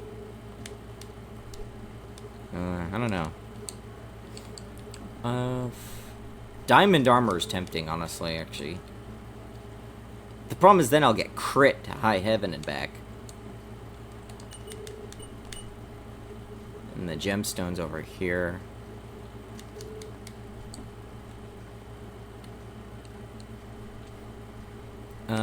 What are you, guy? Oh, you're the other guy. No, I don't want you. I've already gotten your secret. Take that. Secret key guys over there. Oh, yeah. Easy to miss. This elder basically says, like, yeah, someone in here was studying the thing. He doesn't remember where the house is, which is pretty hidden. And he does not have this flag set until after you take the bandit map. Or not the bandit map, the desert map. Just once again, because it's funny. You have to figure out, just through, like, exploring and happenstance, and realize that this is not the edge of the map, and there is some more up here. So that's just one of the other cases where, we just unapologetically troll. What's in here? Heal is an option for spells. I think armor is more important. I really need to make sure I have good armor. My magic is gonna go down when I take off my current armor, I think. Some FF towns did that too. That's basically, yeah, some of the secrets there. Funnily enough, the chicken knife is actually such a case. I need to find the storage. Once I get the storage, I can... Were you the storage guy? I don't remember where the storage guy was. Where are you? I don't remember. Oh, you're another one of these guys. God, I cannot remember where the bank was. That's the armor guy. I know where he is. This is useful. If you get the magic lamp, you can actually get 3 wishes granted. But it's very expensive, but you have to work for your 3 wishes, so... That was something that got added in really last. Because, like, wish granting is hard to program, right? Like, there's a lot of ways it could go wrong. Monkey paw and all that. If you grant the wrong wish, it goes bad. And, like, a single bug or, like, lexical mistake or whatever. I cannot remember where the bag was. Or the bank was. God, why didn't they put, like, a... Whoever designed this game sucks. Nope. Wait. Yes? No. Like, all the scrolls are in front of it. I should have known that. This one doesn't have the thing. So this... Yeah, here we go. Here you are. Gold. Give me the... No, that's the wrong gold. Gold bar. Okay, now I could sell that, and then I'll get myself... I'm in a pickle as to what the best armor for me would be, actually. At least at this point. Diamond armor, and I'll just be physically untouchable. But technical skills can go through me, and magical skills will utterly decimate me. That being said, it's kind of not a bad option. Might just go with it for now. It's fine. It'll be enough to get into the next dungeon. Seaweed robe has kind of fallen off. I'll probably just dump that right now. I guess, actually, no, it hasn't totally fallen off. It may become very useful in the dungeon following this. Ice Caverns does have some brutal hits, I think. I've remembered at least. I don't remember. Who are you? Oh, you're this guy.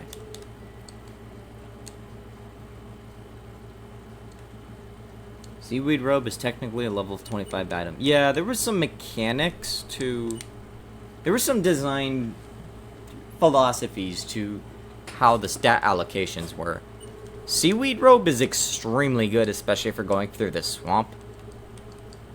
Dealing with behemoths, I think, might have done part of it. Desert map. I don't need the desert map. I only took that for fun. I could take the mist mushroom and poison something for funnies. I kind of wonder how that I would actually work against a boss or something. Or even the super boss. Not super boss per se, but like scary boss. Whew. I could take the javelin and finally use that. No. I'm never going to use the javelin. But it would be so funny. Flight claws.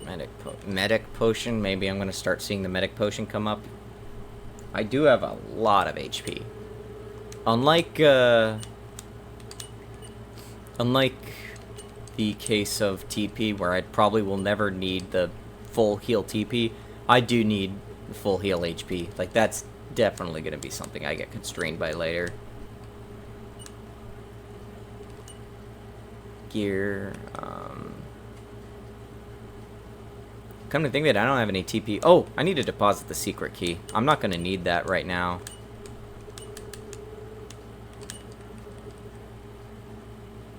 Do I have any healing items I could just take right now while I have it in mind? Actually, I guess again, like, this is what I mean by having specific and fun items, is like, I could heal a little bit of TP with the Rime Viper pop, but I also get some fire resist out of it, and there's plenty of stuff with fire down here, so it doesn't hurt to actually have one of these sitting around. I think that Desert Rose will also give me, I think the Desert Rose gives me a skill, which also helps me resist heat. Like, I think it's Fire Shield, was it? Yeah, Flame Shield. Sell all your other weapons. Not wrong at this point, but I'm going to dig first. And I need to grab a warp stone is what I need to grab, because this is the point where the game stops being generous about, like, yeah, you got to the end, here's a warp stone. Like, that stops once you finish the chamber. Or actually, even once you finish the swamp. Because the chamber doesn't actually have a warp stone ending, it's just that you can open the shortcut and get around quickly. Or you bring your own. Hibiscus tea. Yeah. Oh, they have skeleton keys here?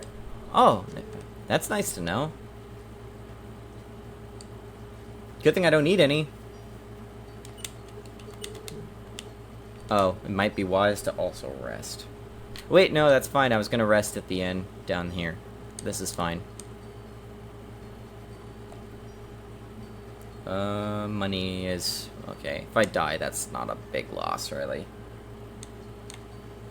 Honestly, with the diamond armor, I might not die unless I get hit by, like, a magical meteor strike, which could happen.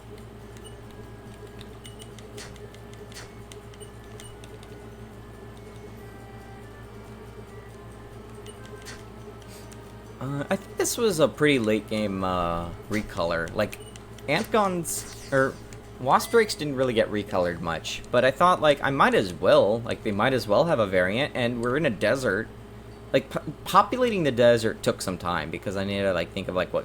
That's why, like, the sand golems kind of came along. And then later, like, their recolors also came along.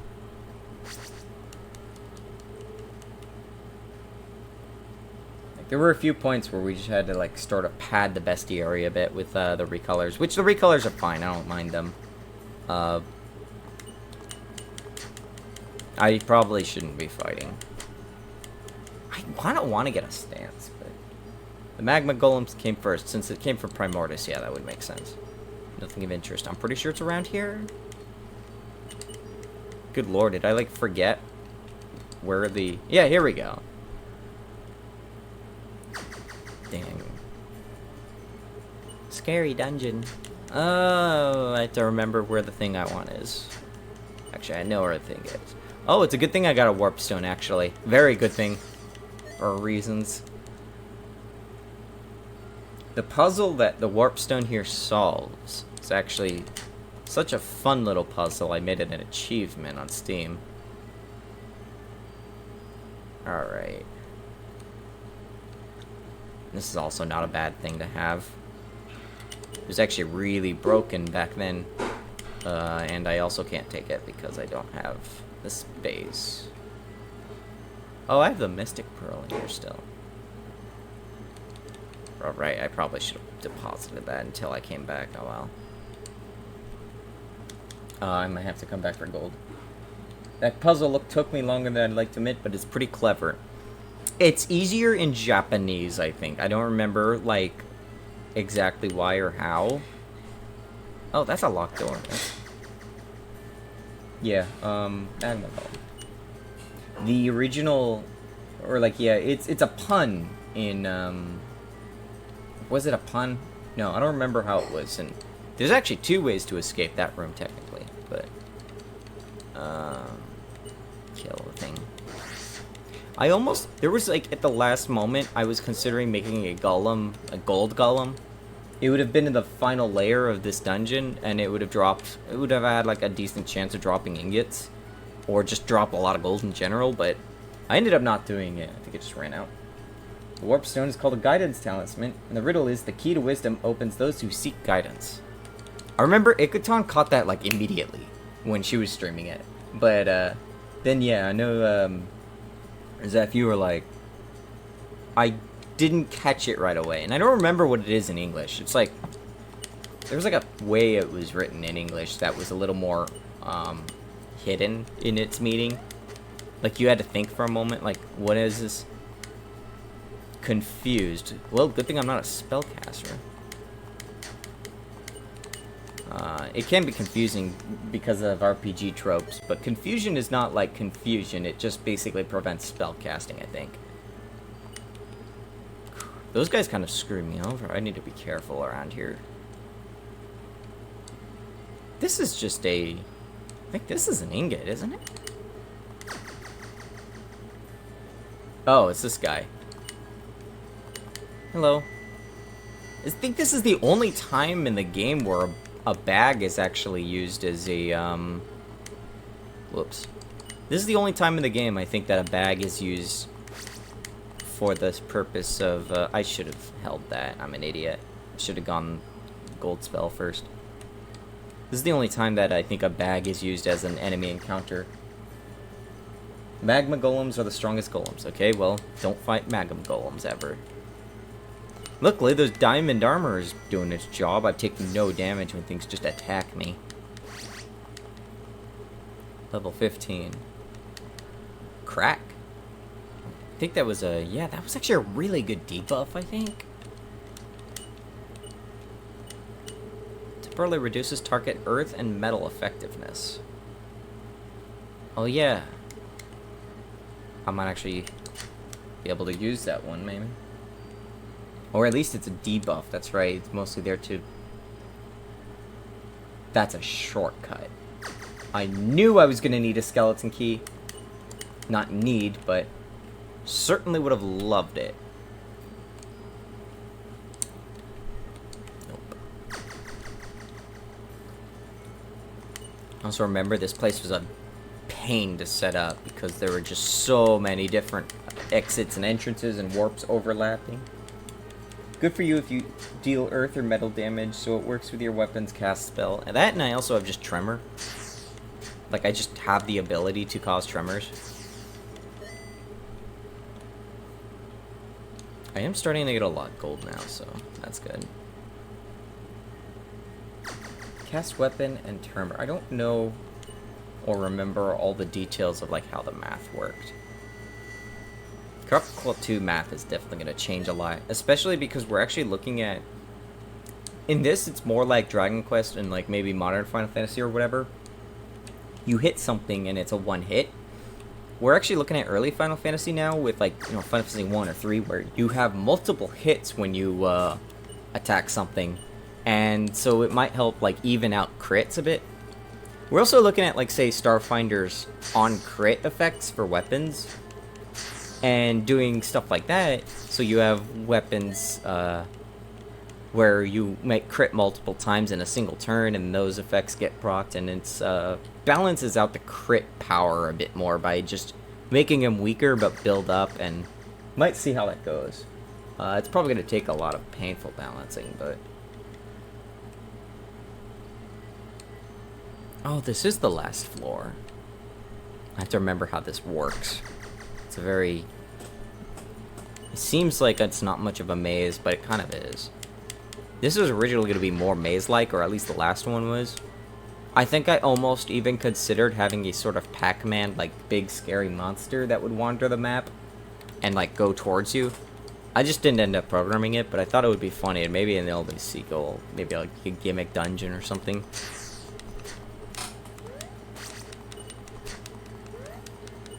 Kill the sand.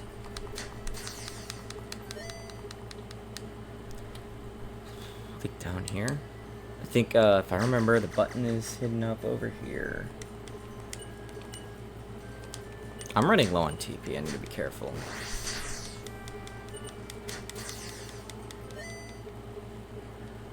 God, I'm probably rich now. I don't have to worry about that, at least. Okay, it is this one. I was wrong. If I could just get through here.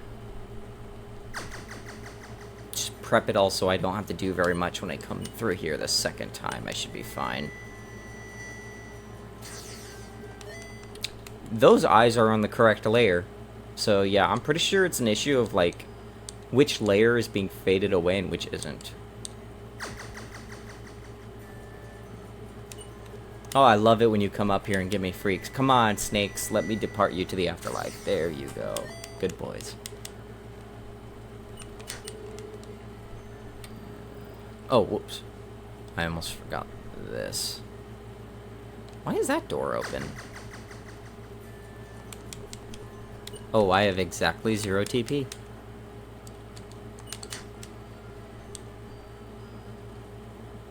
Is that door open when the other... I don't remember, like, the switch arrangements. Luckily, I remember enough that I can get around. Oh, I just remembered I didn't get the effigy from the... Funny thing, okay, that cave back in, towards the village, if you look at the code, it's actually called Lost Woods, and that's because it was actually originally going to be a forest that you would, get to the hidden village through. And then somehow it just turned into a cave because I didn't feel like doing a forest, I guess. So that's another funny little thing there. That's why Faux-intro are on there, actually. Because Faux-intro takes place in a forest. Or somewhere between a forest. Where is the TP healing stuff I have? Hibiscus, there we go. Free. I might as well milk this since I know I'm going to leave in a moment. So I might as well get all the experience and gold out of the free soul that I can. Go away. Good boy. I should have brought my bestiary. Oh.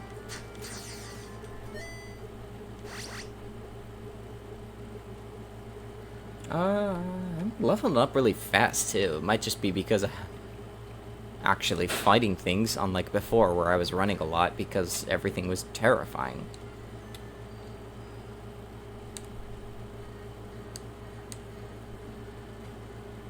So yeah, there was actually a cut floor here. That's why, like, if you notice, the boss in this arena actually just kind of is abrupt. Actually, this might be where I should have done that. Ah, what a good little fun scene this was. The key to wisdom goes to those who think outside the box. That's why I remember this being a challenging thing.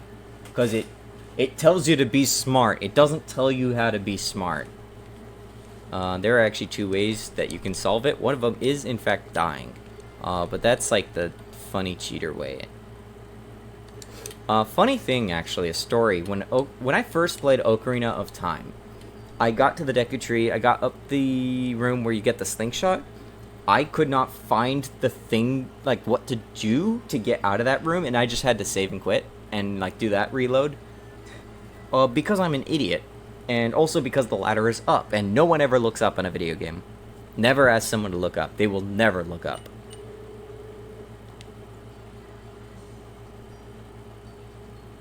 Did I lock that door? Or was it... Okay, I think that... I hope that I didn't just... like, leave the dungeon without setting that up. Oops. That might have just been... When the screen fades, you might notice doors lock and unlock, and there's actually a reason for that. The reason is because when you start the transition, every frame, or every process frame, the doors are actually checking if their flags are set to, I think, 1 in the...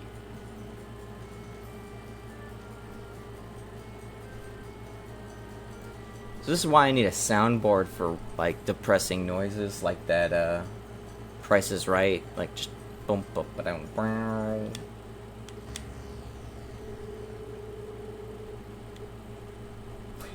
so anyways, oh. Thanks for saving my life, guy. I was gonna be found, like, dead outside of Sandstorm. So... Whoa, I don't even remember what I was talking about. That completely derailed me. No, don't. Oh, now I have to listen to you. So yeah, those doors, that's right. The door system, they're listening every frame to, like, what their flag is set to in the save RAM.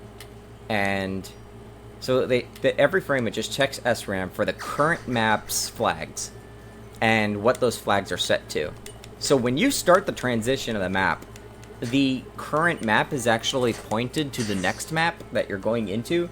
So those doors, those chests, anything, will open or close depending on, particularly the doors, and particularly what the door is doing. I'm not even going to change the poison.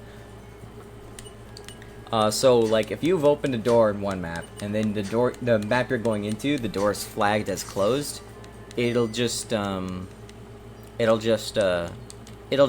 to start looking like that. The flags, I don't think, overlap very often.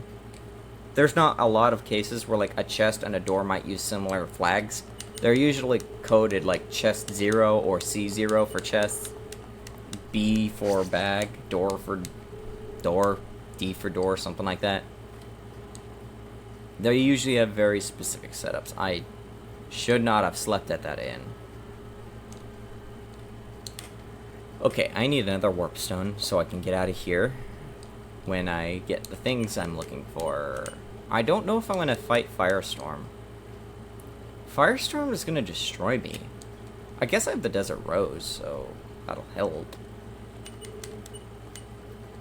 But I kind of want it for bragging rights. But I also want to get to the final dungeon soon. I'm still a bit of ways, because I need to get both this pearl and the next. But these dungeons aren't long. Like, these are very short dungeons.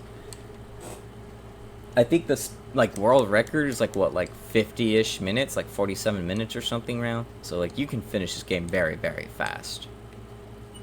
If you know what you're doing. I never know what I'm doing, though, so... I could sell my weapons, that's right.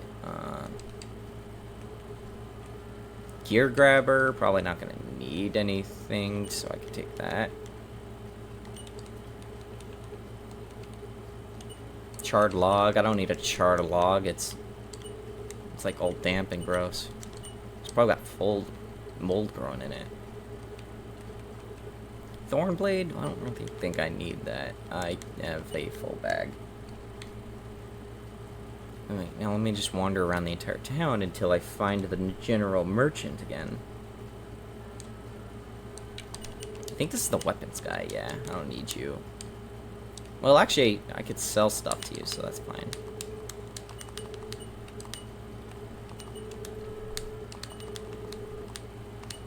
Funny thing, the original push of the game had weird controls. B and A were inverted for a lot of controllers, and the reason for that was because I was actually playing it on an NES USB controller. But the ones, like, set it up, the A and B on that controller correlate to B and A on non-Nintendo controllers and stuff. Even Steam Deck, so... It was a bit unintuitive if you were on a controller that wasn't a USB NES controller. Spoilers, a lot of people are not. And I kind of knew that was going to be a thing. I wasn't sure how much of a problem it would be. 2 general merchants in the center of town. Yeah, that whole gimmick merchant thing that I deliberately set up to be funny, I've completely forgotten already. Gear grabber is rather cheap. I guess because you get it early in the game, so you can't just sell it and buy a nuke or something. Ryan Viper Fop. I could sell a Mystic Pearl. I cannot sell the Mystic Pearl. Unfortunately, the Mystic Pearl is actually not interesting for people.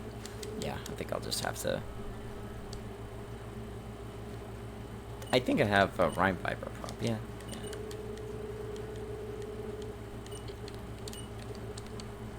Let's see. Warpstone.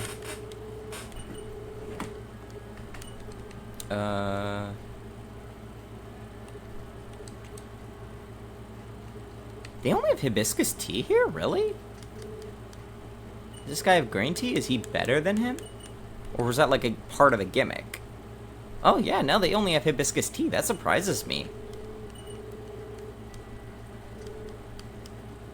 I should have given one dragon fruit and green tea.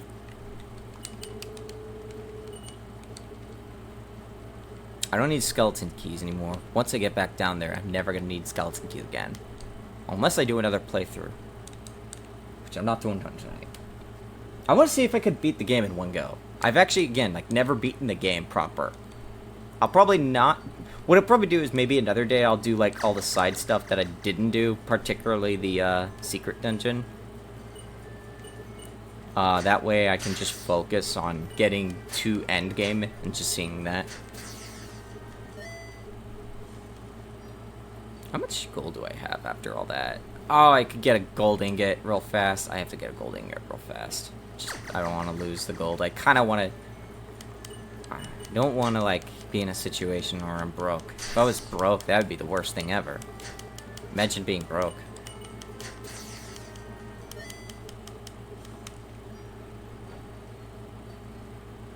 Oh! That's right, there's a secret around... That's right, there's like a... One of the advice people you could buy money tells you that there's something around here.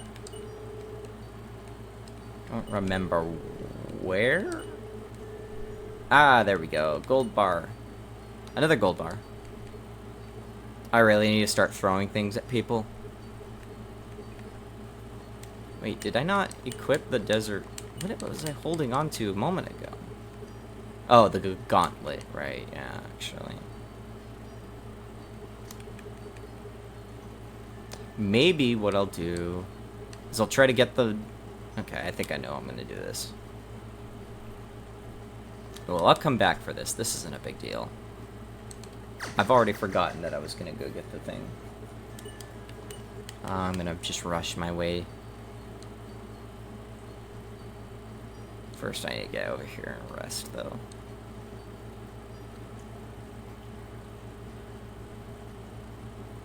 So part of the reason why these caches were set up, they are secret. A very thorough player will probably, like, check every nook and cranny and then accidentally run into one of these and be like, what the heck is this? The description is the same as the caches that they will find in dungeons. At least the smaller dungeons. And then, it's eventually just hinted out that, like, you're supposed to find the secret key, and it's very much something that you're not expected to just know and take advantage of, but once you do, it's very, very helpful. It's just part of the fun of just not telling players about things. That's why I intend, like, probably CNC2 onwards, we'll probably have some really obscure stuff that I just want to see if people will be able to find, so... I think... Please tell me I have inventory space. I don't. Okay.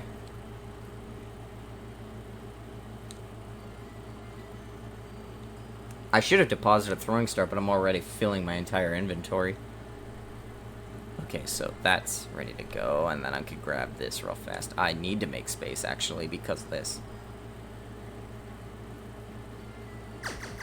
Alright, screw it. Someone's getting a throwing star. It's you.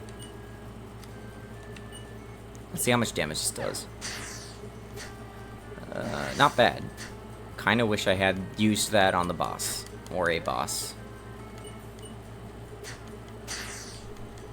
You are doing a lot of damage to me, friend. Good sir.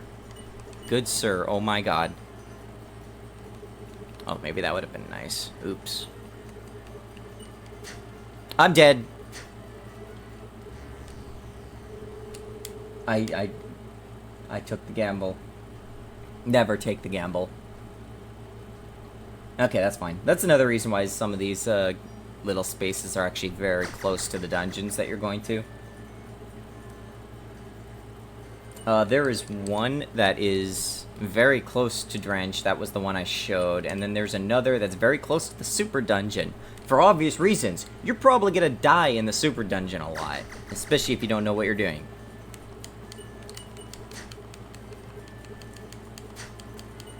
I probably shouldn't be fighting, though.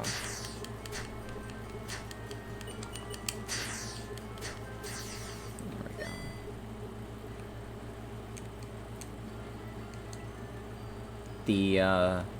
Let's see, I could get gold spell now.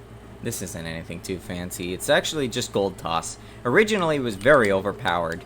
Because of the gold drops, it's very easy to get a lot of gold. So you can just throw money at enemies and they just destroy. It's mostly there because, yeah, eventually you just hit a point where gold literally means nothing. Like, it's not an object anymore. You just don't need it for anything that matters. So, having just a spell that uses gold or some other sync with the limited scope that the game has just does the job fine.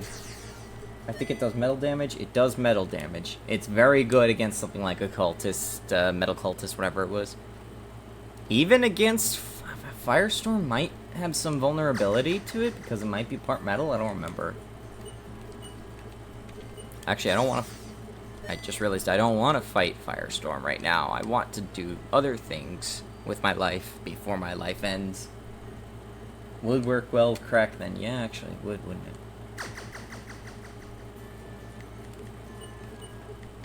One thing is, I don't remember how much TP it costs, but it also, like, destroys your money supply. You really don't want to use that a lot unless you are sure you are done with money. Or you have, like, plenty of supply if you ever do need money. Got Master Key. There we go. Never need a skeleton key again. In the case, I think it's... I don't remember exactly how it... Maybe the game tells me how it works. Expends up to 1,000 gold to inflict increasing metal damage. I don't remember the exact scaling. It got toned down from what it used to be. But if you don't have that much, it basically just drops you to 0 gold and then, like, factors in how much money actually got spent. So it has its place, but it's not the best thing ever, I don't think. It would be funny to use well.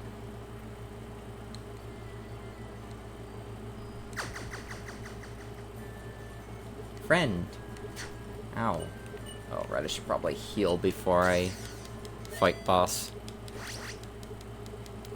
Level 17 already, okay. What are my stats looking like right now? Technique is 62 already, wow. Well, again, that might just be because of items. I have the Desert Rose on. I don't know if that's going to help much against this boss. I might actually benefit from having the, what's it called? Thank God I did not move up because I'm not ready to fight yet. Hang on. Mystic Pearl. He might be weaker to water. I don't have the bestiary with me. Hibiscus tea. Do I have a second hibiscus tea? No, I don't. Maybe I just go all out? Yeah. Hope that will last in case he does anything with fire. I feel like this guy has fire breath, but I know he has earth attacks too. He does like ground-based stuff. Throwing stars, that's always fun. If anything, he's weak to bludgeoning. Oh boy, this poor sap. Medic potion, I'm gonna need to grab 1 or 2 of those when I'm next at Lapis. Probably before I go to the next dungeon. I might be good. I could throw a gold bar at him. Maybe he'll just leave. Like, okay, that's fine.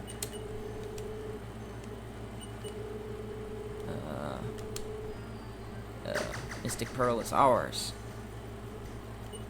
I probably should have made Ward first. Whoops! Okay, I should have brought Toxic as well. Oh, now I'm realizing all the mistakes I've made in life. Ward. Oh, right, that's right, that and I have Diamond Armor. I'm probably fine against his physical attacks. That's good. That's very good. Oh, yeah, he's doing nothing against me now. Well, until he starts doing techs and stuff, he'll probably hit me hard with tech or magic. I think he has some kind of magic. I don't remember what. Trimmer? Okay, well, hope he doesn't have fire. Okay, I was far more afraid of this than I actually should have been.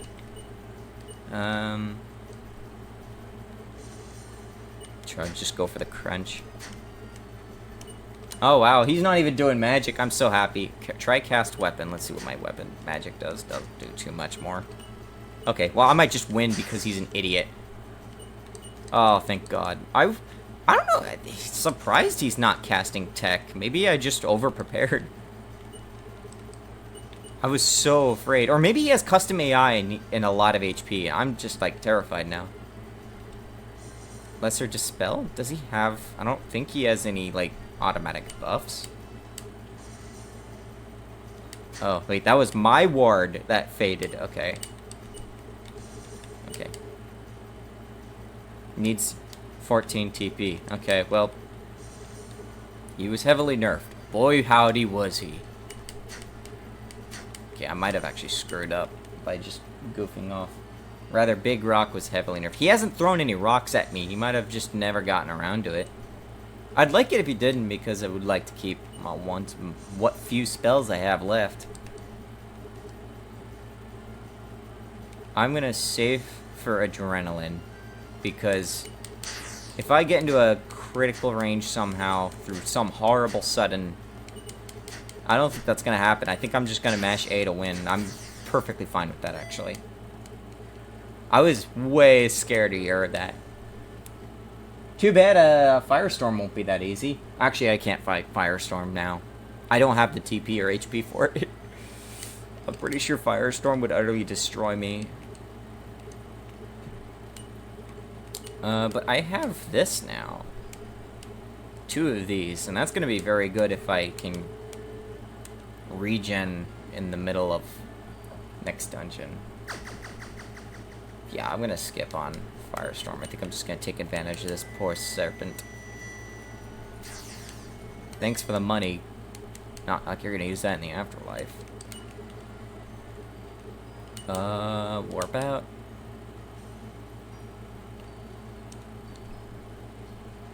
Yeah, the snow elementals, yeah. Snow elementals are one, rime vipers are another. Surprisingly, the bosses don't use a lot of the local abilities. Probably because of the just dread that the player well resisted against the local fauna and flora will be immune to the boss, perhaps, practically.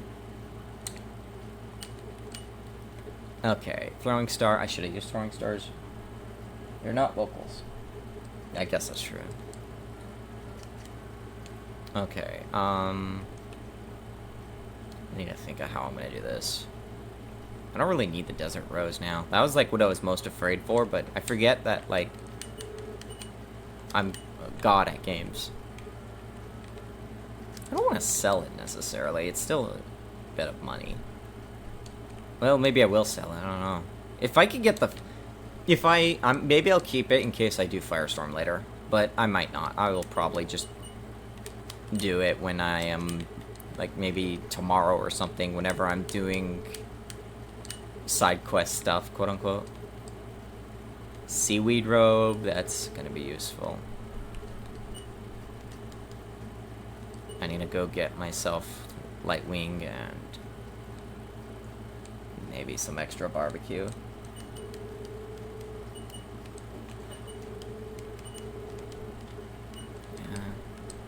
BBQ. I'm actually getting to the point that, like, green tea is good. Like, I actually almost have 90. Light wing, light wing. Flutter, right? Yes.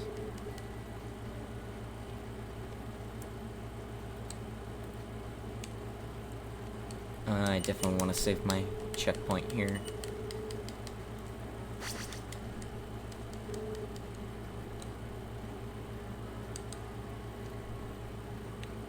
I remember this town was much bigger. Like, this and Lapis were very big, and they got massively toned down because it was just not compact. It was not filled with stuff. It was just empty walking. So it felt a lot better once that stopped being a thing. Warpstone, I do want a warpstone for this.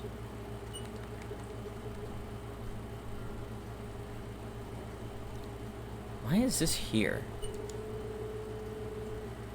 Okay.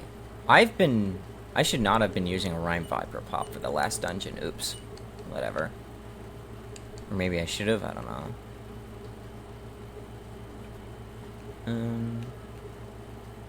I think that should be fine. I know the next boss is really hard if you're really not good at balancing, which I wasn't, and neither were any of us. I need to go to Drench. I need from Drench at least a toxic thingamajigger. I'm gonna sell at least one of these throwing stars.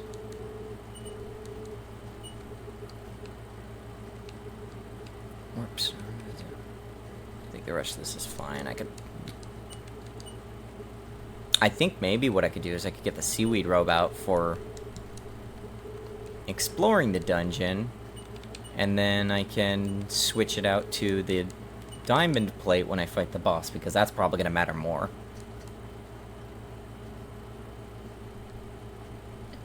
I think this should be fine. I really hope that 2 Mystic Pearls is enough to get regen. I don't remember how it works. I think I'm an idiot, though. I did not need to do that. Oops. Well, that guy's dead. I'm gonna grab myself something that can inflict toxic, just in case if I need to tank the boss.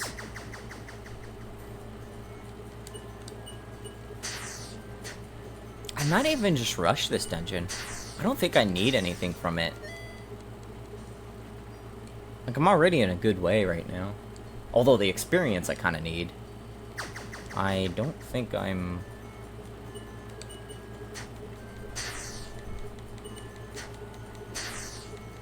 Bad lizard. There we go.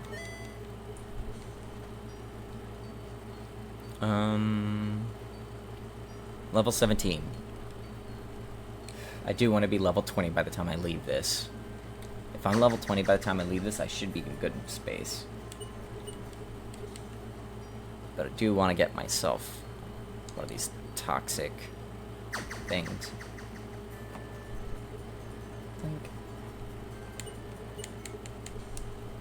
Oh dear. Let's see, does this like thing have like a... I just looked over, so like a streamer that I sometimes watch. Streaming movie night, Drunken Dragon.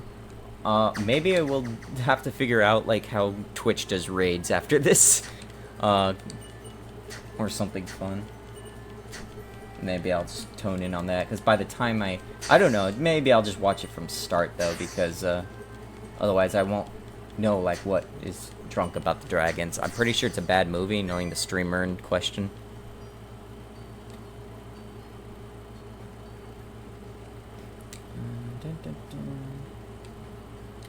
I really like throwables. I think that throwables will make, and I in general, like, I want to make Crop and Claw 2. Yeah, it's Mike. I want to make Crop and Claw 2 utilize more class-specific features.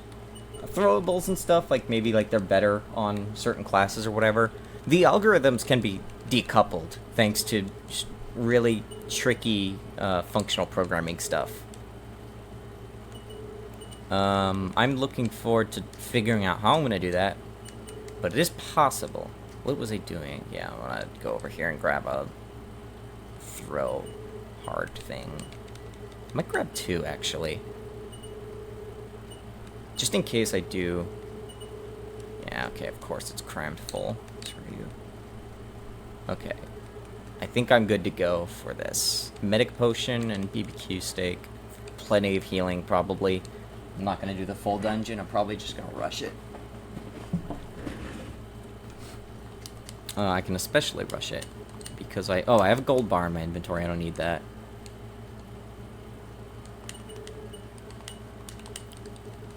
Store that for now. I might get the Darkstalker dagger just because it's Darkstalker. And Darkstalker was the best Wings of Fire book.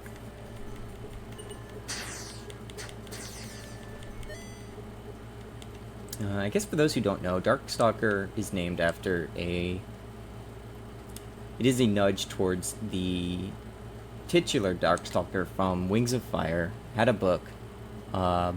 Dragon Romance. I guess worth checking out.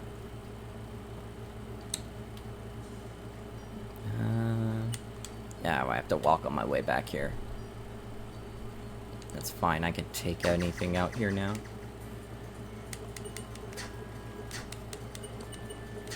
I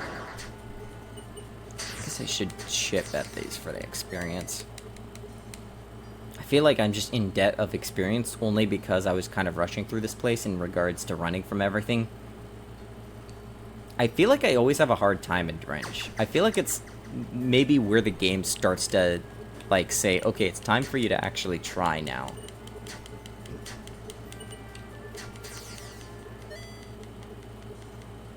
In fact, it was definitely very difficult in early drafts. We're actually in a good place for XP right now, thank God. That also means I'll have to riot.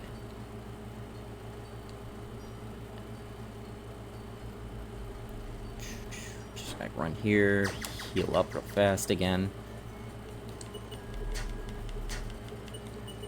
I probably should have done adrenaline there. Okay, there we go. Oh, yeah, I'm glad that this bug is just going to be visible for all the funny YouTube videos. That's going to be great. Sorry, Naga, I don't need your skeleton keys anymore. Oh, that's interesting. Looks like the check is busted on this innkeeper.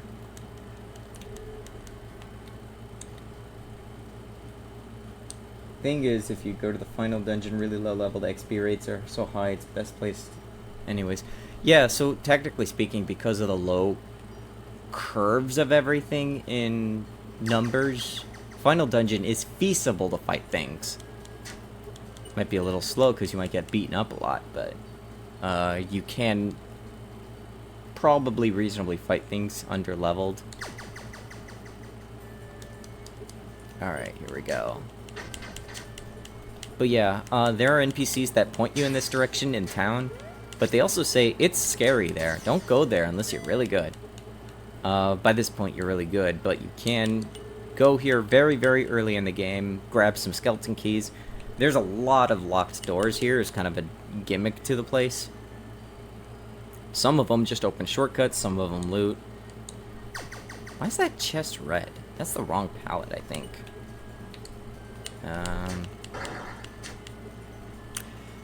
And that's why you be very careful when you go here. And that's, okay. Well, don't try fire, I guess. Okay, I guess you can reapply your flame shield that you just applied. That's sure, fine. Do I have anything very good against ice? Oh, thank God, I was like... I feel like anytime I get hit for 100 damage, I cry. Oh yeah, Snowball. Snowball was like really good. I think it was broken at one point. The Ice Orb in particular. Yeah, Ice Orb is very good to get early because that's like what you do to break magic or late game.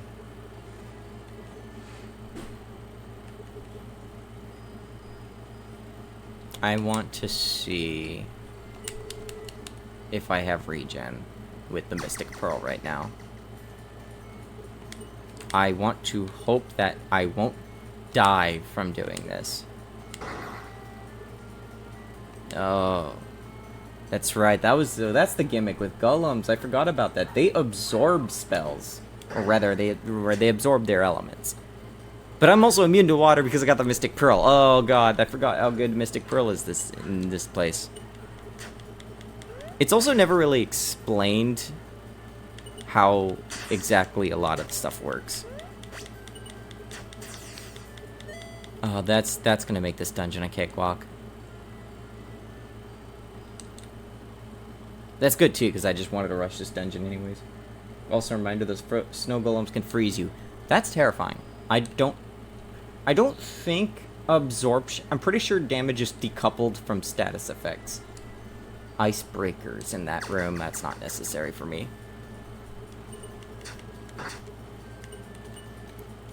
But yeah, I don't think that this heals me. I get the misty effect. I think that's just, yeah, I think that is only just... Maybe... Oh, maybe I am healing. Okay, so yeah, if you have 2 Mystic Pearls, then you do get some kind of regen? Nope, I don't think so. Actually, I'm wrong. Never mind. Mystic Pearls are terrible. I throw them in the volcano. Oh, I also kind of wasted one of my orb level ups. Oops. Master Key. That's fine, though. I mean, being immune to an element is extremely good. That being said, I don't think you can be immune to an element of water without, or like in the final dungeon, because I don't think any items let you do that. Because once again, you have to turn in all the pearls. I don't want to fight you. I think I'm just gonna rush. I'm rushing now.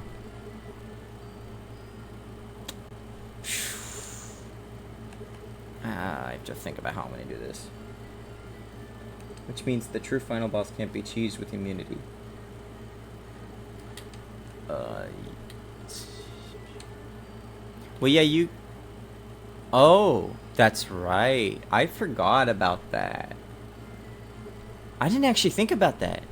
I think there's actually a check in this in the secret super final boss that if you're immune to water, I think she starts increasing a chance of using the hug skill. Because for laughs, I needed like a physical skill to replace water, because like water was your best. And I was like, wouldn't it be funny if? And you'll find that a lot of my design and my logic seems to rely on wouldn't it be funny if.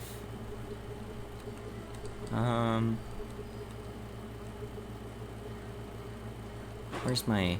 Do I not have, Oh no. Oh no, did I not get tea? Okay, that's fine. There's tea somewhere in this dungeon. I'm sure of it. Oh, a Rhyme Viper. There we go. Yeah, I didn't read that description. Oh, it's rain! Okay, now I'm really glad I'm using the, now I'm really glad I'm using the Mystic Pearl to cheese this, because, Acid Rain. I forgot about Acid Rain. It's a water spell that attacks twice. I don't want to get hit twice by water spells. Or anything, really. Where's my master key? Yeah, here it is.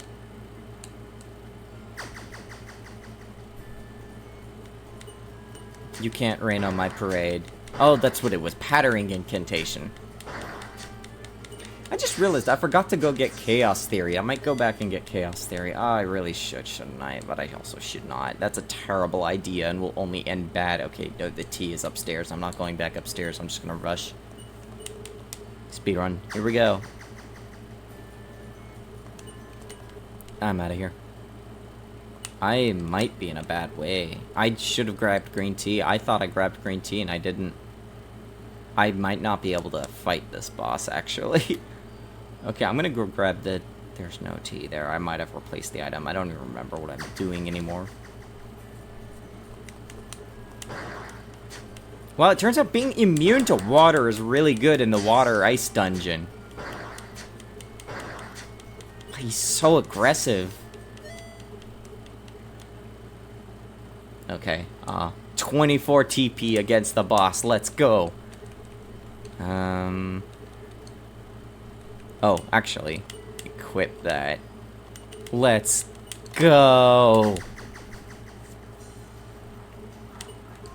Okay. Oops. Yeah, I should have added the painted orb. I'm an idiot. Oh well. Funny thing, this is actually another case of censorship. It is hunter in English, but it is actually translated to assassin in Japanese.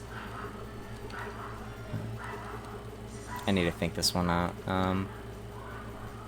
I should have warded again. I keep forgetting to do ward before combat.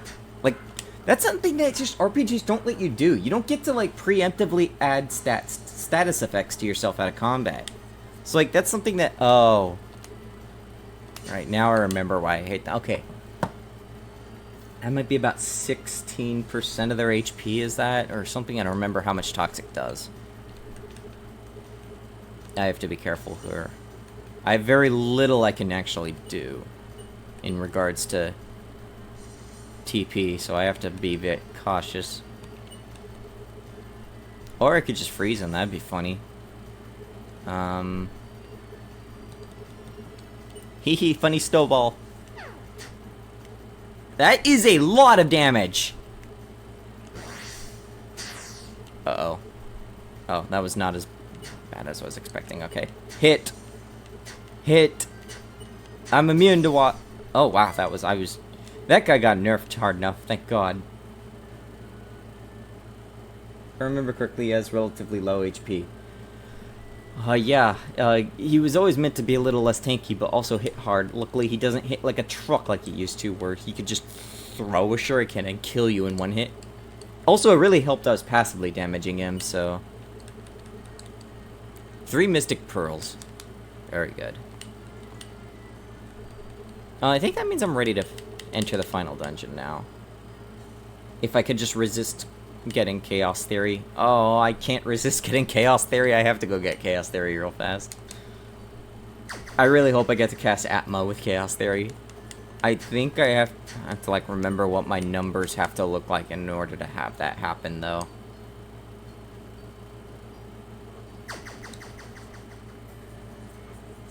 He didn't get a chance to throw a shuriken. And he does not need a chance to throw a shuriken. That's perfectly happy of me. Where am I in experience right now? I am level 18. I'm going to be going into the final dungeon a little under-leveled now. Because I didn't really do a lot of that dungeon. What it could do is I could get the training brace. You could just get the training brace and like kill something really strong for a moment.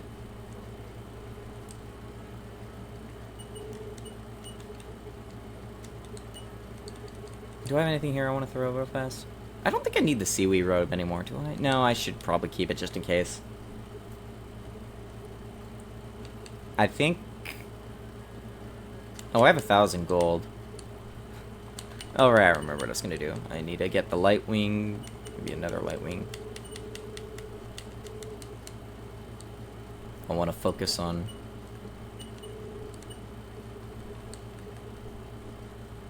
Where am I going to go exactly? Maybe I will just go to Lapis first real fast. Because I got like 3 inventory slots being taken up anyways. Lapis is closest. Oh, I guess if I was going to get Chaos Theory, that's right. Yeah, I was going to get Chaos Theory. Okay, I have to get Chaos Theory. That's the #1 priority. I have to make sure I can beat the thing, though.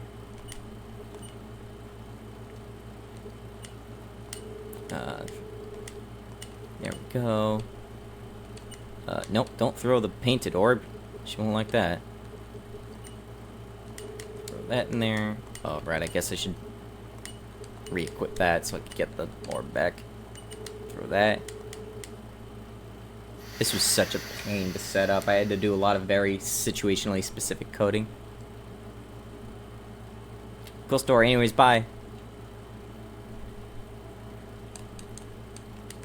For those really into dialogue, everyone's dialogue does change. Or at least, basically every NPC's dialogue changes in some condition. Some of them, like the flavor ones, will change when Nestlock is awake again. But then the other ones here, will be, what's it called? Dialogue from, like, oh, you got this Mystic Pearl, and now this person says that. Wow, my inventory is so small now. That's great.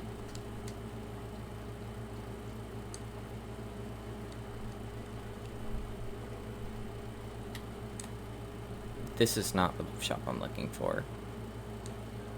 I want... Okay, I'm just not gonna want anything, I guess. Wanting is for the needy.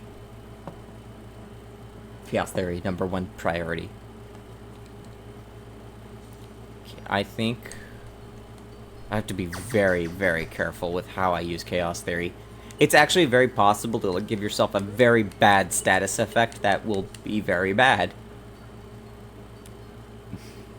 It's actually very possible to screw yourself over with Chaos Theory. I want to rest in an inn. Oh. Oh dear.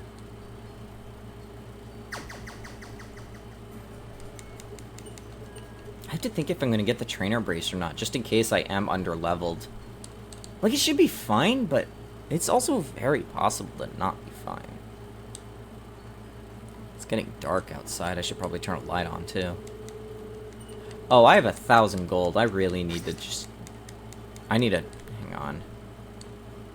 I should withdraw a gold ingot and then just turn it into a gigantic gold ingot.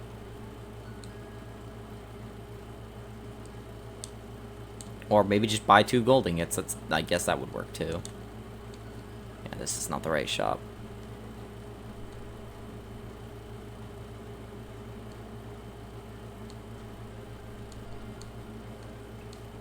One of these days I'll do playthroughs with the other creatures too.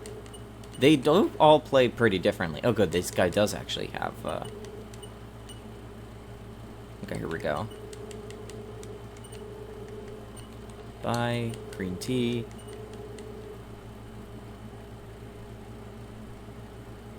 Gather a horde of gold ingots used at a metal bloody. So, funny thing, the gold spell actually does have an interaction. If you equip gold ingots, either one, the modifier of damage will actually go up. I don't remember exactly how it gets increased, but both a gold bar and a big gold bar, they do make your gold spell more powerful. The downside, of course, is you're not using the relic slot for something better.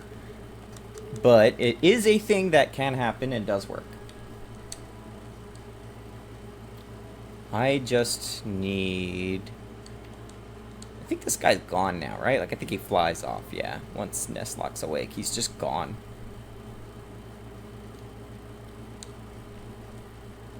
You're the orb guy. No. Wait!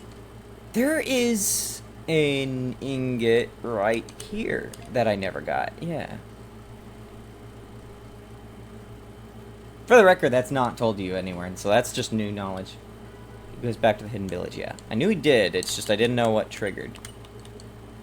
I'm just gonna sell here, trade that. I am just barely short of... God damn it. Here, just have this, I guess. Okay, good, that puts me over. I have to be efficient with these so I don't... the gold ingots did have to be like a special case. They actually made me put in a condition handler where you can override items, sell modifiers or something like that, or like buy, sell prices. So if they do have an established override, this is not where I want to go. They will use those prices instead of the default. The default is that an item will have 0, or it'll be full price to buy and then half price to sell. The gold ingots override that by being just the price for both buying and selling. That's basically how they are served as sort of like a thingamajigger. I don't want to fight anything, I just want to fight the one thing that I know I have to fight. Oh, this means I also have to go through Dark Gulch again. Oh, this is like the worst place in the game.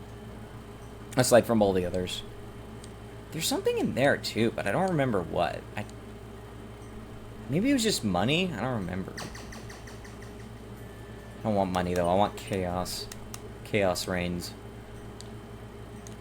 Maybe Chaos Rain will be a spell in the sequel. Don't quote me on that. That would be a funny spell, somehow, just... So it's like up through here. There we go. No. You are my worst enemy! Okay, this is only poison, that's fine.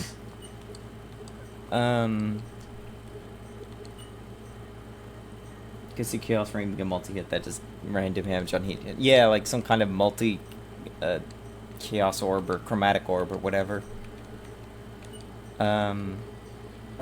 It's feasible with how I coded things. What was I doing? I need a clean poison.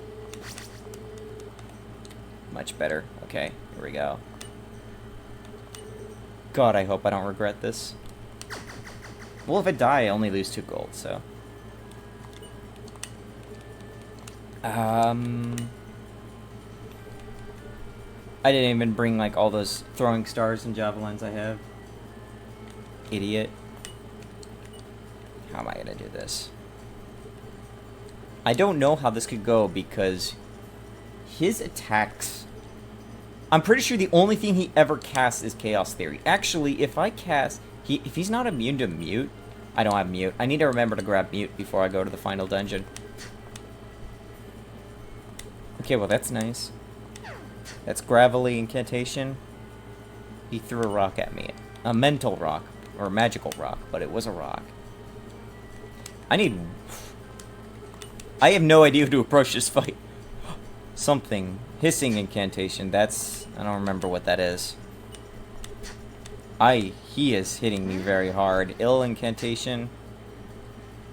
I don't think I'm gonna get Chaos Theory. I don't think I'm gonna get Chaos Theory. I need to turn on the light before I go insane.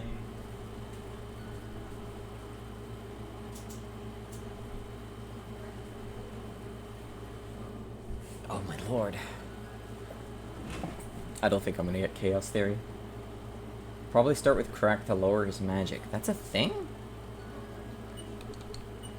I should equip things that resist magic if that's the case. I think Seaweed Road did. Right, I needed Mute. Mute would probably... Unless he's immune to Mute, I can just shut him down completely. And I don't remember if he's immune to Mute. The bright side is I know his one spell. It's just Chaos Theory. The problem is Chaos Theory can be like one of 20 spells. I think it's like 20 spells or something like that. 19 spells, give or take. The problem is there's always the chance that one of those spells will be Atma, and if it's Atma, then that's it. There's no going back.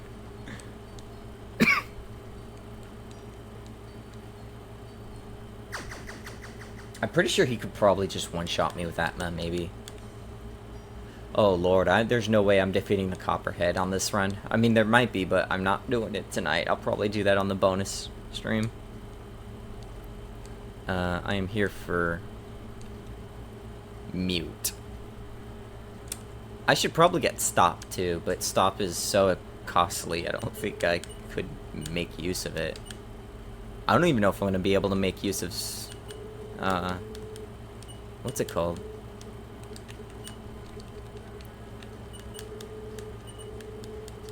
There we go. There might be, like, some weaknesses I don't remember. Stop only lasts 1 turn too, yeah. It's reliable for 1 turn. It's very good if you have a build that works with it. Like, you need a lot of TP to really make use of it. Because you need, like, a lot of ways to follow it up. The real value of Stop comes in when you start understanding AI scripts and the meta.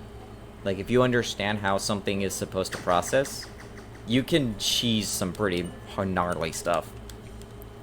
A lot of combat doesn't really use complex AI. It's very simple, but you get some, like, the super bosses and stuff, and they typically have patterns to their attacks.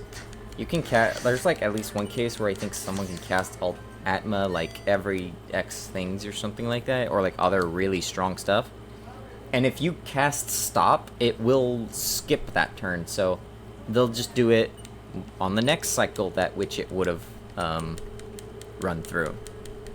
Because it's based on the battle's turn. It's not based on, like, their own internal concept of a turn. I need to remember to rest again when I get back to town. I have 500 gold. I'm just gonna go. Screw it. Maybe I should get the trainer brace just to be absolutely, like, ready to go. Like, in case I'm, like, just too baby and I can't beat things, it may not hurt. Well, actually, I'm going into the final dungeon. I'm gonna level up like mad in a moment, I think. Assuming things don't kill me. Which is a very realistic possibility. I need a light wing too. There's no way I'm not gonna get through here without a light wing. You're not the general store. General store was up here, I think. I think I need a medic potion, maybe green tea. Light wing.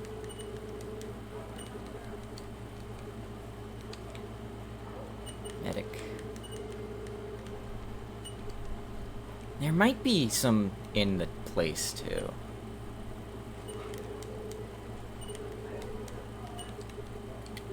Ah, great. I got people in the other room, so I'm gonna have to deal with that. Hopefully the AC is drowning them out.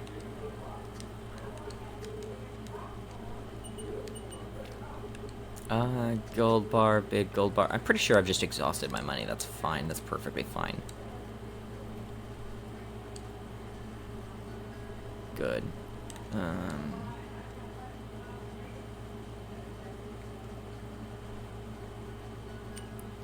Alright, here we go. Lore dump. Lore dump, yes. Yep, uh-huh, cool. Can we, like, ride across the ocean? It'd be really nice right about now. So this whole thing was actually pretty fun to put together. Obviously, I had to make sure the flag was set after talking, so that was also unique behavior, so that we don't just sit here and go... Why are we just... Okay. I think I'm checking the wrong thing when I do that. Oh well, I'll just pretend I didn't see that. Here's a funny thing. If you walk south from this room... this is not covering the screen. If you walk south from that room, or you walk north here, you will find the opposite room.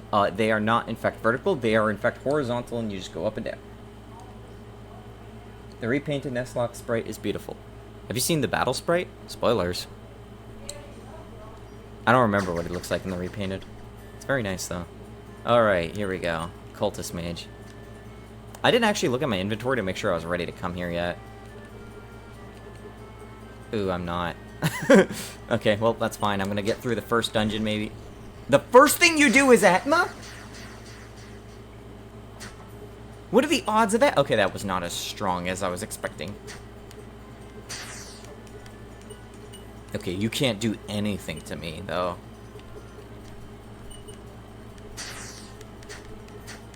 Aside from Atma, that is. You did something when you did that. And now I can't do anything, yeah. That's perfectly fine. If they want to drop nukes on me, but I can survive the nuke, then they can have fun doing nothing to me. There's something over here. I don't remember what it was. There's like a last-minute item that was put in. You really casting Atma again? I don't remember what their AI script looks like. I just remembered camp is an item, isn't it? I have realized I have not been seeing them in shops. I might not actually have camps in shops. They should have had camps. That's hilarious if I forgot. Oh, I utterly destroy them. Divine mages are probably easy to get XP from. Yeah, they're dumb. And here comes the XP. Stone shield. Forgot that I even got stone shield. Enter the thing. Bulb. I don't... Petrified plant bulb. Minus 30 TP. Raises strength by 2 and level up. Teaches full restore. Interesting. Terrible for me. Like, full restore probably costs a lot of TP, and it also massively reduces your TP, but... Probably not even... Oh, hello there.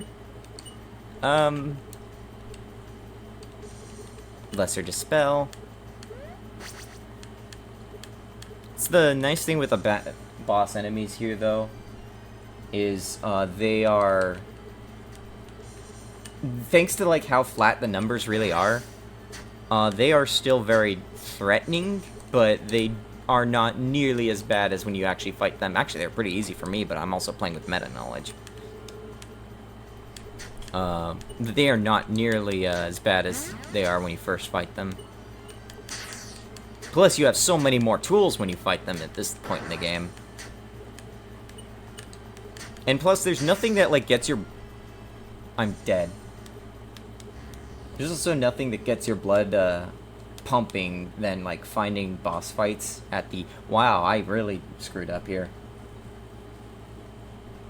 Hold on, I have to do a bit of a jog. Oh, that's fine, though. This was kind of just a trip. Quick trip, anyways. I need to... Actually, I need to get gold before I do that. Yeah, Behemoths is still a threat. Like, you don't want to treat the bosses too much like toys, but they are tolerable at this point. Like, I definitely was narrow when I fought that Behemoth earlier. That was... I was honestly not sure how that was going to end by the end.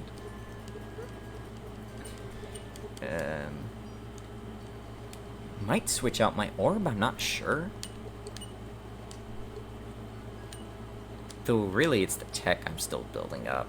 Oh, you know what part of it was? I didn't have, I had the seaweed armor on because I forgot to take that off, so. If I had that, then Behemoth's bite would not be nearly as strong. Theoretically.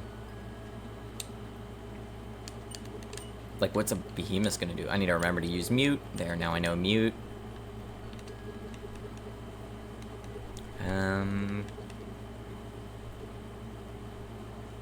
I don't think there's anything I need seaweed robe for.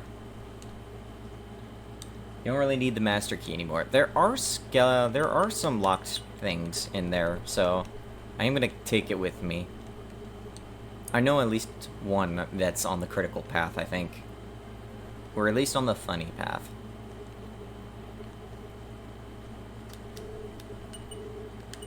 Do I want to just get a BBQ steak for the fun of it? Might just be safe.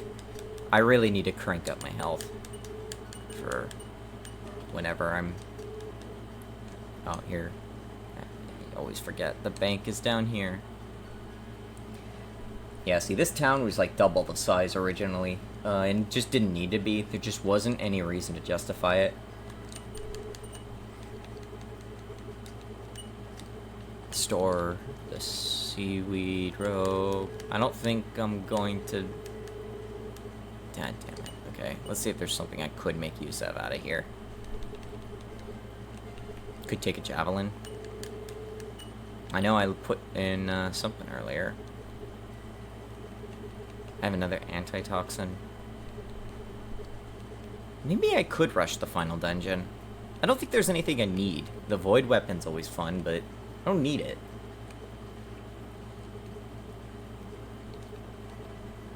Metal thorns. Gold orb. I could take the bestiary for fun. Oh, I have a gold bar.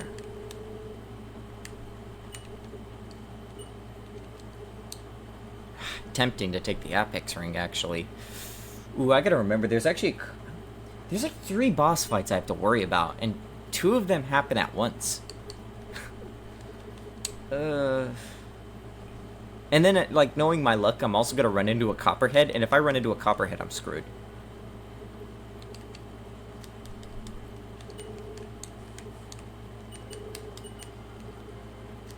Here, sell this.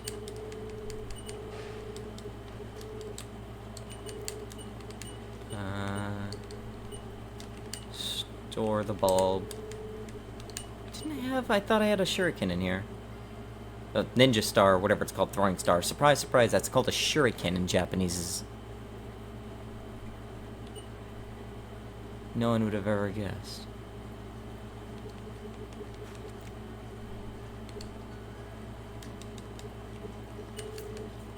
Okay, I'm gonna grab myself an extra medic potion and then I should be good.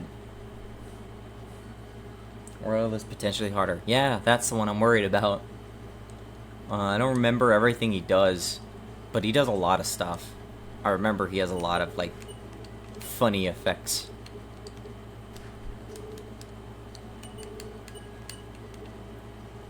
I just want to stock up on the medic potions.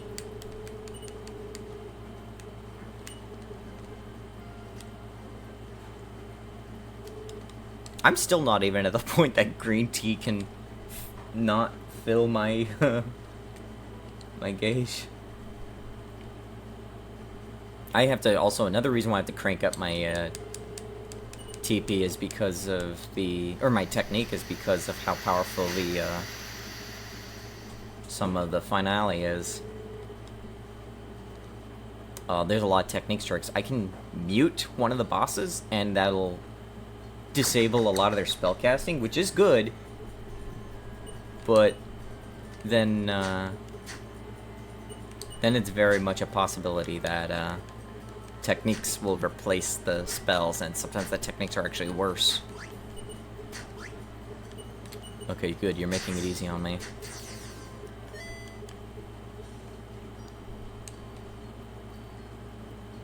Okay.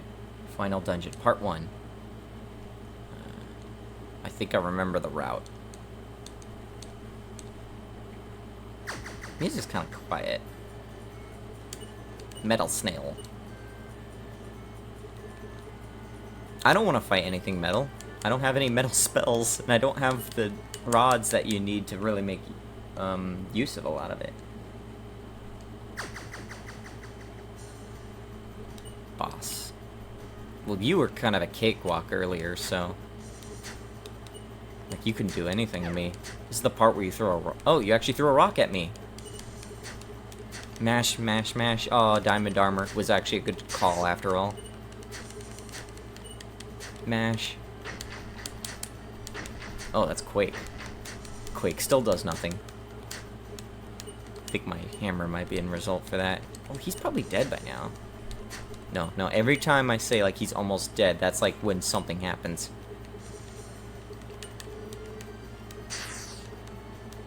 Boy, good thing I healed. Let's crack him. There we go. Sure, you can crit him there. No, you can't crit me. That's not fair. I can crit you twice in a row. That's fine, though. That's fair. That is fair games. Oh, that's a lot of experience. I should probably kill those guys. We mostly just slap fight each other, but... I don't want to fight you, actually. Never mind, I don't... I want to see if I can unlock this first section first. Big gold bar.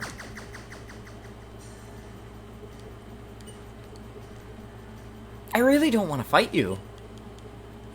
There. I'm noticing a lot of tiles are all messed up. Music's very quiet. I'm gonna have to look at that. See if, like, it's... if I need to... oh, shoot. I think the gauntlet did that to me. I think, I think the gauntlet kind of screwed me there. I need to remember to sleep at the thing. Okay. Don't let snails cast metal magic against me. What was the metal part of me? I think it was the gauntlet? The metal should be minus 20 defense, I think. I don't know, man. Snails really are the hardest thing in the game. I should have just made the final boss one snail.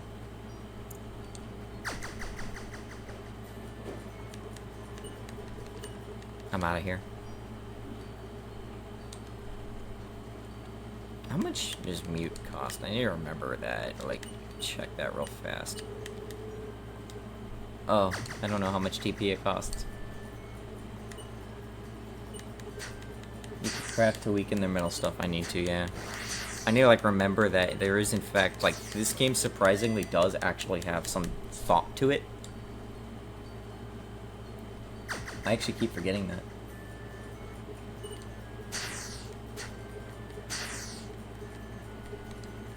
And that... okay, good boy, you're dead. Yeah, I'm going to the end. Hold on. Yeah, I'm going to the end. Hold on. Yeah.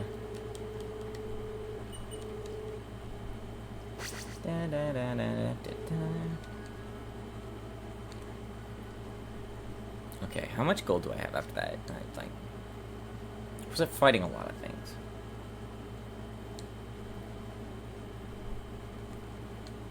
Yeah, that's one way. Do I have a light wing? Did I forget to... Okay, I do have a light wing.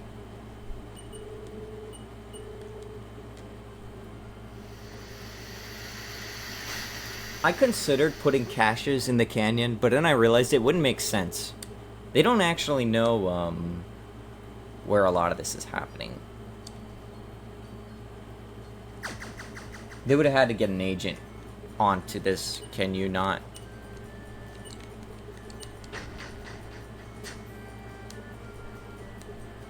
Let's see.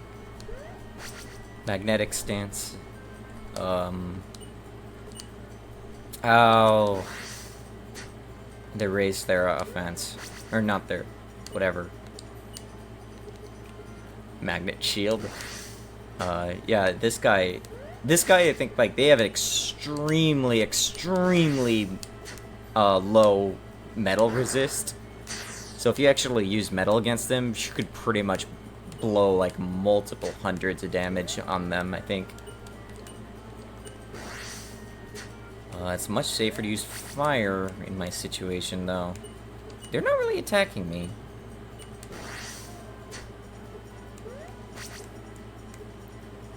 I wonder what I screwed up there. What happens if I cast weapon? Yeah. Oh, there we go. Give me money. Oh, yeah, you get a lot of money and experience from that, actually. Oh, I even happened to learn Magnet Shield from that.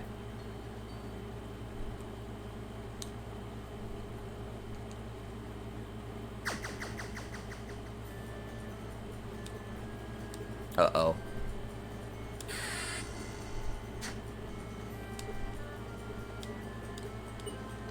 Snails not even once. They didn't even put me into adrenaline range. That's just mean. Blue Mage Croc. I wonder if Blue Mage would be able to work. I don't want to use a medic potion. But I know if, like, something... The things here are hitting hard enough that if I don't heal, I could possibly just get shot and killed. Especially if it's another snail who preemptive strikes me. And just is like, hee, have a big magnetic blast and fries my brain. Or if it's a behemoth.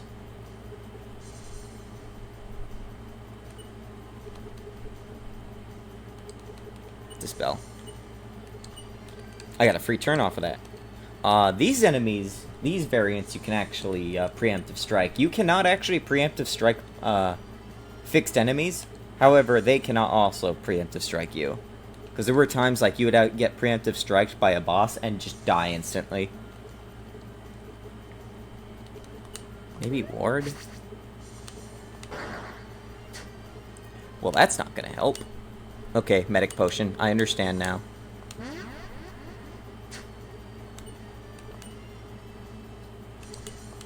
Does fire... Yeah, okay, they do have some weakness to it, I think.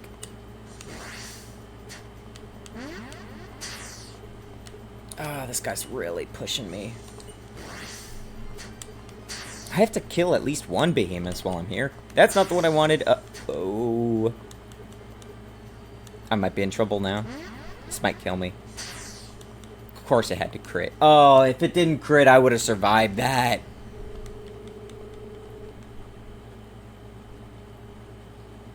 I am a tool for behemoths. Like, I'm just a toy. They laugh at me, they dance me around, use me, and then they just throw me out. Like, they're laughing about it. I'm suffering and they're laughing. Behemoth crit strikes again. Yeah, pretty much. I should just make every hit crit in the sequel. Just every single... That's just what they do. Oh, that death even... Okay, well, that's fine. I have... Here, have a big gold bar.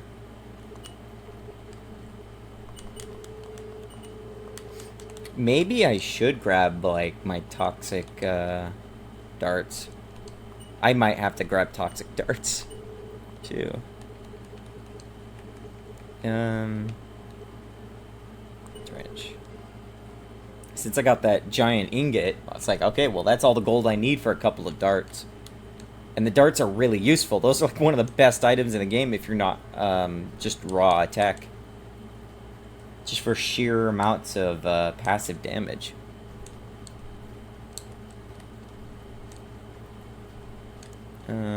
Weapons.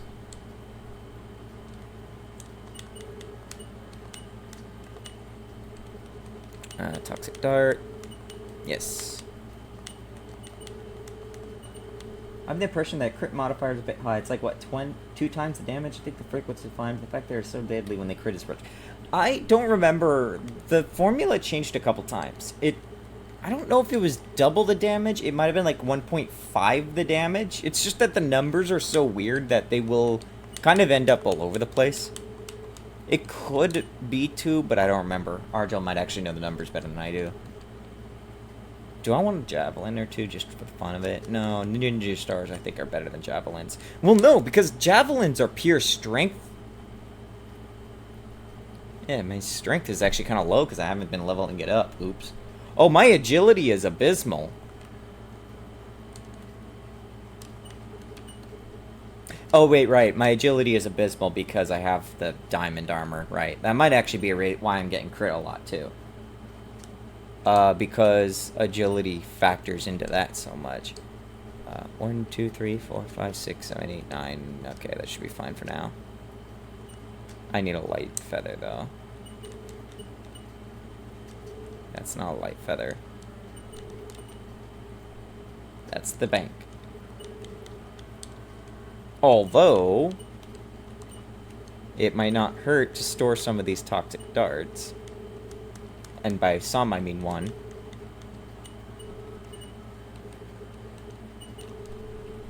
There we go.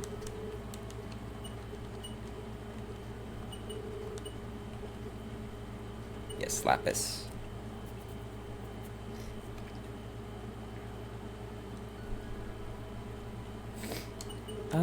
Phew.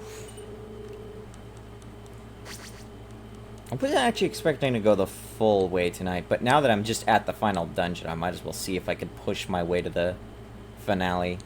I have no idea how I'm going to deal with the bosses, because I am rather underleveled, though. And it's very difficult to fight things. But what I could do is I could just keep rushing until I get to the, opening the shortcuts. Because, like, that dungeon is... I can't open the final shortcut. Damn it. And the extra dungeon stuff. Yeah, that's the intent. I'm probably going to do a bunch of stuff that I missed in this main playthrough. If I designed it like that, I probably wouldn't have done as much as I did here. Do I want to fight you? I'm not sure. You're not actually a big deal. I could fight... Again, like, this is the thing about CNC, is it's very much you want to pick your fights. And not every fight is worth it. Some enemies are just terrifying and you want to run. But these guys, like, they're pushovers at this point.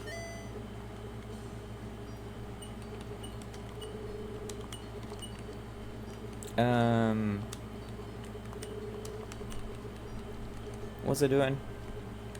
Tech. Clean poison. Pretty sure that this is more TP efficient because it's so specialized. So if I could just push my way through this part, then that's progress. And that's not a hard... Well, as long as I'm not running into these guys all the time, then that's not a hard thing to do. Or the snails. I'm dreading the snails. I think, like, the snails are probably the scariest thing for me right now. Just metal snails. Imagine getting hugged from that. And they're not even the worst ones to get a hug from.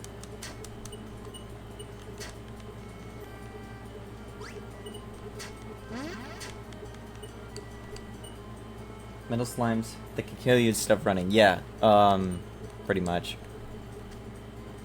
I'm getting low because they hit me, and that's bullying. Okay, that's what I wanted. You weren't doing enough damage to kill me, so... Adrenaline gets me a little extra health out of this. That's a funny thing too with adrenaline. Is it feels like you time it just to get a little extra out of the setup. I don't want to. You drop a lot of good experience, but I don't want to fight you right now. I just want to get to the end.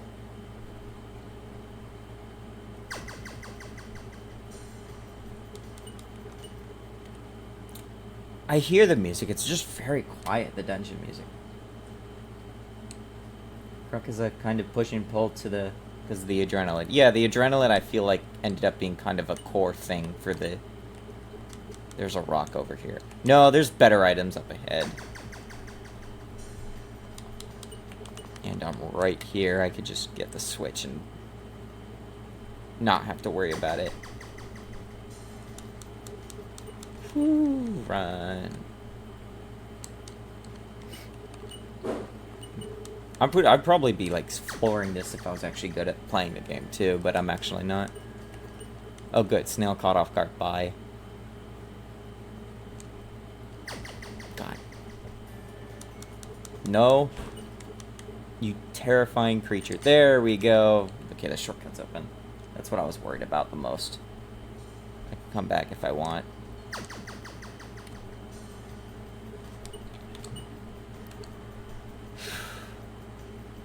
I don't really want to. I'm trying to think if I should get to the secondary or maybe grab some things before I try to fight things. I should probably be level 20 by that time. Oh. There was originally going to be something here. Actually, the hint to the super dungeon was originally going to be just hidden in here. And you would have found an NPC that would have hinted it. But instead what happened is it ended up being stored away in the final dungeon. Just as a something you have to figure out how to get to. Well, not that much, but it's more the royal crown that was a secret. Was balanced based on level 25 for the final boss. Oh boy, I'm screwed. Oh yeah, I forgot that these mountains are also not correct. They're actually too squeezed. Oh jeez. Alright, you prepare your stance. Bye. What is my... do I... Whoops. I actually forgot to get a light wing. Maybe I'll have to run to Nestlock. I can't run to Nestlock. I mean, I can. I might just push. Oh god! I must have opened the menu at the same frame that that transition was going.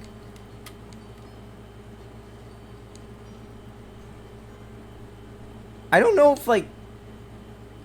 I don't know what would happen if I kept... Yeah, you can't open that when the transition is going, so that must have been...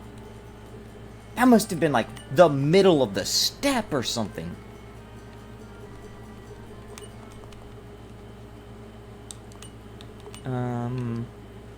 Yeah. Pretty sure this was... Yeah. What's in here?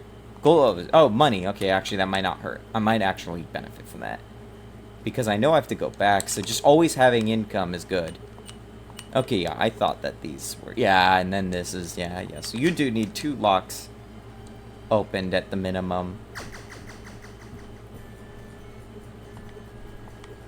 Didn't I kill you easily? Could I just do that again? That'd be funny. I actually don't want to. I want to heal. I think I'm going to just medic... Oh, do I have a BBQ? Thought I had a BBQ. Apparently not. Apparently I'm getting to the point that I'm just like, I want to be full health all the time. Ah, you're easy. Twisted incantation. That hits hard, though. Ooh, God. This guy's actually hitting me hard. What? I thought you were supposed to be the easy one. Here, give me the adrenaline range. That's the adrenaline range. Good. Please don't cast Atma. Okay, that's better. You probably don't even have NP left. TP, whatever.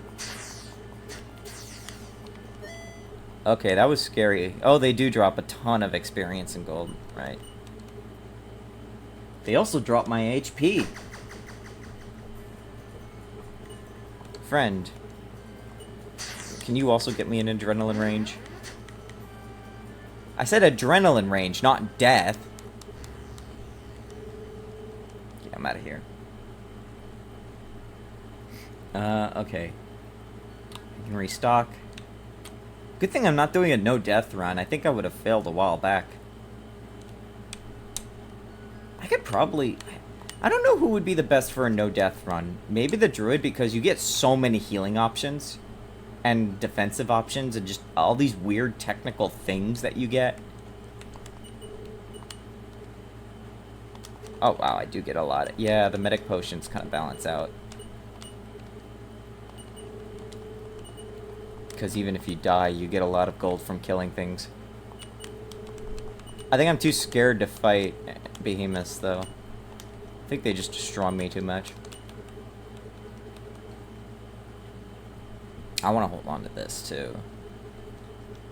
Oh, I didn't remember I have a javelin. I don't think I need the master key at this point. Now that I've got those 2 doors, should be fine. I'm gonna keep it anyways. I don't trust anything or anyone ever. Yes. I'd have to go to Behemoth's fight somewhat carefully instead of spamming attacks. I should have given them a rare drop. Like, just something that would have been fun to, like, make someone have to do 1,000,000 times in order to get. Like, imagine if the rat tail is hidden behind something like a behemoth. Oh, you're caught off guard? Come on, give me this one. You meet me at your doorstep, basically. Wait, I have dehydrate! I've been forgetting about dehydrate, which is, like, the secret sauce against behemoths. Yeah, like, that plummets that and everything.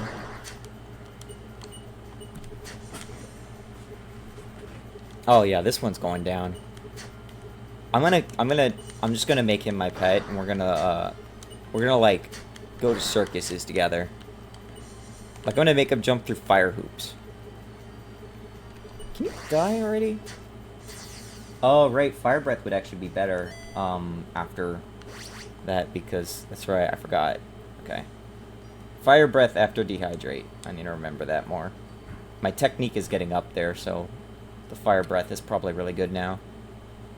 At least when coupled with debuffs. Okay, I mostly wanted to make it so I could walk up there here. That is a lot of damage, and I am not in adrenaline range. Okay. You asshole. I mean, that's fine. It sounds like you don't have the MP to not, like, do anything. Thank God, too. I realize when they don't cast stop and they just actually go at you, wow, they can actually hurt you. Well, they're gonna hurt me. Like, they have the magic stat for it. I don't remember what their magic stat looks like. Hello. I already killed one. I've proven my dominance. It's fine. Well, I haven't proven my full dominance yet. I have to deal with that over here. Oh, you got your first turn. I definitely don't want to fight you. I have to figure out how I'm going to do this boss. I have no idea how I'm going to do the boss. And it's really bad because, like, some of these late game bosses have multiple free status effects. Like buffs, and they can, you would have to chip through them basically with your spell casting.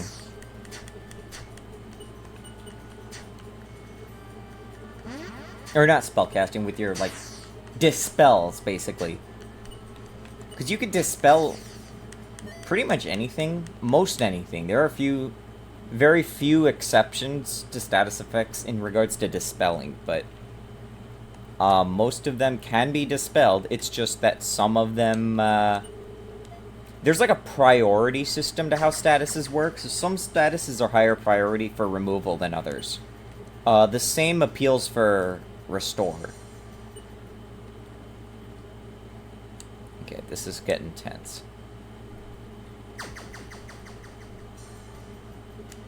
No. What does my inventory look like right now? I hate dogs so much.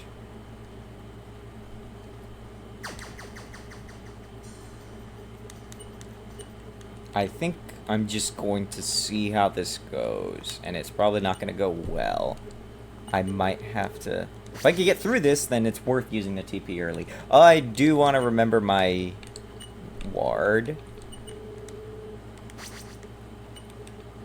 Maybe I should have brought in a funny Vine Viper pop so we could look to that and be like, oh, I wish I had one of those. While I also get, like, cold resistance. I don't remember what he... I remember nothing about this guy other than his ancient echo gimmick. Oh, boy. I really hope that Toxic works on him. But also lesser dispel, right? Like, okay, he lost regen, that's good. That's absolutely worth it.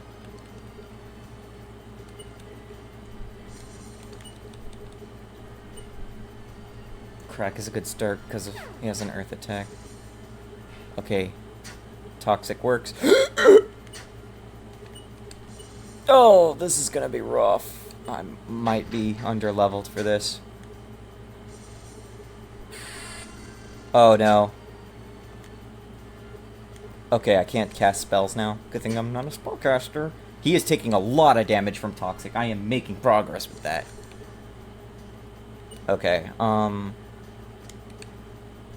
yeah, medic potion, please. Don't crit me with over 150 damage. Do I really want to heal again, though? Okay, I have 2 medic potions, right? I do. Not. I actually don't. Oh boy, I'm gonna be in, like... this is gonna be the funny thing, isn't it? Where you're, like... just trying to let Toxic do its thing. Isn't that actually part of the speedrun strat? You just... This fight is intense, says the guy who's beaten the game at, like, level 9, level 7 or something.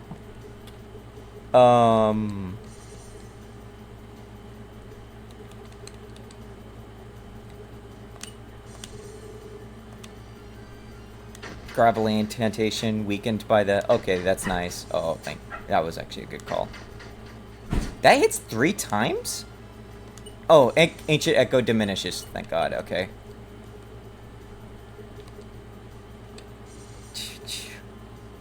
I could use Stone Shield and Magnet Shield, maybe. I can't cast spells. I can't mute him because I can't cast spells. I could go Reckless and kill myself.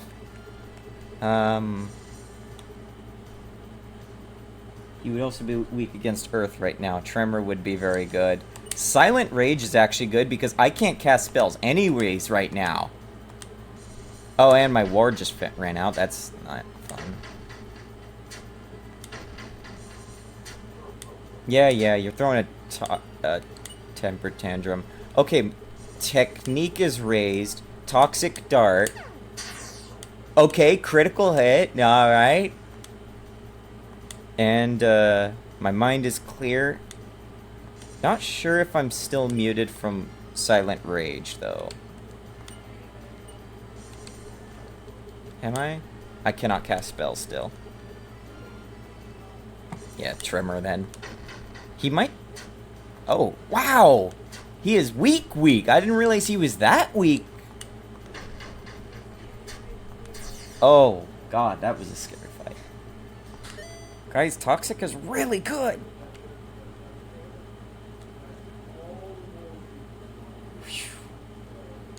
I did not realize that Tremor was going to do that much damage. I thought he would have had some good resistance in general to it. Do you know who I just fought? Come on, guy. Ooh, we're not doing that. I'm out of here.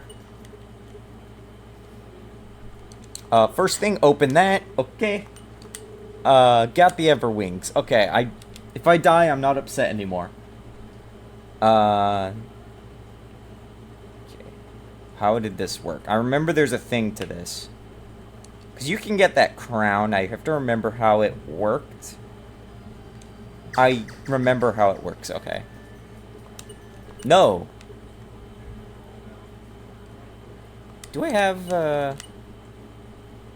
Okay, I have no more healing. I'm just out of healing. There was no, if that fight went on much longer, there was nothing I was going to be able to do. It's a good thing he kept on, hitting me with weak earth attacks. That would have been devastating to be hit by, otherwise. I have the Everwings now, too, so that's really nice to have. So I'm going to grab myself some more of these medic potions real fast. 822. Looking forward to final boss music. Haven't heard it in Repainted. I had it stuck in my head a couple days ago. Not even just that, but even the NES version, too. I don't know how it got stuck in my head. I wasn't even playing anything claw related. It just got stuck in my head one day. It was like for a couple days just in there, and I was like, alright, sure, whatever.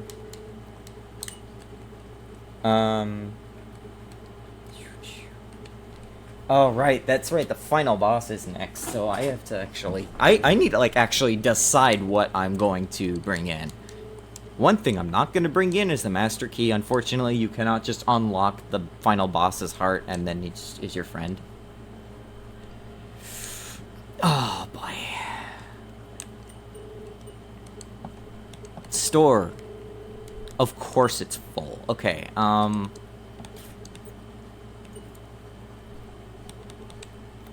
Toxic Dart. Oh, right. That's convenient. Okay, I just always have Toxic Darts. It's good. Although I think the part of the final boss is actually immune to it, so I have to be careful about that. Like, that's deliberately. He is designed to avoid. He's just straight up toxic itself. Arrow Rose is throwable. I don't remember what it does, but it's throwable. Frankly, throwing things is fun in this game, so 2, 3, 4, 5, 6, 7, 8, 9. I could fit a little more in here. I did notice, in fact, that one guy is just standing on a chest tile, but I'm also not going to fix it. I think it's funnier this way. Looking...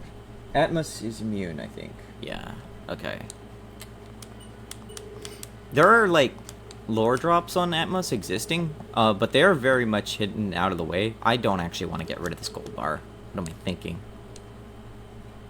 I do want this gold bar in case I die a lot and I need to, like, keep restocking medic potions, but I can store the actual bar itself. Or I could do the funny thing. I could equip it. I could equip it and then just start throwing all my money at him, or I could use the money as part of the spell casting, or some stupid stuff. Seeing this playthrough, I'd love to work on an actual single segment speedrun without save scumming, but it costs so much time. Yeah, I have no idea how you would sanely do it, but also that's the thing, right? It's like, I'll let other people figure that out.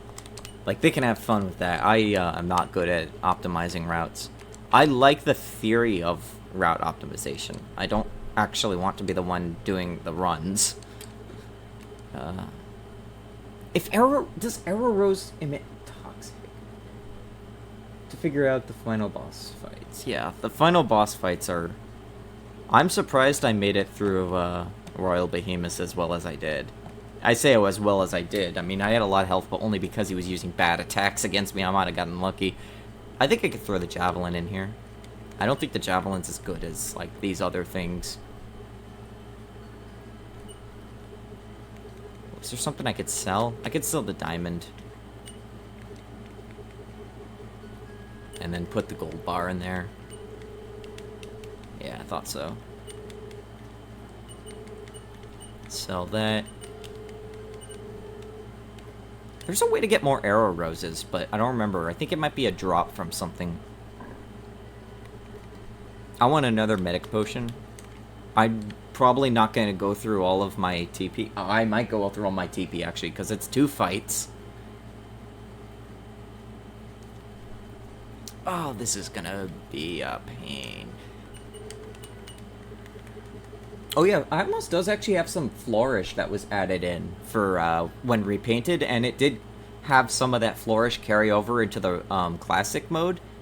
Uh, the screen actually flashes, but rather it flashes when you win. But okay, medic potion. I can fit another green tea in here. That's fine, just to be absolutely safe. I probably should be spending money on spells, to be quite honest. Like, or just techniques. Especially the techniques in the Hidden Village, because those ones raise your elemental affinities. Just having more element is good. But there is the Ancient Crown, too. Might want to go to the inn. Yeah, that might be wise, wouldn't it, huh?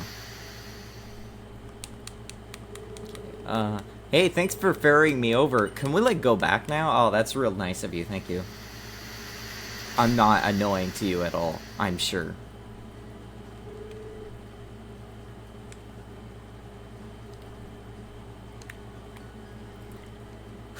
Okay, I have to remember. Oh, right. I need to look at my... What's my stats and equipment and all that look like right now? Crystal Hammer, Diamond Plate. Gauntlet for extra hitting things. You know, I wonder if I should actually get the I wonder if I should actually get poison resist. Like the thing that lets you just not be poisoned. I think that they like to throw a lot of poison at you, if I remember correctly.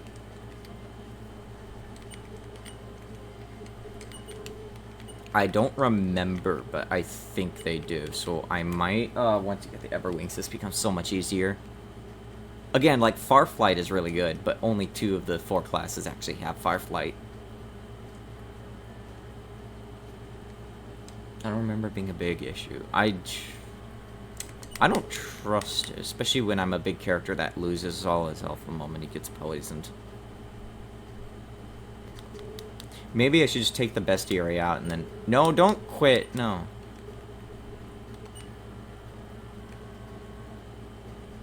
Throwing stars? I should be fine. Okay, whatever. I'll see what happens in this first try. I'm probably not going to get it my first try. I'm probably going to get destroyed. Yeah, I think I forgot to make camps buyable. Because I don't think I've noticed a buy. Drench has it. Poison Root. Oh yeah, that's right. Poison Root was originally going to be just Hidden Village, but then I forgot that Drench has it too. I have 2 gold. If I die, I get 1 gold left. I will not have more than 1 gold in my name. Oh, I can't wait to see how much gold I lost from dying. Because that's tracked in the counter at the end. Okay.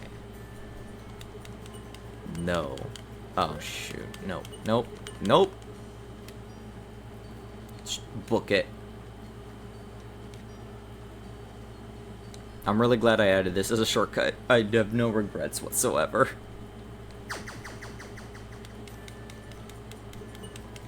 Nope. I might also have to switch out my orb, possibly. Like, to something that might just have good stats to avoid getting murdered. I might have to look at that if I seem to have trouble with something.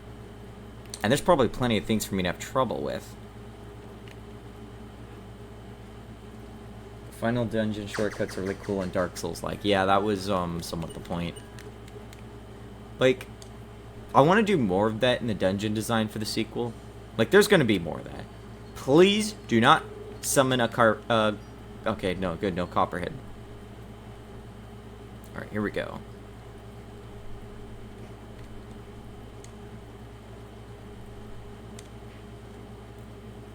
Friend. So, for fun, the reason why this character is just a child is because I was like, we were like, what are we gonna do for this? Like, we had no idea, some ideas going around. And then I was like looking at the sprites, the character sprites that we had, like the NPCs. I was like, the baby hasn't been like turned into an enemy yet. And I was like, I could make this work. Actually, this would be very funny. Alright. There is a correct answer to starting out, and I don't remember what it was. Or maybe it was just me being used to pressing the kill button to test the fight. I don't remember, actually. What was it? There was something they do. Or maybe it's just like setting yourself up as well as the enemy. Because I know you get a free... I forgot to put ward up. Okay, well, whatever. I have diamond armor. He has a stick. What's gonna happen? Crack to weaken his spells. That's probably wise. I keep forgetting that crack does magic damage, or drop, whatever. He has regen, that's what the problem was. Oh, he opens with poison, too, that's right. Okay. I have to be quick about this. This is gonna be awkward. Shoot. I have to dispel. Took a swing. He crit me? Oh, this child's gonna murder me. It's easy, just press the kill button. Have you tried bringing their HP to 0? Works every time. Yeah, there's a kill button in debug mode. Or rather, it's just an unused spell that will just instantly kill anything. If you do ward before the fight, he starts with... That's right! I forgot about that. He has like a super dispel. But that's also still good, because it means you waste his turn. I remember now, I think his AI is something like... Turn 1, if he does not dispel, he will poison you. So you actually want... He won the fight before we even started, guy. This guy's like 7 years old. I got outplayed by this. I don't want to use any of these now. I don't want to use my throwables or consumables. I might just save scum. Okay. Well, I can spend this time to remember what this uses. Okay, it's... Oh, okay, it's toxins. Okay, that's good to know. He is destroying me. Baby has destroyed me. Okay. Well, now I remember how the fight goes.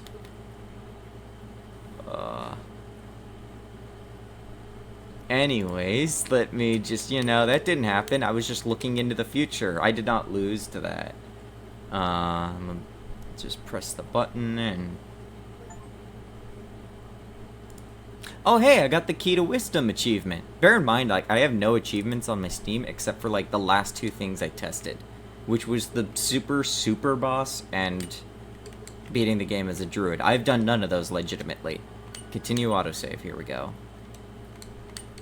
Let's just do this. I would rather him dispel my ward and waste his turn than open with poisoning me.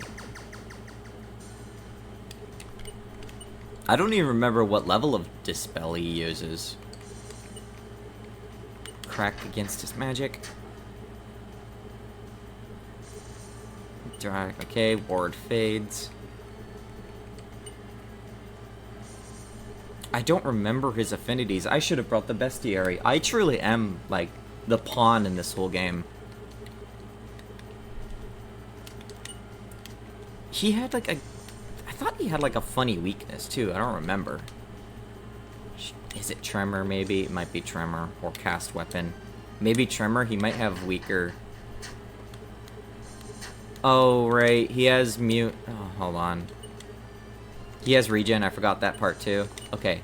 I've disabled spells. Disable. Regen. Okay, yeah. Now he's going to start using his Ice Breath. He has Ice Breath. Okay, it's not as... yeah. I have... Okay, now this is a problem.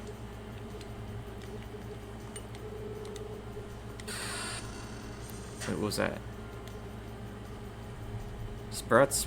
Oh, shit. Okay, I have to crack again. That's really good against him, actually. If I adrenaline, maybe he won't be able to kill me, and then I could max potion while having the adrenaline effects.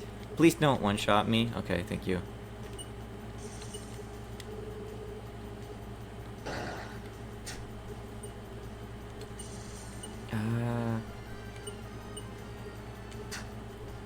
Yeah, that was kind of pathetic. Why is he critting me so much? Oh, right. Yeah, like pathetic, Oh, he's got spellcasting up again, right?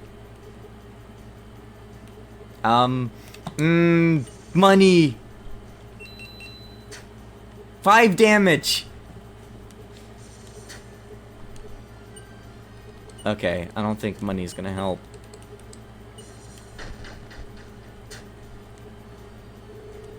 Oh! So funny thing too, if you actually beat him while he's muted, there's an extra line where he like pulls up his finger like, hold on a moment, and that lets the mute wear off first. Alright, now I'm screwed. It's kind of quiet. Guitar. Alright, he's immune to toxic. I should have toxicked on him too. Well, that's fine. Next try will work. I don't remember anything about what he does, though. I think he can cast Atma eventually, but he has AI scripting stuff, so.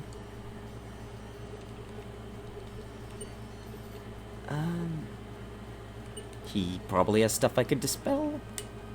I probably should have healed. Okay, he had regen. That trick I'm getting used to. I have fatigue. I have 1 medic potion left. I'm screwed.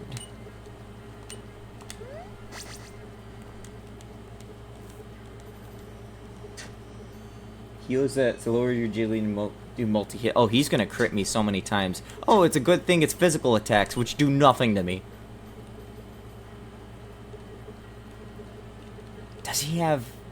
I don't think he has any magnetism-based spells.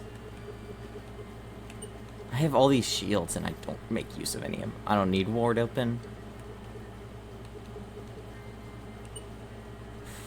Dehydrate might be good, actually. He has wood spells. I don't have wood shields. I don't even know if there is a wood shield. There might not actually be a wood shield. Actually, he uses so many physical attacks. Like, that's the thing. Sprout is more of the magical attacker. He actually uses a lot of physical strikes. Just many of them. But then he also has statuses like that. Or tries to use statuses. Dehydrate weakens wood. Okay, that helps. Yeah. I want to save that medic potion until I have no other options. Adrenaline wears off. See how much the throwing star does. Thank you. Uh-oh. Oh, I'm surprisingly holding out. Uh-oh. Oh, he had ward up. So I haven't actually been hitting him at full force.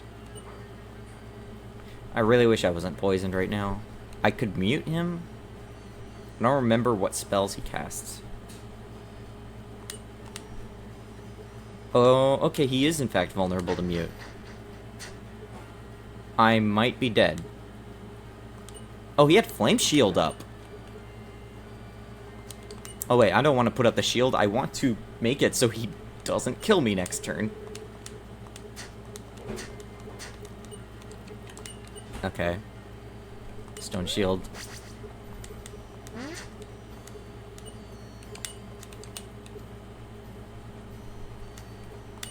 I don't have,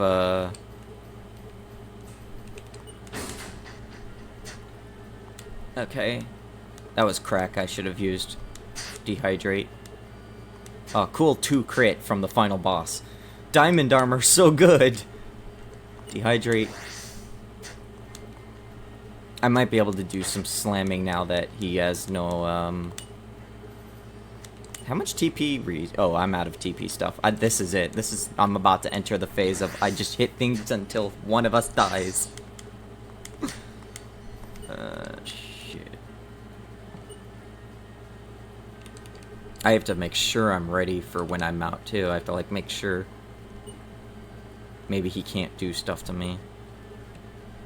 I'm pretty sure when he gets low on health, he also event. I think I don't remember his AI. I'm pretty sure he casts Atmo when he's like very low health, and that's something I have to watch out for. But only on certain turns.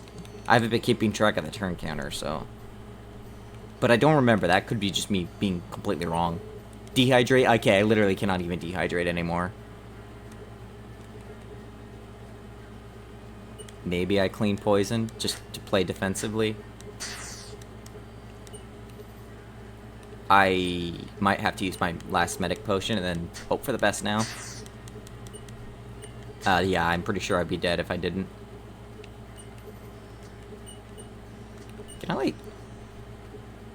I can't toxic him, but maybe I could get some good damage. Yeah, there we go. The items are still good. Like, they're still throwables, right?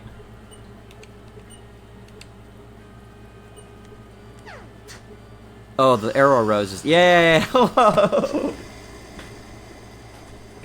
I was getting a little nervous there, but then I remembered, like, oh yeah, I can't commit toxic, but I can definitely hurt him. You only need to hurt him to win. A lot. Oh god. Yay, okay, that was it. That was the first time I actually beat this game. Popular for pets, please buy one now. Yeah, Vipers are really marketable. I did not fight a Copperhead. That'll be like maybe next time as like one of the optional things. Bandits stole a total of 0 gold. I could have sworn they would have stolen something from me. I'm actually surprised that they never got around to it. Yeah, so all of these also had to get flavor text. That was fun to have to write for. Oh, what the heck? Okay, I apparently just... Okay. Yeah, so I have to fix some of the layerings, I think. I think that's why, like, that one issue is happening with certain enemies. Because there was a pattern to which enemies were having problems. So, that is not a hard fix, I'm pretty sure. It's... Now that I'm aware it exists, no one tells me that something is wrong, so... Dark Gulch has never been brighter. I don't remember how... I don't know how many enemies I saw. The game obviously tracks, like, how many enemies you've seen, and in what order, even. So it's like... If you were to, like, skip to the very end of the game... and kill, like, a behemoth, and then, like, jump back, kill a Divine Viper, you would see enemies in that order. The exception is you will always have Sprout and Atmos at the end. They always appear at the end. They are, in fact, hard-coded to not appear in the credits, and then get injected into the credits by the credits itself. I think I'm almost at the end now, since I'm starting to see these enemies. There's like 52 enemies, I think. Only 50 actually need to be seen in order to qualify for the full garden achievement or something. It lies at saying that, oh yeah, you need like all of them. No, you don't actually need all of them. You just need whatever. Yeah, find us at that website. That website is now under complete whatchamacallit. Alright, here we go. There we go. Finally. I could take a picture of this and post it on the show. Level 21. I was actually surprised I beat it.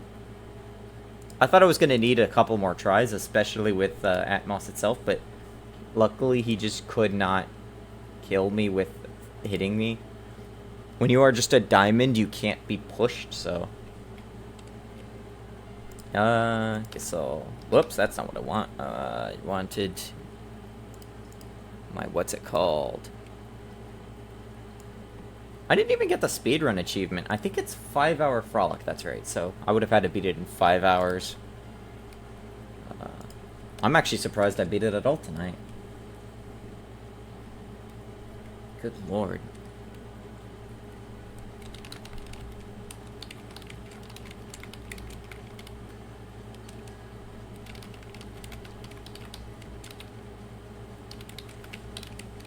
I have 0 gold. That's hilarious. Just 0 gold in the thing. I just noticed that. I died so much. There, I have archived it in there. Well, I've got people going in and out of my room now. Lost 14 fights. Fled 188. Not sure how many.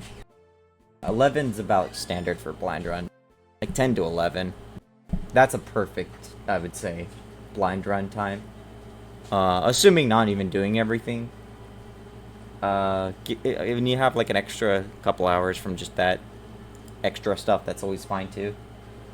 I just don't expect people to do it. Well, cool. Yeah, next time, maybe tomorrow or something. I don't know. Maybe I'll try out the bonus stuff I didn't do.